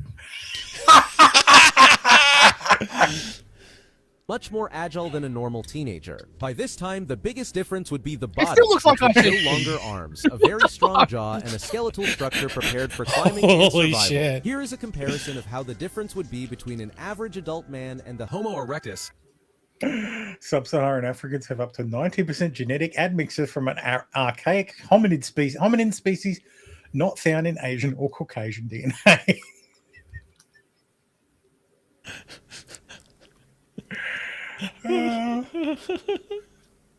Oh god. Completely unrelated, of course. Oh, never mind. Shake Shack employee shot and killed during argument over onion rings. She was bright. She was friendly. She was funny. She worked hard for everything she got. Even the stabbing? Chakuna Lachelle Meekin's mom said. And her male co-worker, whose identity has not been publicly released, were both shot by an unknown driver. Unknown. While working a Steak and Shake drive-thru in Missouri. Is there a video? No, there's a woman killed during argument over onion rings at drive-thru. Is that the woman who was shot or is shot? Like, who did the shooting? Right now, a lot of questions remain unanswered in the killing of a woman who is working a Steak and Shake drive-thru. The victim's family is speaking this evening about this violent attack. The shooting happened late last night in North St. Louis County. That Steak and Shake is in Spanish Lake along 270. I did notice that too, Fallen. It's where Dunn Road and Bell Fountain Road meet at the interstate. This shooting appears to be over food. So let's get more from our Shoshana Stahl, who is live at 5 from that Steak and Shake tonight. Shoshana. Yeah, Corey, I spoke to the victim's mom out here in the parking lot of the Steak and Shake earlier this morning. She tells me her daughter had only worked here for about 3 to 4 months, and she loved coming to work. Now she's trying to wrap her That's head around because she'd only worked there for 3 or 4 months. how her daughter could be killed simply just doing her job.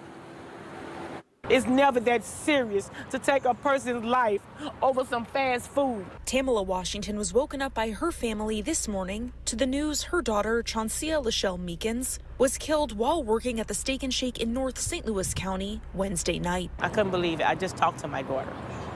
We was talking about her birthday. She wanted me to cook a special meal, her favorite meal. Her birthday is April the 23rd of this month.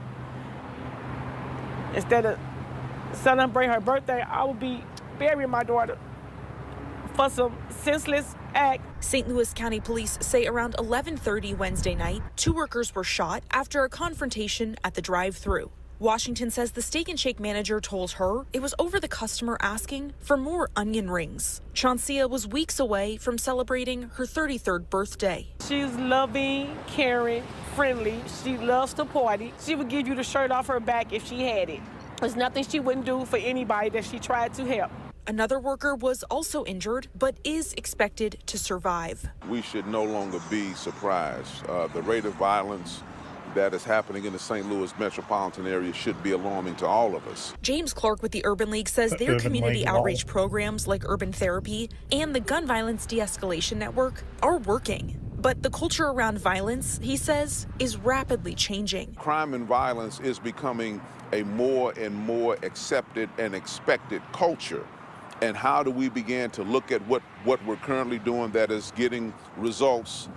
How do we begin to come up with new adaptations to what we're doing? And Clark says that includes businesses adding de-escalation training into customer service training. Chauncia's mother has one message to the people who killed her daughter. Please come forward and turn yourself in. You took somebody's daughter, somebody's auntie, somebody's cousin away from me. That's all I want. It's justice for my daughter. That's all I'm asking. Okay. St. Louis County Police haven't released any information about the potential suspects and don't have anyone. Yeah, so they don't know who did. Like, have no idea who did it. Then, if they haven't released anything. Yeah. A scholar executes his girlfriend at point blank range while she lays there dying. Instead of rendering aid or calling 911, her friends and family start looting her house. We's about to take everything up in here. God damn.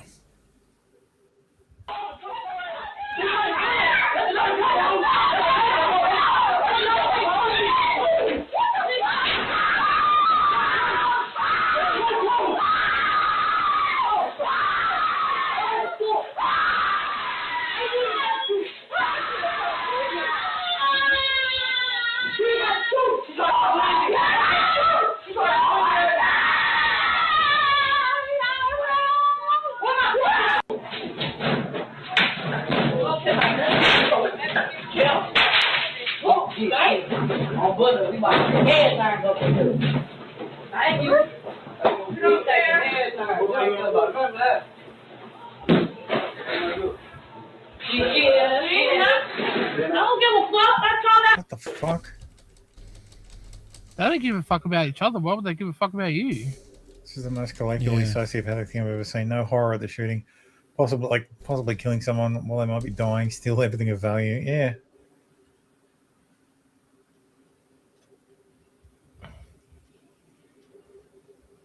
Like, what the fuck? Yeah, exactly. What the fuck? Looting at 6:31, shooting at 6:33. The clip sequence is reversed. The shooting came after the looting. Oh, good find. Oh, nice work, Brick Suit. Yeah. They're both wrong, but it's wrong to reverse. Yeah, that's shit to reverse the sequence. God damn it. Oh, let's talk about the UK.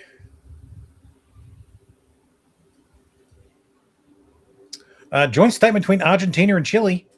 Chile announces its support for Argentina in its claim over the Malvinas Islands. They will form an expanded working meeting for attracting investments in technological cooperation, announcement of cooperation on security matters to combat organized crime, and complete modernization of the border crossing. What are the Malvinas Islands, you may ask? You may know them by another name, the Falklands. Ooh. Yes, weakness promotes challenge.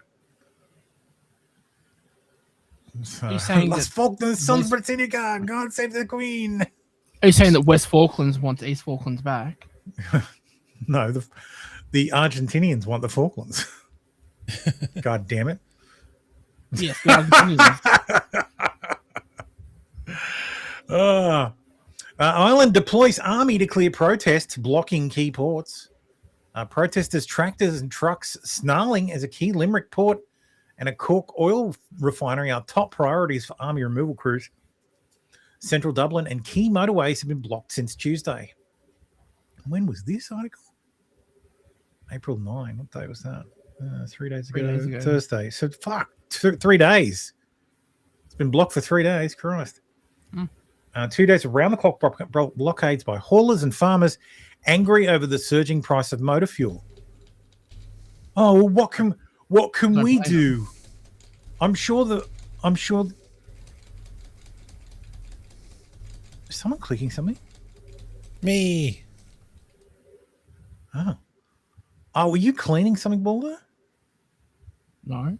Oh. Yes, I said me. Calm down. Yeah, but I didn't see your thing was like going in now. So, Justice Minutes, the grassroots. See, this is the thing.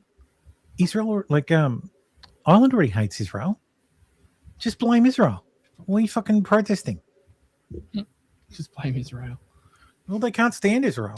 Most of basically the government there is just anti-Israel. The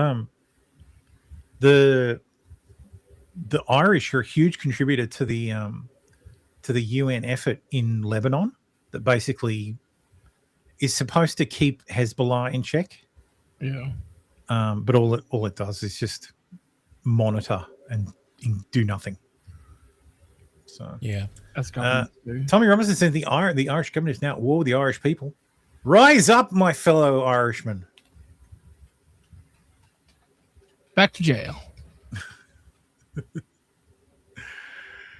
What the fuck? They're out tops of the tanks and all. Lol. Watch this.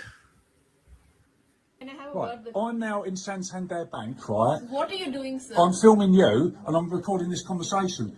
I'm coming to the bank to withdraw £2,500. Are you going to let me? I've got £11,500 in my account. Are you going to let me? Are you going to let me to have the money or not?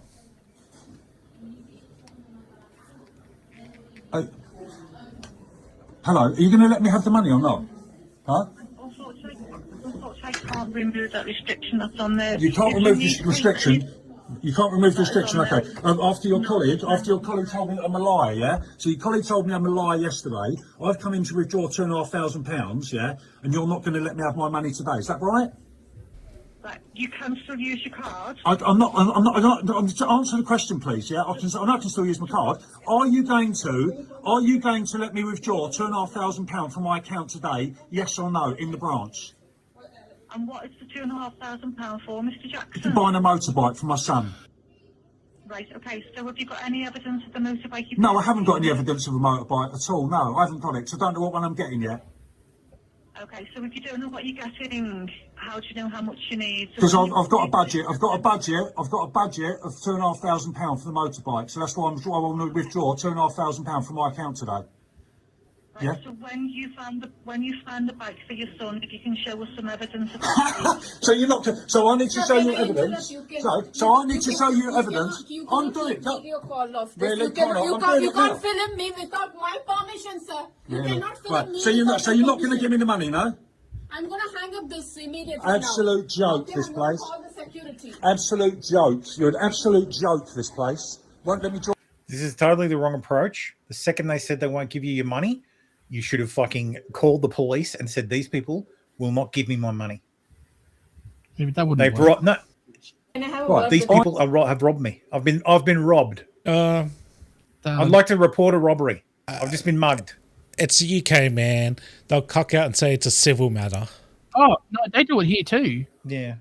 None of the I saw a video of a woman who tried to go into a bank, a branch, and a CBA branch, get out 20 grand so she could pay some people, and they're like, "Oh no, you can't. We need proof that you're gonna pay people. We want to make sure you're not going to the casino." It's like, fuck you. Fuck you. If I want to go to the casino with money, it's my money. $400,000 in my account. If I take out 20 grand to go to the casino and blow it, that's none of your fucking business. Give me my money. No, we can't do it for your safety. It's my fucking money, cunt. Give it to me. And they're like, no, you can't do it. No, well, that's the point where you say, okay, I would like to close my account. I would like a cashier's check for the total amount of my account, and I would like the account closed. Yeah. But none of the banks would do that. Yeah. None of the banks will give you the money. They'll all tell you, no, you can't do that. The banks need to make sure that its customers aren't victims of fraud. Too many people, especially the elderly, fall victim to phone or internet scams. Purchasing gift cards for the scammers. You buy the gift card with your fucking card, you idiot. You don't go to the bank to buy it. Yeah. Seriously. Fucking moron. Okay, look. Fucking There's an old apologist. granny man. who's coming in and she's giving a really sus story like, oh yeah, there was a guy who came I can absolutely to my understand door the making and a fucking judgment call. he tried to sell me a vacuum cleaner, and he said that that I had to come here and get a cashier's check for twice the amount, and then he said he'd give me half of it back in cash, and then right then they're like, we can't do that because he's trying to scam you. Absolutely. Judgment call that every day. But someone walks in and they're of sound mind, and they're like, I just want my money. They shouldn't say no. Like, it's fucking ridiculous. Yeah. The banks think that they control your money, and they do. They think they don't have to give it to you because, what are they going to do? Go to another bank? The other banks are going to tell them the same fucking thing. Presumably this is fake. It's nothing to do with the banks that he wants money for. No, Yeah, it's not fake. They write these fucking laws and then nobody pays any fucking attention until they get implemented. And it only affects 4 people a year, and so no one gives a shit. You can still do a transfer. Bollocks, can you? I transferred £700 to my landlord for rent. I even stated what it was for on the stupid fucking app, which got me to approve it on another fucking app. The bank phoned and said they'd cancelled it. Suspicious movements. Fucking bullshit. The UK is so fucked. Like, I know we do this here, but not to this fucking extent. Like, we're not far off. Like, it really is fucking ridiculous, man. Like, oh yeah. Like, that's why when the missus says, "Oh, we could always go to the UK," and I'm like, why the fuck would I want to live in a country where I'll end up paying more in tax to make less in money and have less fucking rights? Yeah. Yeah. In a country that's basically going to collapse. Like, at least Australia's not right on the fucking precipice. Yet. Well, that's why I said we're not right on the precipice. I didn't say we weren't near the cliff. Like, That's true. An NAB account so I could get the 10 cents off a litre through 7-Eleven. And I got a call the other day. She's like, just to let you know, if you don't put money in the account, it's going to close. And I'm like, you know why I opened the account? She's like, no, why? And I explained, because 10 cents off. And she goes, oh, so you don't really want anything in the account? You don't really want to use it? I'm like, nope. She goes, okay, fair enough. And then just left it at that. Just was like, yeah, okay, cool. Like, yeah. If I was in the UK, I probably would have got a lecture for wasting their time. Yeah. And then put on a some kind of fucking this person's an asshole list. You'd be ASBO'd. You'd have an antisocial behavioural order. Pretty sure you're still on that list. The manager of an alcohol-free pub called Sober has been convicted of drunk driving. What? Of course. Hayden Garrity was found slumped over the wheel of his crashed car while more than 4 times the limit. So, HMS Dragon forced to dock in the Med amid technical issues with the water system in latest embarrassment for Royal Navy. It was being dispatched to the Gulf. Well. Rule, Britannia, rule the wave. Oh, fuck off. Hezbollah reportedly hit a British warship with a missile off the Israel coast after mistaking it for an Israel. No, they fuck off. No. God. Hit bomb? Christ. What's more likely? It was hit by anything, or the water makers don't work because the Brits outsourced everything. Yeah. The water makers don't work. Exactly. Mm-hmm. A man tried to find a British person standing for Reform UK. Sound on. I'm seeing obviously new candidate announcement.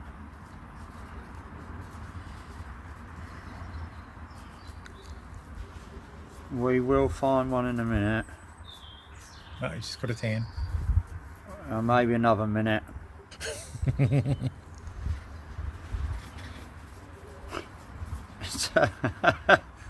Fuck's sake. Oh look, Darius Hutchinson. Fuck me, what do you know? Jeff Halifax, Joseph Pearce. Yeah, well, that seems to be about it. Yeah, Reform, you are a bag of shit. Somebody pointed out this one. Be the Isle of Wight, literally 97% white British, literally be called the Isle of Wight. Reform candidate be like Muhammad Sharia. Ventor and St. Lawrence, Isle of Wight. Oh my God. Fucking Christ. He's not on the website of Reform candidates. 2 on the nose. Dude, he's in this video. He's at the fucking top of this video. With all the other ones. Candidate announcement. He's the first entry right there. Muhammad Sharia. Hardly out of step with Reform so far. Yes, well, Braverman.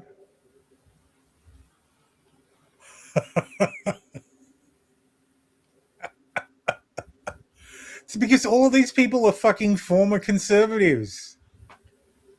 Yep. Half the fucking Conservative Party is fucking bunch of letters. Welcome to Reform UK. Yes, sir. Yes, sir. Thank you for calling. Yes, sir. Thank you for calling Reform UK. How can I direct your call, sir? Might I have your credit card number, please, sir? The UK's House of Lords has narrowly approved an amendment to ban pornographic content depicting sexual acts between step-family members. You know, legal sex. The measure passed by just 1 vote. Once it becomes law, publishing or possessing this type of content could become a criminal offence. Online platforms and adult websites may be required to remove and restrict access to such material.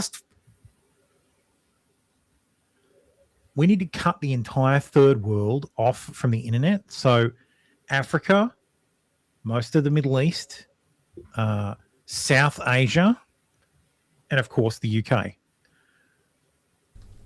Because they provide nothing. of value, Yeah. except for this section of the show. And even that value is pretty fucking low. So what's the Pornhub category going to be now? Step Brother's cousin? Oh, Step Brother's cousin. I'm stuck in the dryer. No, just be cousins. They'll just fucking continue to make it, and it won't be available to the UK. This is what I'm saying. Just fucking cut them off. This internet thing is not working anymore. It used to be US centric, and then the rest of the world went, wait, we can legislate this stuff and people do what we say. Hang on a minute. Yeah. No, it just needs to be, there's the internet, which the US is in charge of. And then there's all these other internets. The UK internet, which is separate. The Russian internet, which is separate. Quote unquote. The Chinese internet, which is separate. Yeah. And they can all just fuck become off. intranets. There's the internet and then intranets. No, there's internet. There's the internet, and then there's the other internets. Yeah. There's the lowercase I internet. Okay. Anyway, Keir Starmer has dropped the bill to hand over Chagas Islands to Mauritius after Donald Trump removed his support.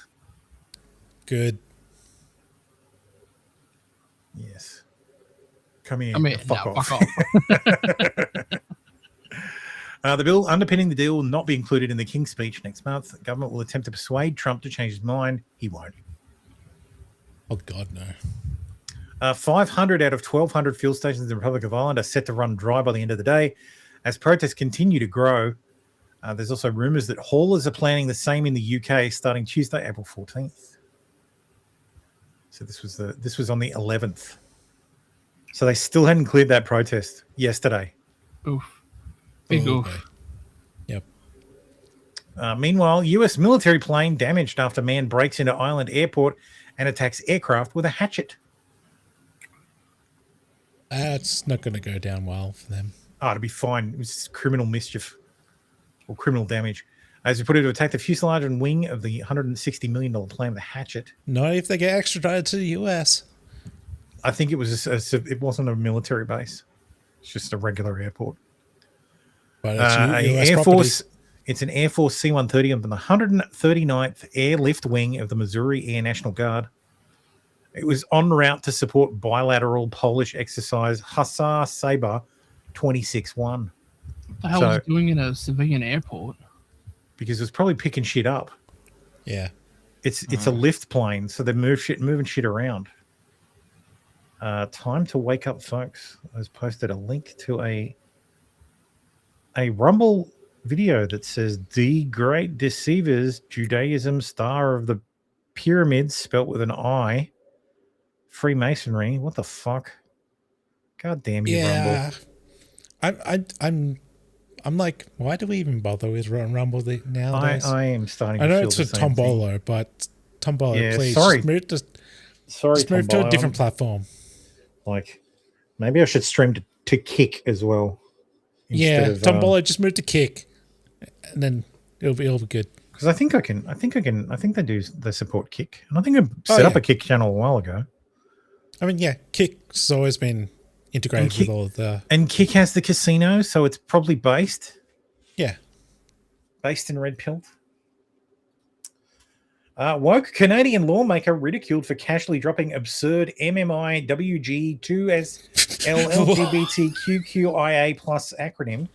What the fuck? Oh, and it just rolls off her tongue. Is cutting. I know, like I heard her Minister say it. I'm like, Carney holy shit. is cutting $7 billion between Indigenous Services Canada and Crown Indigenous Relations. They provided $0 to deal with the ongoing genocide of MMIW-G2S-LGBTQIA+. God damn. This is abhorrent. That's right. This is callous. Okay, socialist. So she says abhorrent. It's abhorrent. A-B. There's no P in there. Yeah. Canadian lawmaker Leah Gazan drew gales of mockery for showing just how Leah woke Gazan, Uzail Guma. Like, what the she is by casually dropping an absurdly long 16-character LGBTQ acronym while speaking at a press conference. Gazan uncorked the new ultra-lefty term while bemoaning $7 billion in budget cuts to a pair of federal Indigenous departments. They provided $0 to deal with the ongoing genocide of MMIWG2S LGBTQIA+. She said with a totally straight face, and impressively, without so much as looking down in her notes. The 16 characters stand for Missing and Murdered Indigenous Women, Girls, and Two-Spirit. Lesbian, gay, bisexual, transgender, queer, questioning, intersex, and asexual. Notice she also said the genocide of those people. Mm-hmm. The genocide of the missing and murdered. How do you genocide someone who's been murdered? Like, wasn't the murdering part of the genocide? Like, what? Thermo, stop asking questions. Yeah, there's no logic in that. All right, let's quickly go through It's just Iran. feelings against white men. So the Prime Minister of the Islamic Republic of Pakistan, you know, that other Islamic Republic who is our quote unquote ally, unlike the other Islamic Republic of Iran, that is our quote unquote enemy, says diplomatic efforts for peaceful settlement of the ongoing war in the Middle East are progressing steadily, strongly, and powerfully, with the potential to. Did Trump write this? Diplomatic efforts for the peaceful settlement of the ongoing war in the Middle East are progressing steadily, strongly, and powerfully, with the potential to lead to substantial results in the near future. Few too many big words there. Thank you for your attention on this matter. You should have ended with that. Anyway, Pakistan is. This is the best part. Where's the fucking?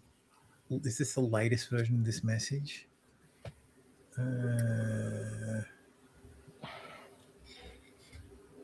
Because he updated it. It was literally a copy and paste job. Feeling genuine secondhand pain for Pakistan, what could have been a real diplomatic masterstroke has been exposed as a case of a slave state taking orders from its master. So here, he pasted draft Pakistan message, PM's message on X. And they pasted it in full. And then they just went, edit. And then they put the proper one in. Because they're fucking retarded. They couldn't have just deleted it. Yeah, that's right. Footage shows Patriot interceptor striking Bapco energy facilities in Bahrain during an attempt to stop an Iranian drone.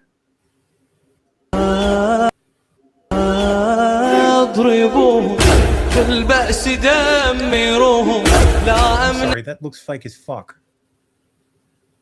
Copyright claim. Yeah, that looks fake as fuck.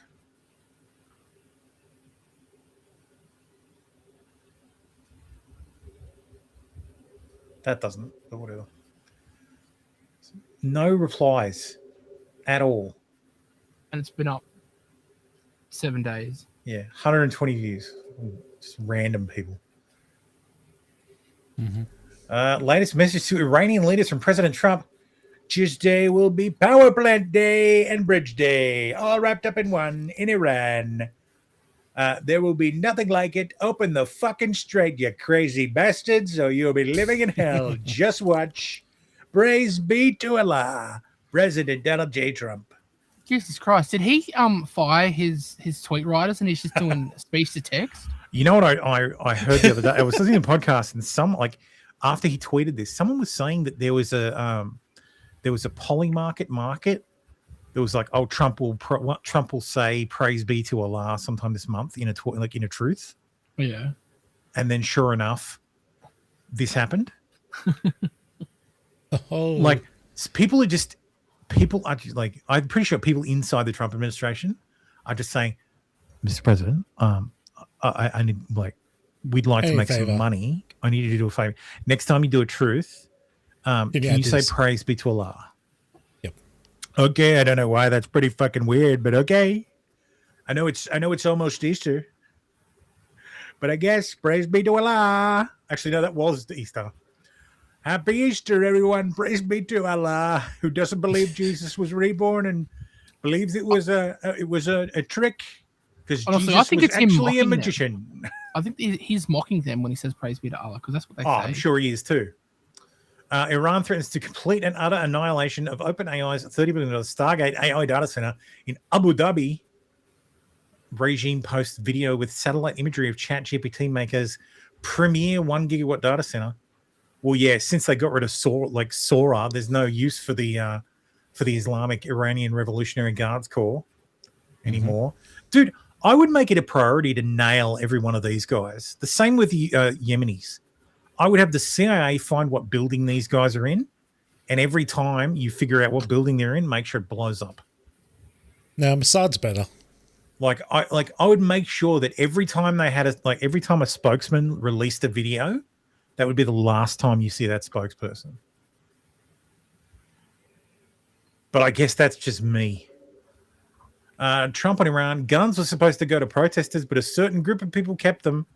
I'm very upset. They're going to pay a big price for that. What? Oh. They don't have guns. You know, we sent some guns, but the group that was supposed to give, which I said would happen to my people, I said it, I called it exactly. We sent guns, a lot of guns. They were supposed to go to the people so they could fight back against these thugs. You know what happened? The people that they sent them to kept them because they said, what a beautiful gun, I think I'll keep it. So God damn it. upset with a certain group of people, and they're going to pay a big price for that. But Dude, I can Iranian totally people- see the CIA being like, no, Mr. President, we absolutely can get these guns to the people of Iran. No problem. We're going to use insert group. And Trump's like, that group never fucking heard of them. Who are these losers? You know, they're just going to keep the fucking guns, right? All right. When it happens, I'm going to say, I told you so. And I'm going to make you look like a dickhead. I was more thinking more like the CIA is like, yeah. We need new guns. I mean, we need to get new guns to Iraqi people, and then next day, every CIA operative has a new set of weapons. New car. we need to pay them off with new cars, Mr. President. Yeah. Suddenly, all the Langley dealerships are sold out. President Trump on Iran rescue operations. Iran didn't know somebody was missing until a leaker gave the information.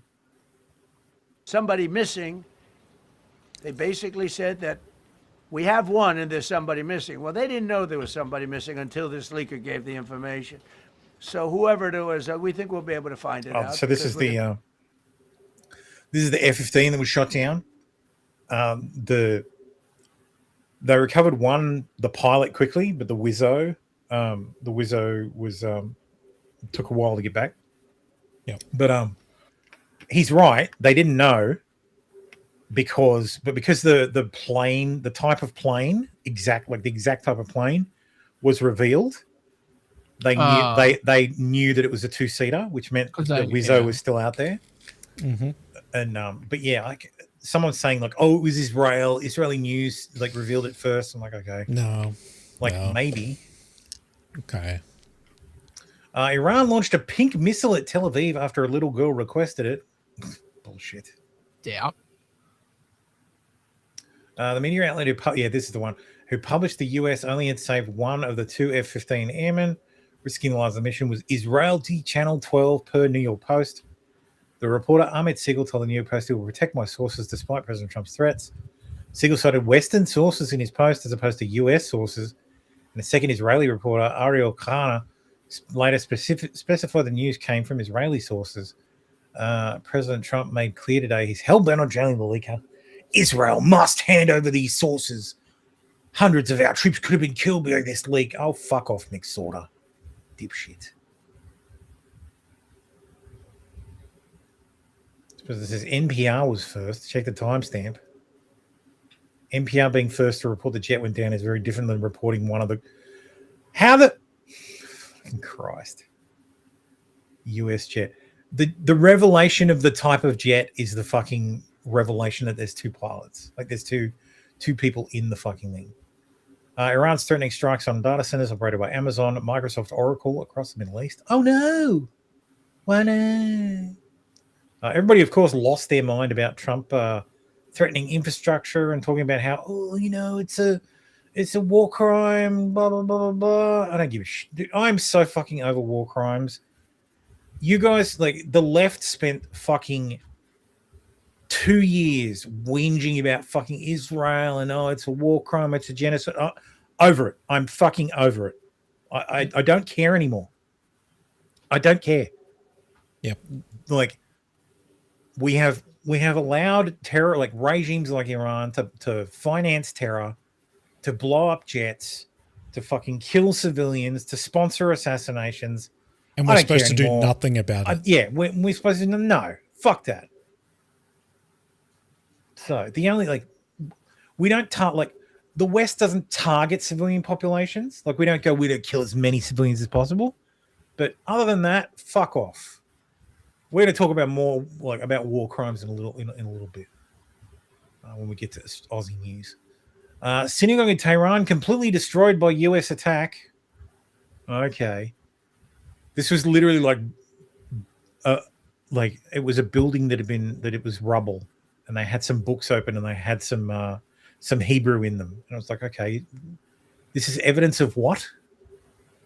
Like, all right, do you have footage? You have footage of every other missile landing. Do you have footage of this being blown up? Oh, was anybody there?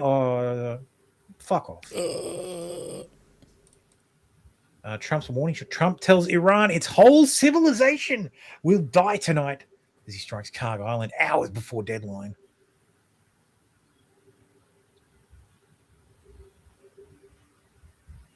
Oh, they don't have the tweet. I thought they had the tweet. The truth, whatever. Yeah. Of course, Taco is unbeaten so far. Trump chickened out because the so they want to the Pakistanis were like, oh no, we've organized something. So yeah, there's a ceasefire for 2 weeks while what's his face, JD Vance heads to Pakistan to negotiate. He's been in Pakistan for 24 hours at the moment. Mm-hmm. Last I heard before the show started, they'd been in meetings with the Iranians for 24 hours and gotten absolutely nowhere. Naturally. Yep. So color me shocked. Iran is immediately Iran, after being told that their bridges and power plants were going to be destroyed, immediately grabbed as many young people and women as they could, and then organized for them to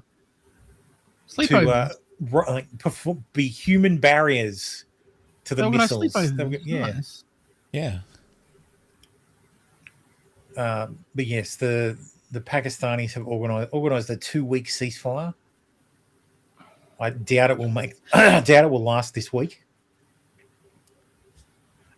Trump says U.S. military is loading up, resting, and looking forward to its next conquest, and will stay in Iran until real agreement is complied with, after branding the 10-point ceasefire plan fake news, because of course the Iranians were like, "We won!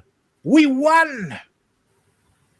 First day of the ceasefire, Israel took multiple waves of Iranian missiles. Kuwait reported that more than 24 drones were launched by Iran since 8 a.m., and the UEA is currently under missile attack. Yeah. So, also there was some confusion where the Iranians were like, "Oh, and also Israel stops firing at Lebanon," and the US is like, "No, that's got nothing to do with us. That's not got nothing to do with us. What's it got to do with you, bro? We thought you didn't. We thought you weren't a sponsor of terrorism. We thought Hezbollah had nothing to do with you. Wasn't that what you were saying?" Mm-hmm. Yeah. Hasn't it been your position for the past 20 years? Yeah. Trump declares State of Hormuz joint venture. This is Trump's biggest problem, is that he's inconsistent. He just fucking says stuff. Iran agreed to a 2-week ceasefire that will reopen the waterway, while a 10-point peace plan is negotiated by both sides. So the US one is 15 points. The Iranian one is 10 points. No, like maybe 3 of the Iranian points are reasonable, and they're like withdraw the sanctions. And it's like, yeah, okay, that's fine. You can have sanctions relief. We'll get rid of the sanctions, but you give up like your nuclear program. We'll provide you. We'll enrich you. Like the West will enrich uranium for you. We'll even give it to you for free to run in your reactors, but you don't enrich your own uranium. Cool. You could sell oil, no problem. Go fucking nuts. But no ballistic missile program. And 3, you stop fucking sponsoring terrorism. And then you can rejoin the world.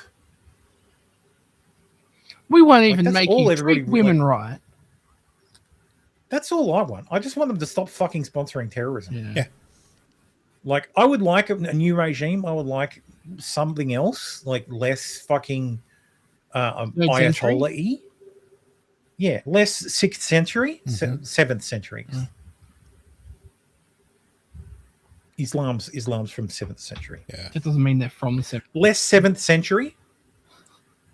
But yeah, so this is their peace plan. Commitment to non-aggression. So the US agrees to never be aggressive towards Iran. Yeah, I doubt that. That Iran controls the Strait of Hormuz. Nope. That Iran can enrich uranium as much as it likes, but it won't make a nuclear weapon. Yeah, fucking no. Lifting of all primary sanctions and then lifting of all secondary sanctions. So just remove. This could have been 1 point, but they wanted to get to 10.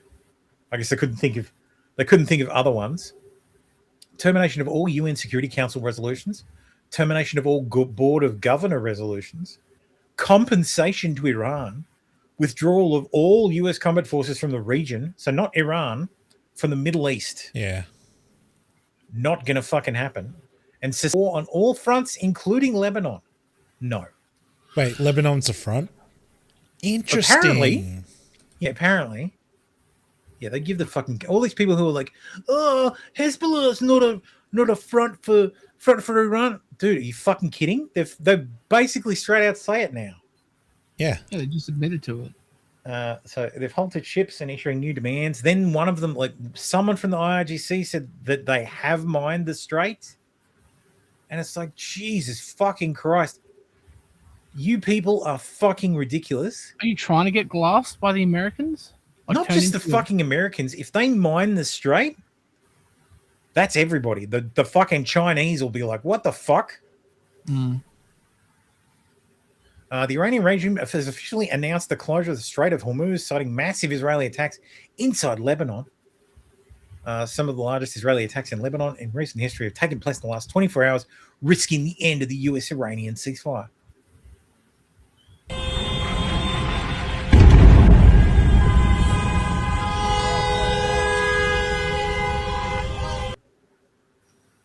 This guy's like, oh yeah, what's going on?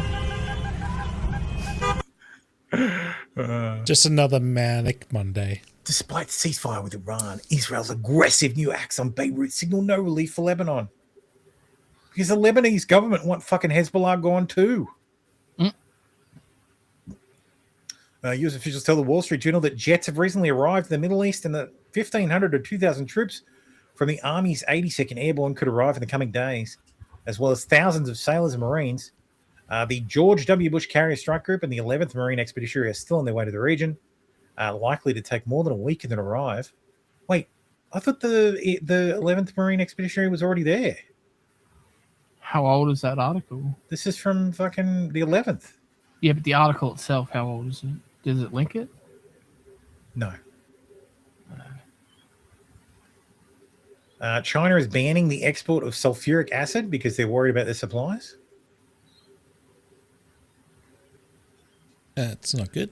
The United Nations has nominated Iran to help shape policy on women's rights, human rights, disarmament, and terrorism. Well, they know all about them and how to. What better organization to do it? The United Kingdom, Spain, Canada, France, Germany, Norway, Netherlands, Australia, Switzerland, Austria, and Finland all played their part. Holy shit, the Western fucking hemisphere. Ridiculous. Minus America. Yeah, America's its own thing. So yes, of course, what to know about the 25th Amendment again? I'm like, fuck off. I remember the first time around. I don't need to be reminded of it. Yeah. Fucking Christ, insanity. I so hope that Trump on the last day just comes out and declares himself a woman. Actually, that technically makes me the first woman president. Yeah, I hope he does it and just watch the left just completely lose its mind. I want that so bad. Artemis 2 astronauts report burning smell from malfunctioning $23 million toilet. Ooh. I think this is from last week. I covered this. Yeah, because wait, is it an incinerator? Artemis 2 is already back. Christina Koch has officially become the farthest any woman has ever traveled from the kitchen. Fuck. I think that is pretty funny. In a sexist way. Make new friends, but keep the old. A new photo captures the moon's near side on the right. The side we see from Earth, identifiable by dark splotches, and its far side on the left. The Artemis crew are the first to see the far side with human eyes. This is not true. I'm pretty sure the fucking Apollo guys. Yeah, Apollo 8 were the first humans to see the moon's far side with their own eyes, followed by every other Apollo mission since. Yeah. They sent their first messages and displayed surprising ability after moon mission. There's plenty of photos. They're back on Earth now, so they landed perfectly fine. Everything went swimmingly. Everybody's going to call it fake anyway. So Was all the retards are like, Was this NASA or was it SpaceX? This was NASA. So they actually NASA went back to the moon. Yes, they went back to the moon, or they orbited it. They orbited. Well, no, they went to the moon, did a loop, and then came back. Yeah, but they didn't land on the moon. No, that's correct. Okay. So they haven't actually gone back to the moon. They just did a drive-by. They have traveled. They've gone further from Earth than anybody else ever. Okay. So, because all the previous missions were when the moon was a bit closer, I guess. So, Russia's VPN crackdown triggers banking disruption nationwide. Whoa. Russia's recent crackdown on VPNs has sparked significant disruption across the country's banking sector, leaving millions of customers unable to access essential finance functions. Analysts attribute the changes chaos to a new government regulation aimed at restricting VPN usage, which have inadvertently affected financial institutions relying on such technology. Womp womp. Too many people using American systems. An angry researcher just dropped a Windows Defender 0-day exploit. He has a message to Microsoft. I'm not explaining how this works. Your geniuses can figure it out. Yep. At the time of writing, the vulnerability is still unpatched. Full POC source can be found here. Whoa.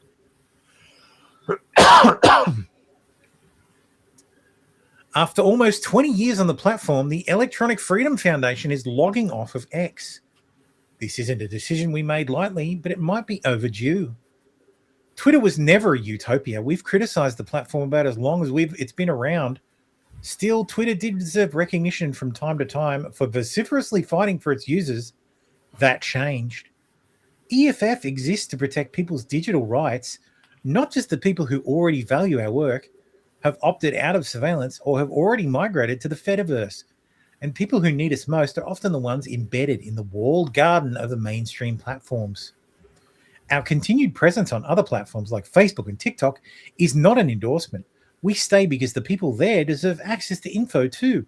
We stay because the fewer steps between you and the resources you need to protect yourself, the better. When you go online, your rights should go with you. It's no longer where the fight is happening.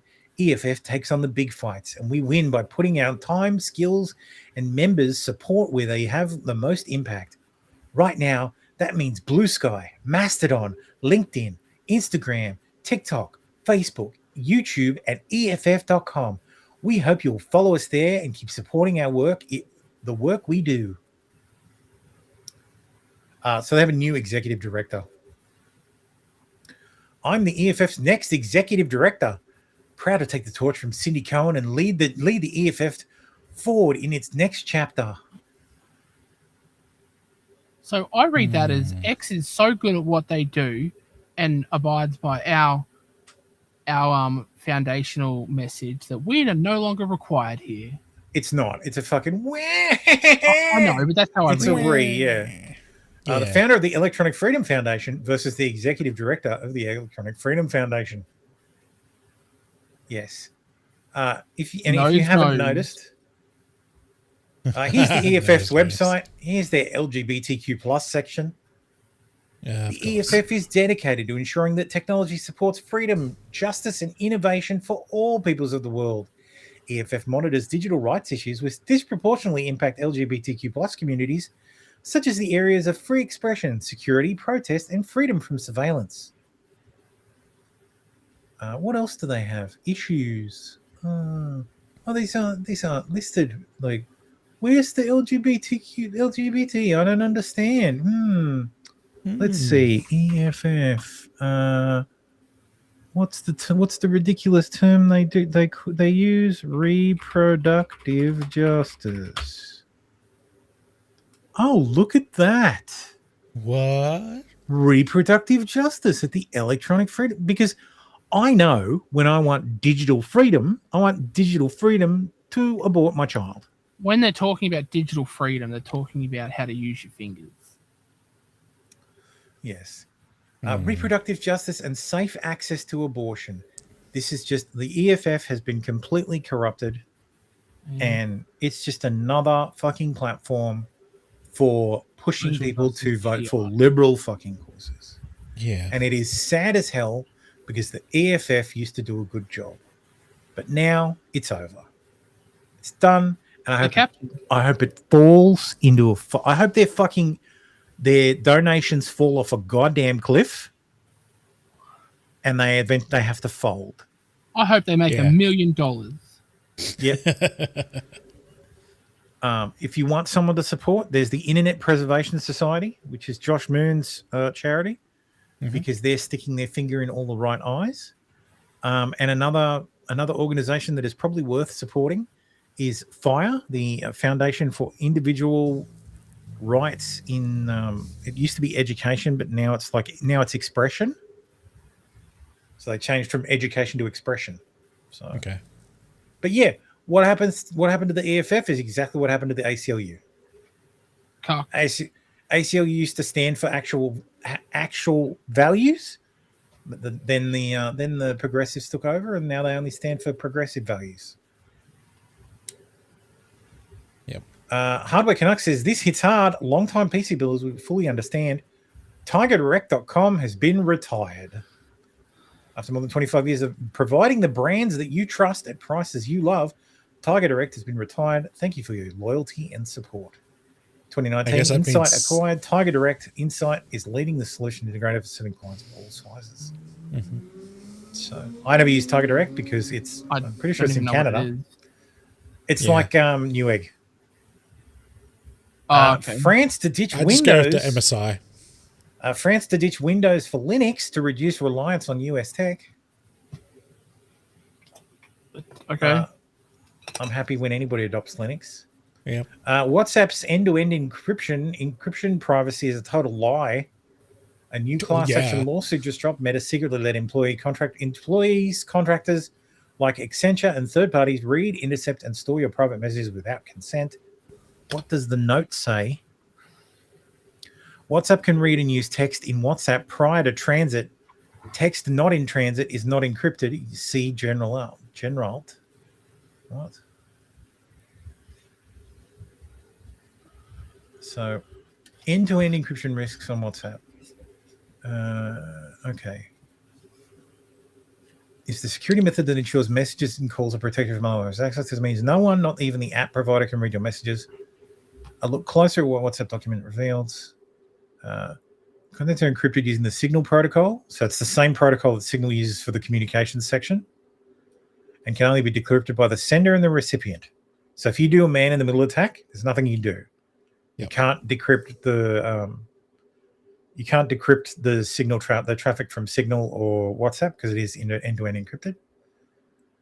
The following data is not encrypted: who you messaged, when the message was sent, how frequently you communicate, device information and IP address, your phone number, the recipient's phone number. So that's metadata. If you back up your WhatsApp messages to your Google Drive or iCloud, those backups are not protected by WhatsApp's end-to-end encryption. Business messaging. If you're using WhatsApp for business, of course, businesses have to keep your information. Yeah. Because we have a legal requirement to produce documents. So, same as your email, bro. We're reading it as well. Privacy and stuff, decryption. So, this is Wire. So, basically, they're keeping. They're not encrypted. Once they arrive at your device, they are no longer encrypted. They're encrypted in transit. They aren't encrypted on your device unless your device is encrypted. which is same as if I never. receive an encrypted email and I decrypt the email. The decrypted email on my computer is not encrypted. This is a fundamental misunderstanding of end-to-end encryption. Yep. It's not from your eyes to their eyes. YouTube is introducing VTuber-like AI avatars that let creators make videos without being on camera. Feature creates a digital version that looks and sounds like them. I'm going to try this and see what mine looks like. They're not banning people for using AI, you fucking twat. They're banning people for fucking making like AI slop. Yeah. And spamming the algorithm.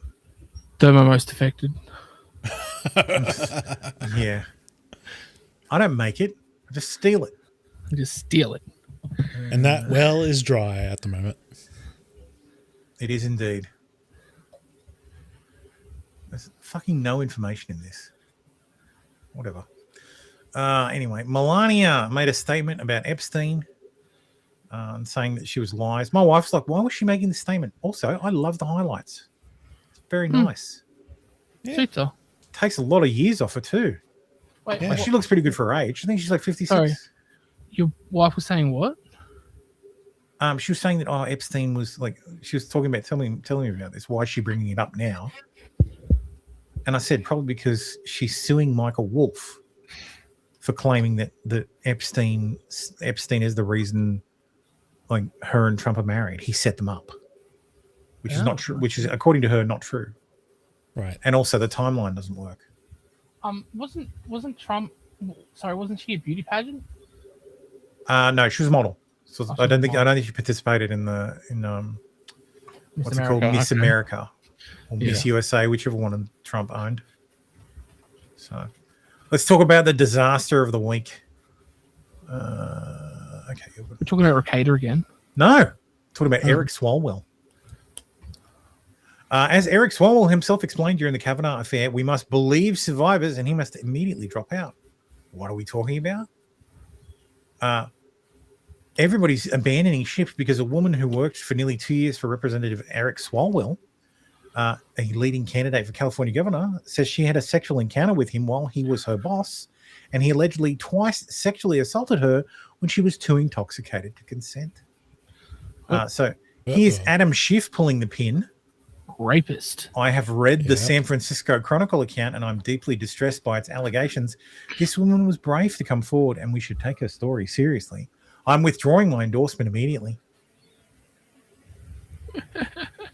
The California Teachers Association has withdrawn its endorsement. Hakeem Jeffries has withdrawn his endorsement.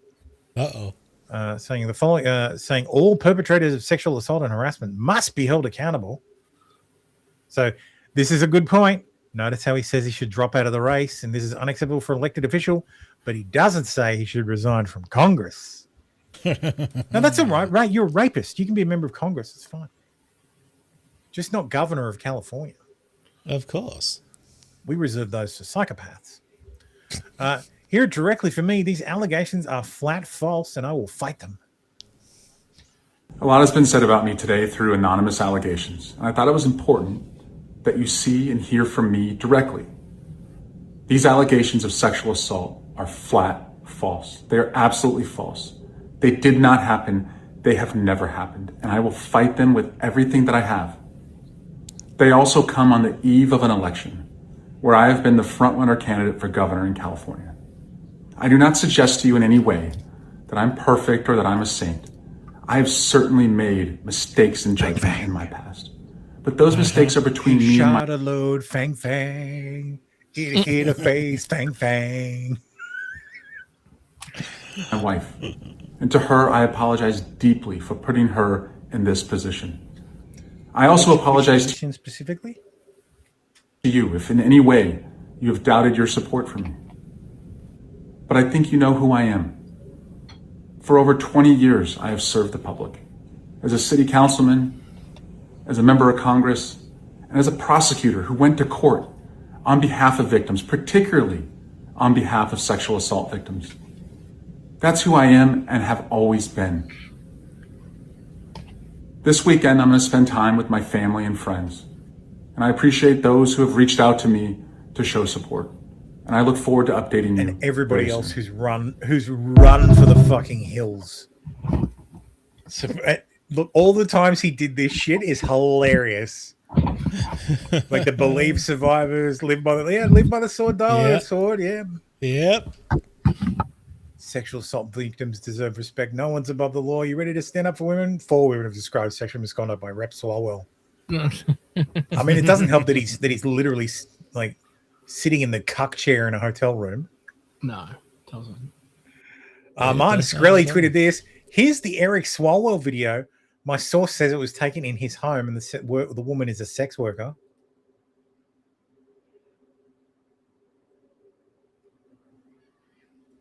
You kiss the pro on the mouth? Yuck. I need to speak to someone from the Eric Swalwell campaign. I received a video of him being intimate with a woman who does not appear to be his wife, and would like a comment before posting. In an age rife with AI. Well, fuck off. Yeah, look at this AI. Oh, it's been labeled as adult content. Like this is how you suppress information. Oh, it's been labeled as adult content, so it won't be previewed. So anybody who links it won't preview at all. You post it in Discord, it'll just come up as just a blank URL. You won't even get the If you post that link in Discord after it's been flagged as adult, it'll just give you the Twitter line. Like it'll preview, but it won't actually give you anything about the tweet. Can you give me the URL? I can show you what it does in stagehand. So if I go to dashboard, this is the revised stagehand. This is version 2. So I can submit URLs directly. I actually did it this morning for a couple. See, admin. I just submitted all those manually rather than running a scrape. It does this. X, it's what's happening. Okay. So, and I'm pretty sure if I go to that link, it might actually be that fucking video. Yeah, it is. Oh, there it is. So that's what it does. When it's like when it gets labeled as adult content, which it is clearly not. You can see right here, there's nothing adult about this content. Like there's no titties or 2 people kissing. Adult content. Dude, there's way more shit on fucking Twitter that is not labeled as adult content that should. Mm-hmm. This is an effort to suppress this, which I think is hilarious. Fucking shook.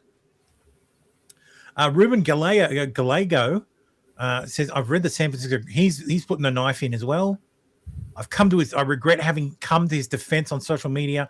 Prior to knowing all this information, I am equally shocked and upset about what has transpired. Dude, these guys, if you're a Democrat, like a member of the Democratic Party, and you fuck up or you cross them in any way, they will knife you so hard, you will be like fucking Caesar. Like, you will turn your back and Brutus will be there with a knife along with 100 other fucking members of the Senate to fucking drive the knife into your fucking back. And then give 4 to 5 years later, no, you can sneak back in. Yeah. Like, they have pushed this guy under the bus so goddamn quickly. Oh, that's it. That's interesting. That's like a quartering thing. Sorry, I was just gonna just quartering distracted me. God damn it. Quarter cock. Stephen Miller says a video where you're sitting in what appears to be a hotel room with an unbuttoned shiny silk unbuttoned shirt and a half-fly collar to deny rape accusations from a girl who basically described this exact same scene was probably not a good idea. Yes, 100% agree.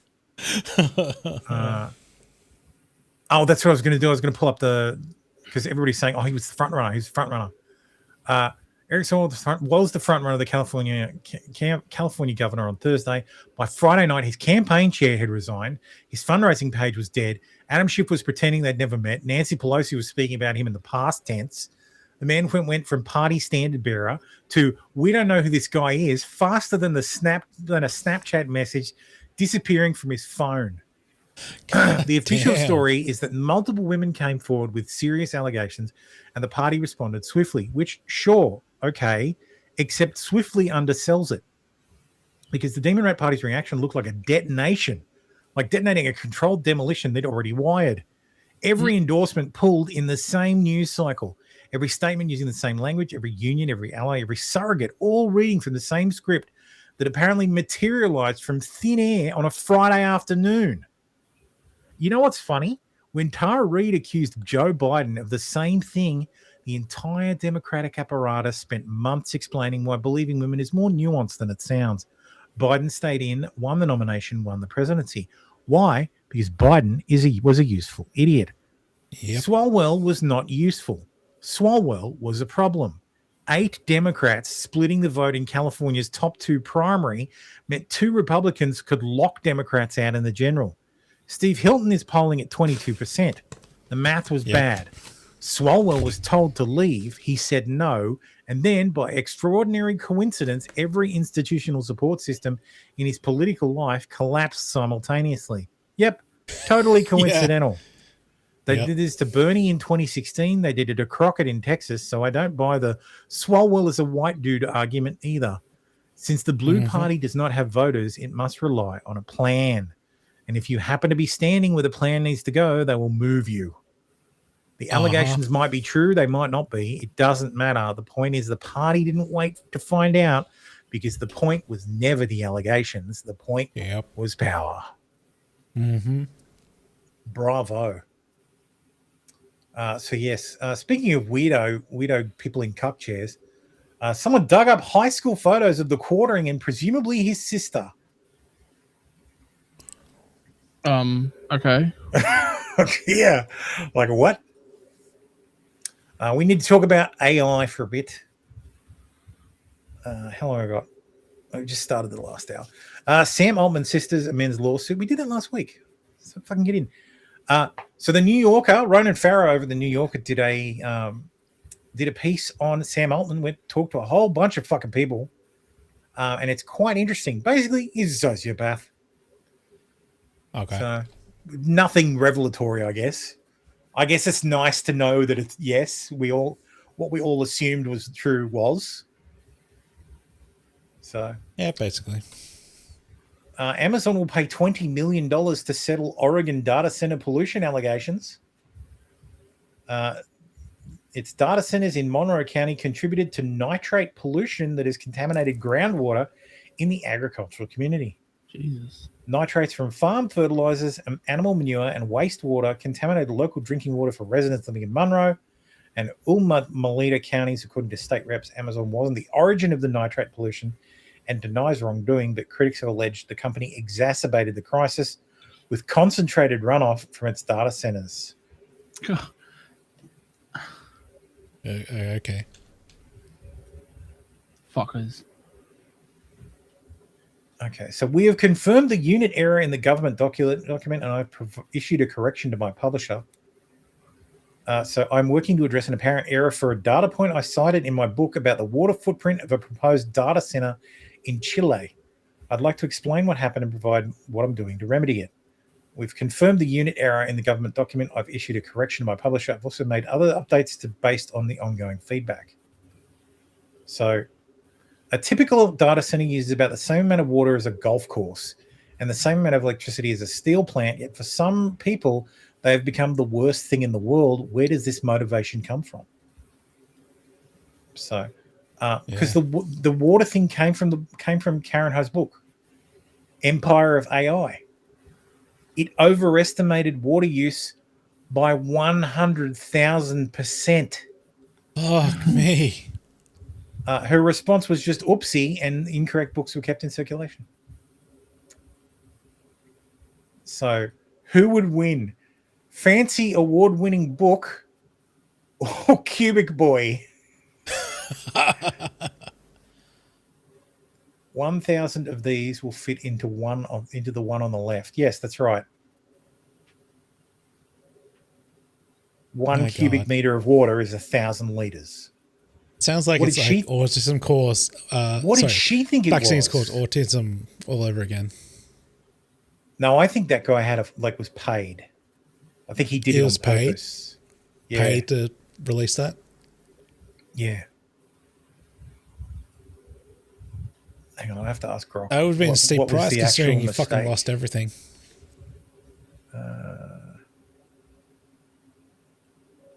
Come on, Grok. Grok faster, damn it. Mush, Grok, mush. How much did she say the consumption was, and how much is it actually? Yes, I know I missed the T and I missed an I.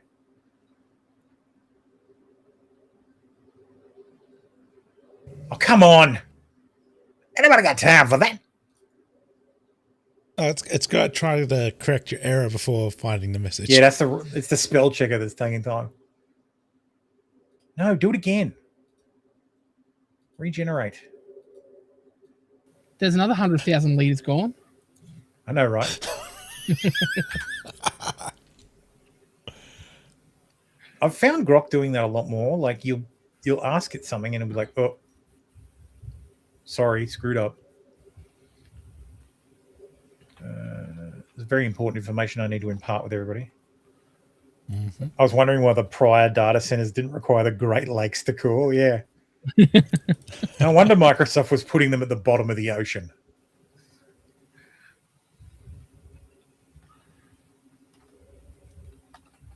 Okay, so the key numbers behind the original claim: 169 liters of potable water per second. That's 533 billion liters per year. Okay.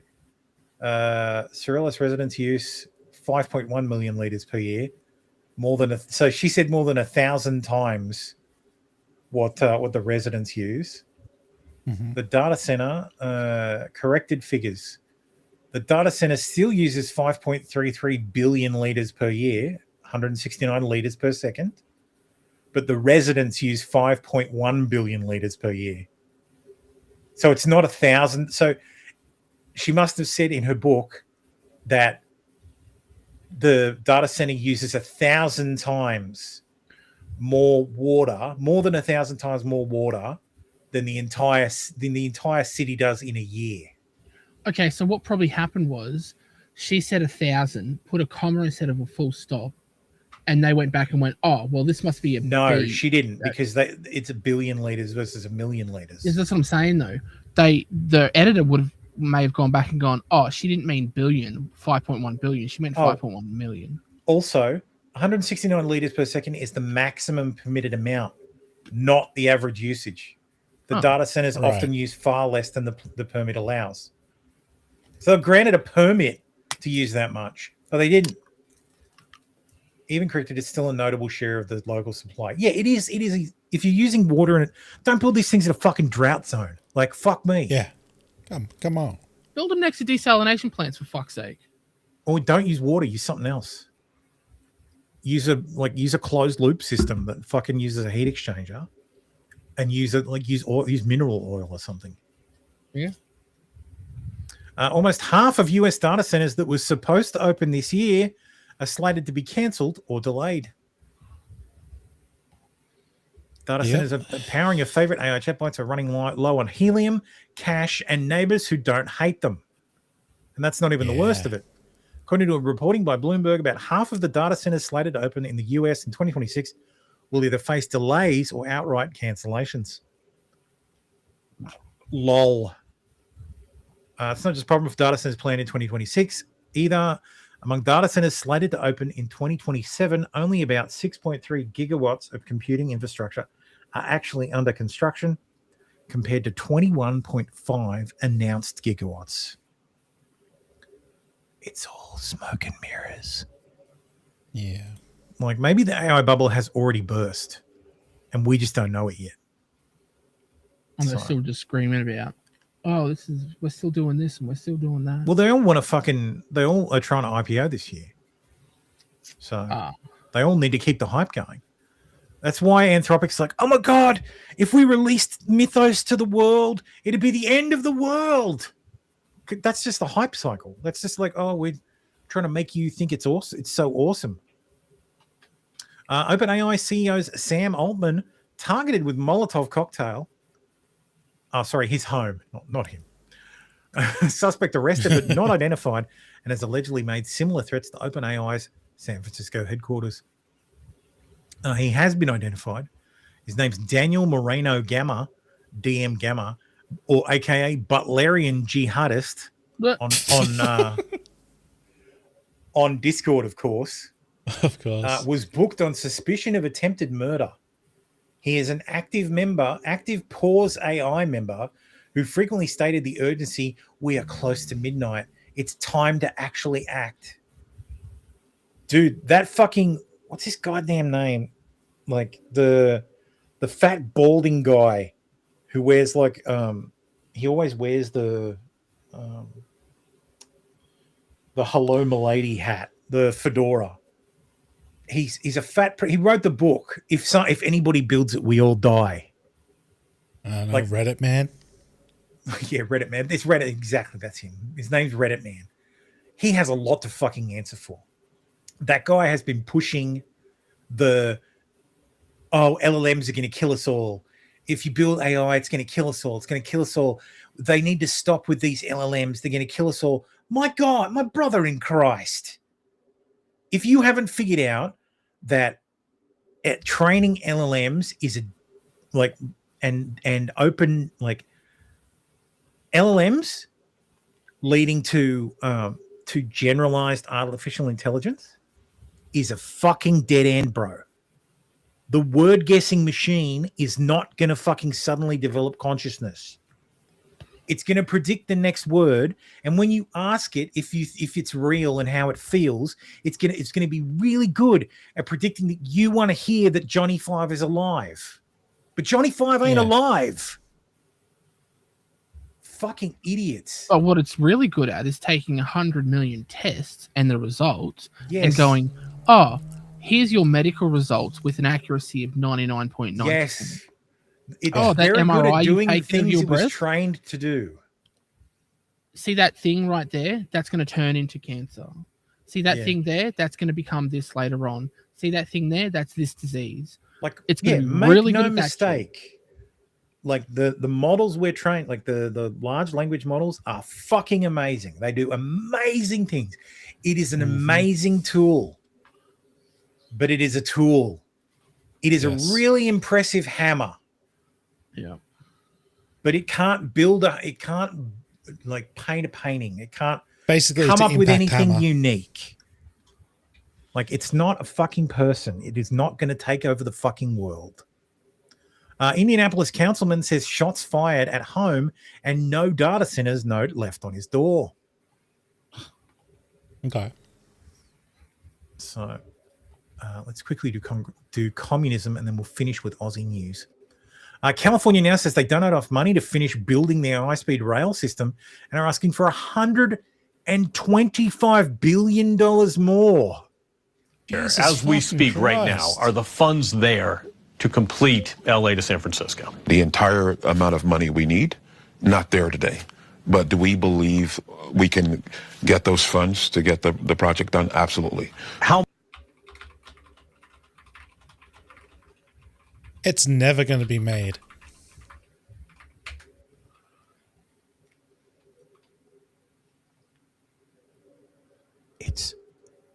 It's 347 miles.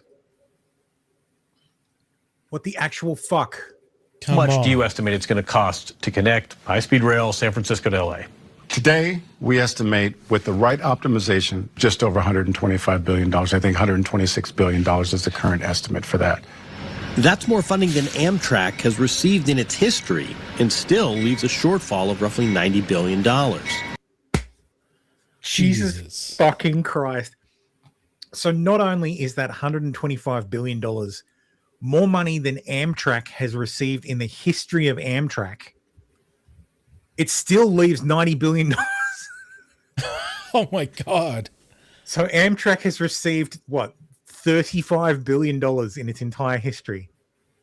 So if you took the entire budget of Amtrak, you would still need another $90 billion to finish less than 400 miles of high-speed rail. What the fuck? Yeah, exactly. Mass arrests are being made by the NYPD after leftists storm Palantir's office in New York.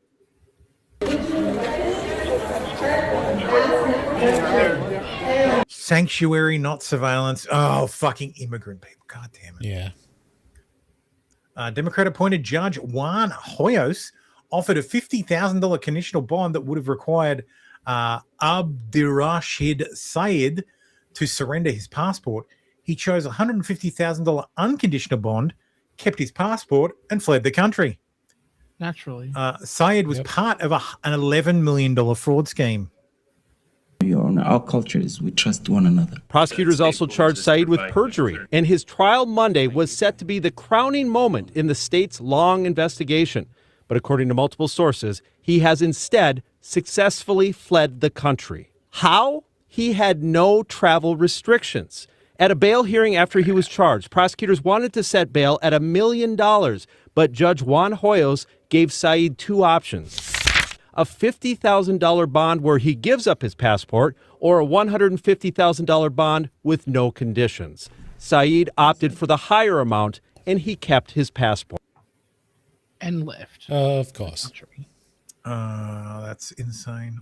I guess this is, I mean, he's black. It's a fraud case, so I'm going to assume it's in Minnesota. I wonder if I'm right.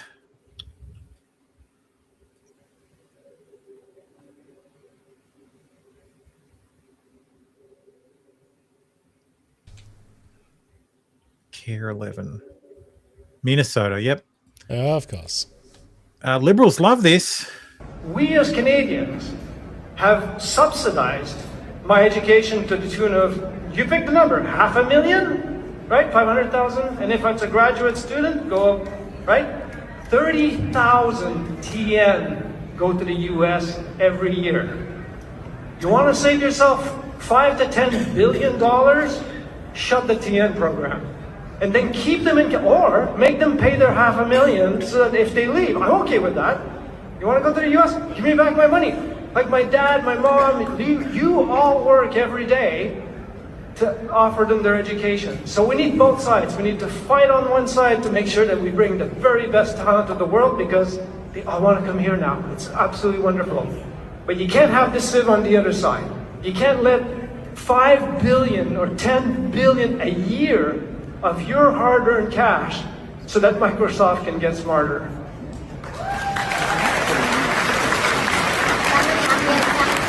Yes, they're literally fucking applaud. This isn't the DSA conference. They're literally applauding charging people $500,000, the cost of their 13 years of regular education, to leave the fucking country. My God. Here's Gavin Newsom's wife, who is fairly attractive. I mean, I had to be very raw when we Also interviewed the fucking lunatic. young men who were juvenile offenders in San Quentin. I told them about my own loss. You mean his second choice? I lost my older sister a few days before my 7th birthday, and I blamed myself for her death. And I share that because that they ultimately were accused of committing these violent crimes and sentenced for life. And I think it shocked them that this, blonde lady who was, interviewing them had a similar story, was perhaps in the wrong place at the wrong time, but wasn't punished the way they were, because clearly it was an accident, but theirs was probably an accident too.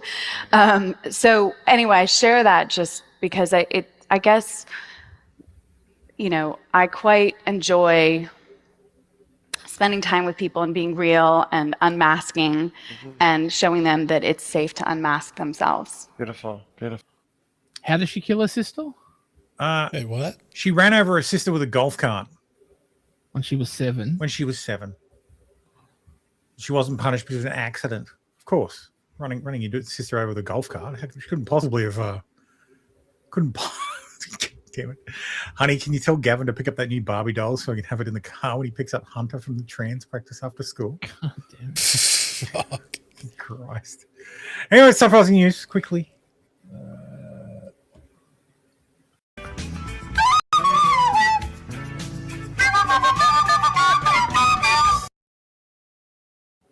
Oh, the old version. Yeah, we're back to the original. Back to the what's it called? New Back code. to 10. Yeah. Wait, the Australian government gives subsidies to non-citizens to buy housing. The first homeowners grant is available to non-citizens. I did not know this. Apparently, it is. Apparently, you can get the 5%. You can enroll in the 5% deposit scheme as just a permanent resident. So yeah, fantastic. Moira Deeming has secured unanimous Liberal Party endorsement after all her rivals withdrew. So that was a great plan. I do want to find that original video for the 5. Oh, that was crazy. Home buyer immigrant.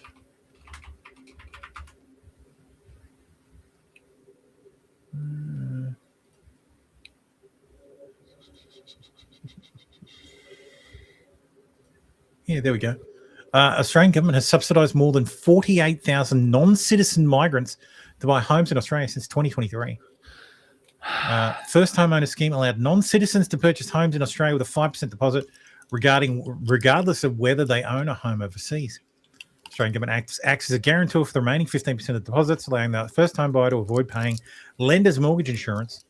Last week, Housing Australia announced that since eligibility for the 5% deposit scheme was expanded in mid-2023 to include permanent residents and joint applicants, more than 48,000 permanent residents have been supported, along with over 2,700 family and friend group applicants purchasing a home together, demonstrating the scheme's responsiveness to the needs of modern households. That's touting this is a good thing. What the fuck are we doing? Like, the government is what the fuck? There's another fucking suspended account. Has there been a fucking rally on suspended accounts? Apparently. It sounds like the Australian government's trying to prop up the housing market, and because of this new scheme, they're incentivized to keep the house prices high. Because if they dip, that means those new people on 5% deposits go into arrest, and that becomes a real big problem. Sorry, I have to look up the men's behaviour change. That guy's account was nuked. Oh, really? Yeah. Wow. Who was it? Latest. Because it's Victoria, like, introducing a men's behaviour change fucking minister. Okay. Yeah, posts from a suspended account. Like, the guy got his account suspended. Probably called someone a faggot. Yeah, that sounds about right. Yeah, I can't find it. It was in Victoria. So, also, the Australian government just arrested our most decorated veteran from the Afghanistan war for alleged war crimes. Ben Robert Smith, who I'm sure I've spoken about on the show when I covered his defamation trial, which he lost, was awarded the Victoria Cross for Australia. I think you just say the Victoria Cross. After single-handedly storming 2 Taliban machine gun positions by himself in order to save his own SAS team. And this is how we repay him. I spoke to an Australian Afghan war veteran who told me the Australian government literally paid for billboards in Afghanistan offering to pay random Afghans to come forward with war crimes allegations. What country on earth would do this to itself? Tell me, when does the Taliban plan on holding war crimes tribunals into their own people? When do the Taliban plan? Well, they're not going to do that. This is Ben Robert. Yep. This man mountain is Ben Robert Smith. Mm-hmm. So they arrested him on a getting off a plane in Sydney after coming back from holidays. The AFP arrested him. Apparently, they made a whole song and dance about it too. Made sure they picked 2 of the tallest people they could find, because Ben Robert Smith is 6'7", and they didn't want a couple of manlets arresting him and making the AFP look like a bunch of faggots.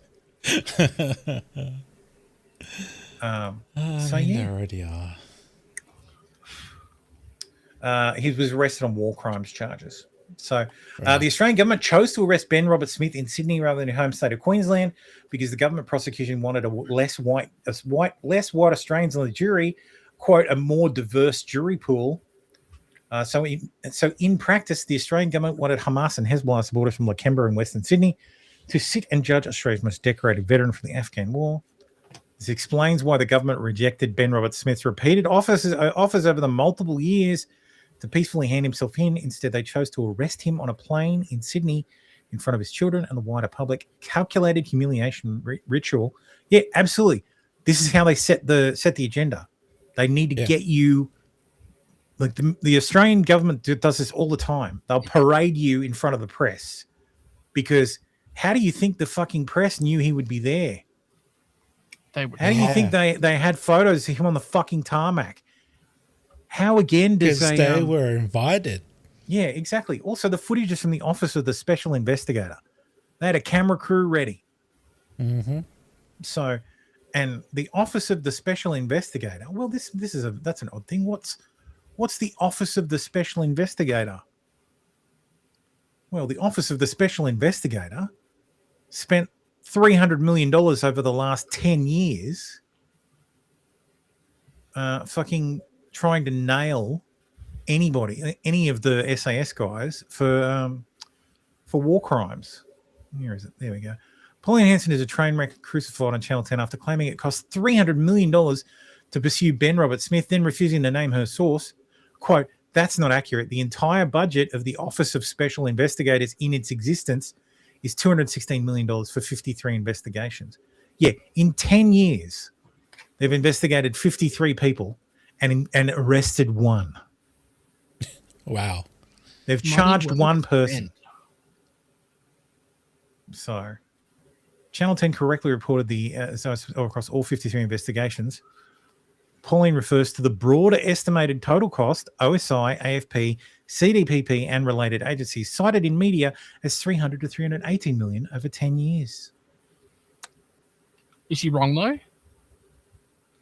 What do you mean? When she says 300 million, she isn't. That's what I'm saying. So, she's not wrong. So, 300 million for one arrest. Wow, that's a good number. Yep. Oh, I don't think it would even be posted at AFP badge medals. And do you think yeah, they have anything? Do you think they have anything on him? They're going to call all the same witnesses that all the SAS guys who testified in the defamation case. Yeah. So they were all subpoenaed. They'll all just be subpoenaed again. They have to be, and they have to say exactly the same thing. Wait, because if they defamation case. Yeah. So in his defamation case, the court issued subpoenas. Defamation case. So he sued the ABC for defamation because they called him a war criminal. Well, he sued and he lost because according to the standard, so the civil standard is beyond on the balance of probabilities. So on the balance of probabilities, he shot a guy, he murdered a guy, an unarmed civilian, and ordered some others to be shot while in Afghanistan. Now there is some what's it called? Discussion as to whether they were Taliban members or whether they participated. But I mean, look, realistically, yeah, it's a war crime to shoot an unarmed civilian. Like if you shoot someone who's surrendering, that's a war crime as well. Yeah. So if you're fighting on a battlefield, so if you're taking a building and you're clearing room to room, and there's a combatant, and the combatant is there, and he has an AK in one hand, but it's by his side, like he's not holding it. He's got the AK on him, but he's got his hands in the air. And you gun him down, you could be charged with a war crime. If he was holding a white flag, doubly so. This is why, entire concept of war crimes comes from the Geneva Convention and the aftermath of World War II. Because if the US had lost the war, or if World War II happened after all these international laws were set, every single US soldier would be guilty of war crimes.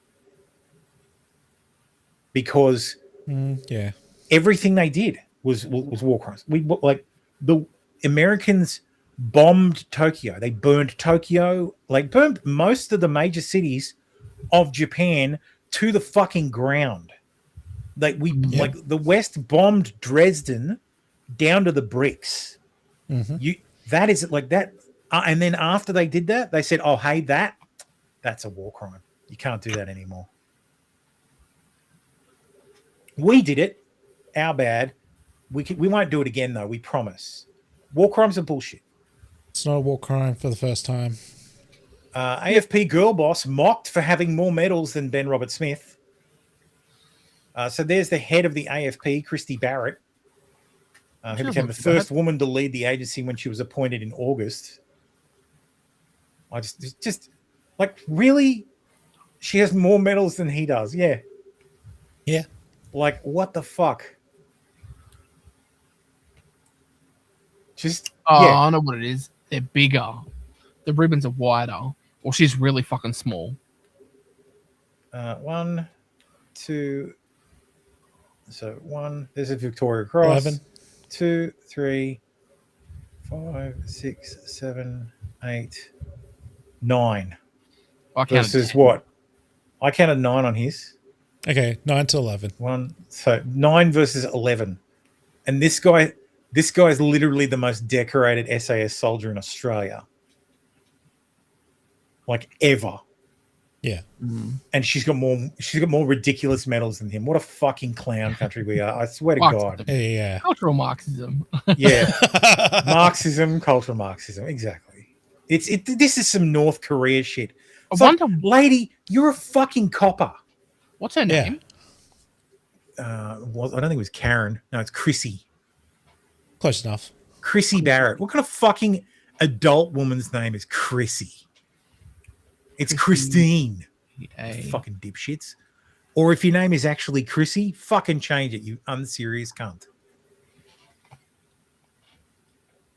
Speaking of clown country, a Sudanese thug has been spared jail, a conviction, and deportation over a cowardly gang attack on 2 off-duty soldiers in Queensland.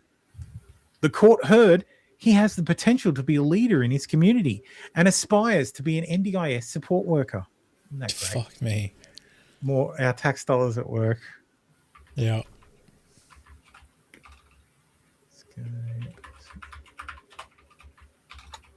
I swear to God I posted these stories and they're not fucking there. What was this? Chrissy Barrett, Honours and Achievements. All right, let's see. Australian Police Medal. Well, I mean, you get that by default, right? Police Overseas Medal. Okay, so she travelled overseas. National Emergency Medal. Oh, that's the medal they got for COVID. Oh, yes. That's the one. Oh, no. There was one. She's got a medal for COVID. I know that. I know there's something about COVID.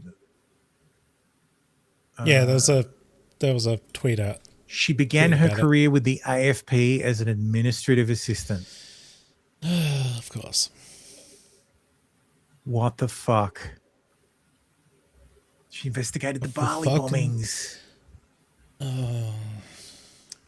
A manhunt is underway in Western Sydney as a convicted gang rapist escapes hospital custody prior to his scheduled deportation. Why bother chasing him down when you're just going to let him go? He raped a 14-year-old girl in Australia. Okay, yeah, the police guarding him. Lol. Yeah, the police are a joke. Oh, is she and one of those? The courts are going to let him go. Was doing that. She would have arrested him, but she was doing a TikTok. So yeah. Craig Kelly says though. Oh, that's right. Yes, I thought this was an April Fool's joke, but the AFP actually struck medals and handed them out in service for service in response to COVID. So we handed out medals to police for harassing old ladies on park benches, forcing people to wear masks unless outside, useless masks outside, and enforcing vaccine mandates, thereby aiding and abetting in abuse of human rights. Idi Amin would be proud. When do we start arresting politicians, police, and bureaucrats for their human rights abuses during COVID? When we get the guillotines out. Those that use the LRADs on Australian citizens protesting in Canberra were given medals. Meanwhile, Ben Robert Smith sits in solitary confinement in a cell in Silverwater. I don't know if he's been given bail. There was fucking talk that he might not get bail. Well, that's a good point, because LRADs are a war crime, but because it's done domestically against their own citizens, it's technically not a war crime, but still, that's fucked. So Drew Pavlov says, court documents reveal that Australian government war crimes investigators do not even have the names of two individuals Ben Roberts is alleged to have killed in Afghanistan almost 20 years ago. No one has managed to identify these alleged victims, even after $300 million was spent on war crime investigations over 5 years. Australia's Office of Special Investigations Director Ros Barnett already revealed that investigators have no crime scene, no access to the deceased, no body, no post-mortem report, no official cause of death, no recovery of projectiles to link to weapons that might have been carried by members of the ADF, no photographs, no site plans, no measurements, no recovery of projectiles, no blood splatter. We know they have nearly $300 million in five. Does anybody think this is fair? Does anybody think that a criminal conviction proved to a criminal standard beyond a reasonable doubt is remotely possible in these circumstances? Yes, because of the ideology of the people they're going to put on the jury. Yeah. So they're going to stack the cards. Or deck, sorry. Like, just absolutely baffling, man. Daily Mail. I want to find out if he's still in fucking jail. Yeah. Well, the question is now, do you want to join the armed forces knowing that you're just going to get jailed for war crimes when you come back? Court documents seen by the Daily Mail show one of the Victoria Cross recipients' alleged victims is described as only as person under control 1 or alternatively enemy killed in action 3. Well, I mean, it can't be both. Another alleged victim who was known to authorities as person under control 2 or enemy killed in action 4 was killed the same day in the same place. Robert Smith is accused in a court attendance of aiding, abetting, counselling or procuring an SAS rookie dubbed Person 66 to murder person under control 2. In the context of Australia's war in Afghanistan, a person under control, generally refers to a fighting age male taken into custody after a military engagement. Robert Smith, 47, was charged on Tuesday with 5 counts of war crimes, murder following a 5-year joint investigation by the Australian Federal Police and the Office of the Special Investigator. The arrest came almost 3 years after the father of 2 unsuccessfully took defamation action against 9 newspapers, which published a series of reports accusing him of war crimes in 2018.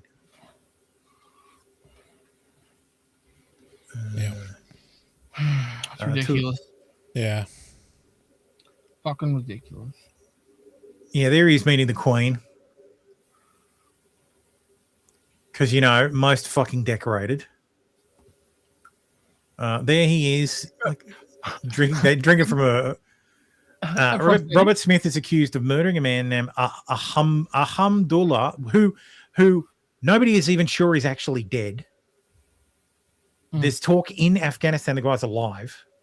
So I don't even know that they can prove that this guy is dead.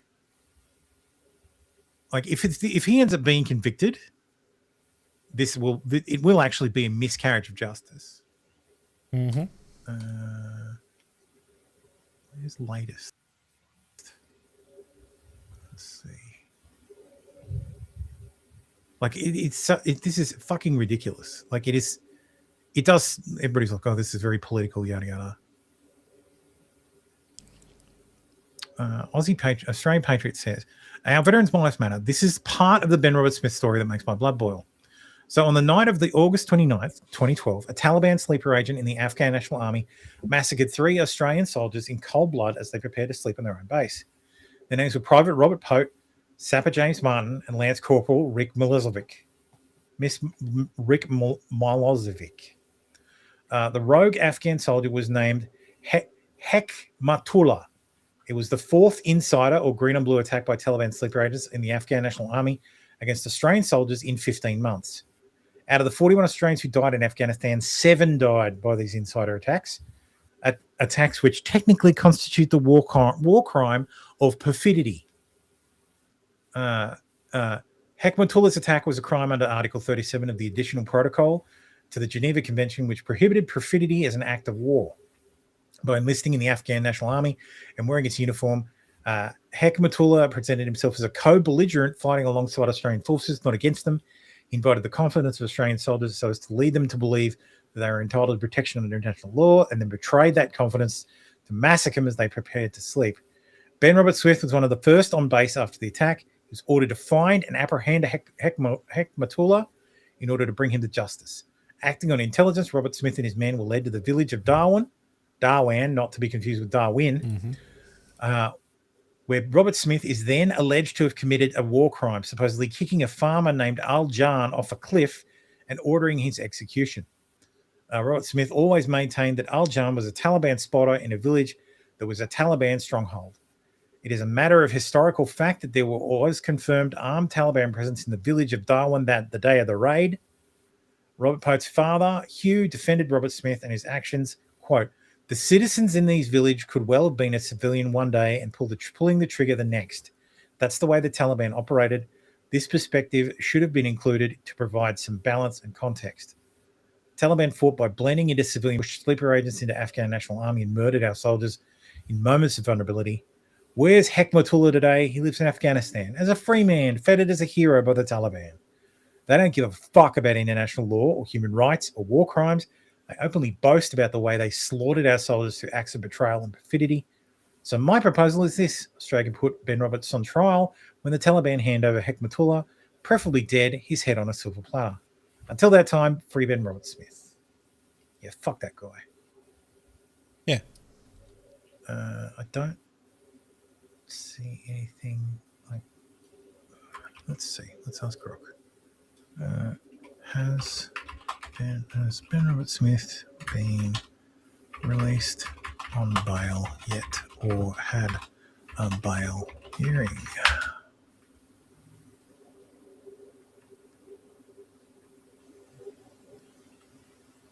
Nope, not released on bail. Had his first court appearance on Wednesday. A video link from Silverwater. His lawyers did not apply for bail at that stage, so he remains in custody. So he will be in custody at least until the 17th, Friday. It's also listed for a further mention on the 4th of June. And there were people coping saying, his court case will take place in Queensland. This is all bullshit. Like it won't be like that. Like he's not going to be charged and like prosecuted in Sydney. And it's like, dude, they arrested him there. It's gonna be there. I fucking guarantee you. It's a federal charge. They can do it anywhere. John Conrad, who is the CEO of G Captain, which is a great news source for boats, shipping at least. He says he won a Victoria Cross, the equivalent of the Medal of Honor for killing Taliban. Now, 2 decades later, he's arrested for killing Taliban. Yeah. This is his citation from his Victoria Cross. As he approached the structure, Corporal Robert Smith identified an insurgent grenadier in the throes of engaging his patrol. Corporal Robert Smith instinctively engaged the insurgent at point-blank range, resulting in the death of the insurgent. With the members of his patrol still pinned down by the 3 enemy machine gun positions, he exposed his own position in order to draw fire away from his patrol, which enabled them to bring fire to bear against the enemy. His actions enabled his patrol commander to throw a grenade and silence one of the machine guns. Seizing the advantage and demonstrating extreme devotion to duty and the most conspicuous gallantry, Corporal Robert Smith, with total disregard for his own safety, stormed the enemy position, killing the 2 remaining machine gunners. And we've just locked him in fucking prison for killing a Haji. Yeah. Like, fuck that. Our government fucking hates the military. And everybody who tells me, "Oh, this is Albo," like the Labor government, no, fuck that. No. This has been going on for 10 fucking years. The Office of the Special Investigator was started under a Liberal government. Mm-hmm.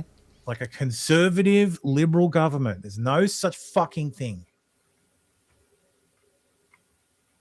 Like, I did see something the other day about like Delta Force actually like gave him like one of their patches.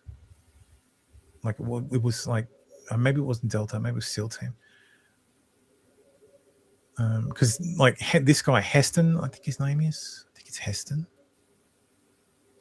This guy was was an SAS soldier with him. Like, look at the fucking medals wear. God damn. Like, because he's been slandered as well and sued.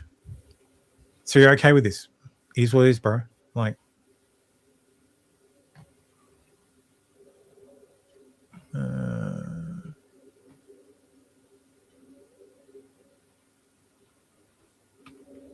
can't find it. Should have posted it. Should have thought about it at the time. This is what happens when I go to the office. I don't post as much stuff. I just see it on my phone and just then have to get up and get off the train and transfer and stuff. Yeah, his shit, his fucking gear and his medals are literally in the fucking war memorial. Mm-hmm. Like, and people are already complaining about that. I think it might have been from Gray.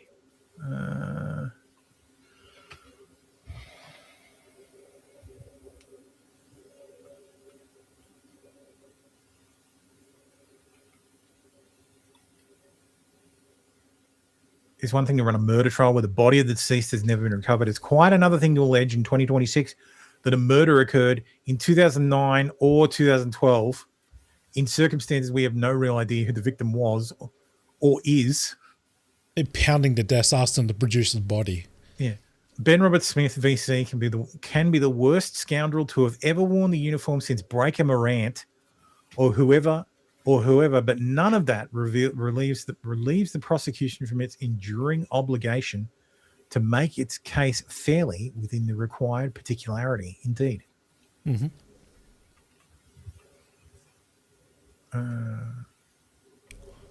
So,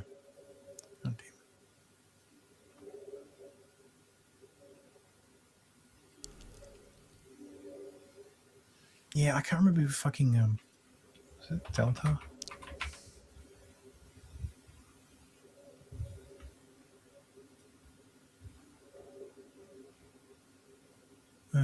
So born in 78, joined the army at 18, passed SAS selection, gave up his rank to start again as a trooper. 6 tours of Afghanistan. In June 2010, his helicopter was ambushed. He got up. He sprinted 40 meters across open ground towards the guns, destroyed 3 machine gun positions, cleared the village. Taliban retreated from the entire district. Ordered the VC, went back to Afghanistan in 2012, led 50 high-risk operations as patrol commander, left the army the most decorated living soldier in the country, named Australian Father of the Year, started an MBA, moved into corporate life, famously the Australian War Memorial National Hero. Yep. He's got the, like there he is with his shirt off. He's quite well equipped. Man, murdered a civilian. Don't give a shit. Don't give a shit. Like, murdered Hashi, man. Like, the Afghans did way fucking worse. Yep. Like, they're the ones who blur the line between civilian and enemy combatant. Realistically, as like the West needs to get with the program. If our enemies are ignoring our rules, that should be it. Yeah. Like, inside the hidden meaning of Ben Robert Smith's controversial Crusader tattoo. He's a secret Nazi. No, but there was like there was something about fucking Delta gave him a patch or something, and he wore it. Like, he just wore it for the rest of the war. And essentially, it was a shield. It was a white shield with a red cross, like it was a Crusader shield. Okay. And everybody was coping about it. It's like, oh my God, he's a racist. Dude, he fucking spent 6 tours, like, machine gunning Hajis and watching Australians die. No shit. He doesn't like these fucking people. I'm not gonna. I'll find it after the show. Watch. Anyway, that's it. That's all I had. My question is, to end this, why isn't the military police getting involved? Why is the civilian side getting involved? I have no idea. I guess because there's nothing to fucking charge him with. Exactly. So he's not in the military anymore, so they have no jurisdiction over him. Was he officer? I'm not. No, he's enlisted. When he joined the military, he went on the officer track, and then he realized that he wouldn't actually get to do anything. Yeah. So he resigned his commission and enlisted. Like, he basically transferred to enlisted. So he resigned his commission and then re-enlisted. Oh, that's what it said before. That's what it meant before when you said that he gave up his rank. Gave up his rank, yeah. So it could actually be a trigger puller. Yeah. Instead of a desk jockey. Instead of sitting in a fucking air conditioned room, sending Australians to die. So anyway, that's it for this week. That's the show. Mm-hmm. There will probably be a show next week. I'm not sure. Maybe there might not be one the week after. So I'm having my colonoscopy on Friday, so I don't know how I'll feel on Sunday. Oh, live pre-stream. You'll be fine. We'll have some special footage of my colon. No, look at all those pull-ups. But yes, my son and son-in-law are going to come over in a couple of weeks to help me with my office because I need some cabling done, and we're going to put the desk together. Oh, for a second there, I thought you were going to say they were going to help with your colonoscopy. No. So yeah, they're going to help me put the desk together and do some cabling to my office. And yeah, so for that, I will just take the weekend off and not do the show. So because that way I have the time, the next week to get my desk in order and get everything working and ready to do the show again. So okay. So cool. Because I'll have to disconnect the internet for a while to fix the cabling. I'll have to pull out all the cables from the patch panel to move the rack, because I'm actually going to move the rack on top of the desk. It's only a 12U rack, so I'm rearranging this whole room. Nice. Okay. And then all the computer equipment will go into the office. So, but I need network cables because this computer does not have a wireless card. And I know I could get one and put it in and sit in whatever room I want, but I don't like wireless. So I have wireless, I just don't like it. So anyway, have a great week, everyone. See you next time.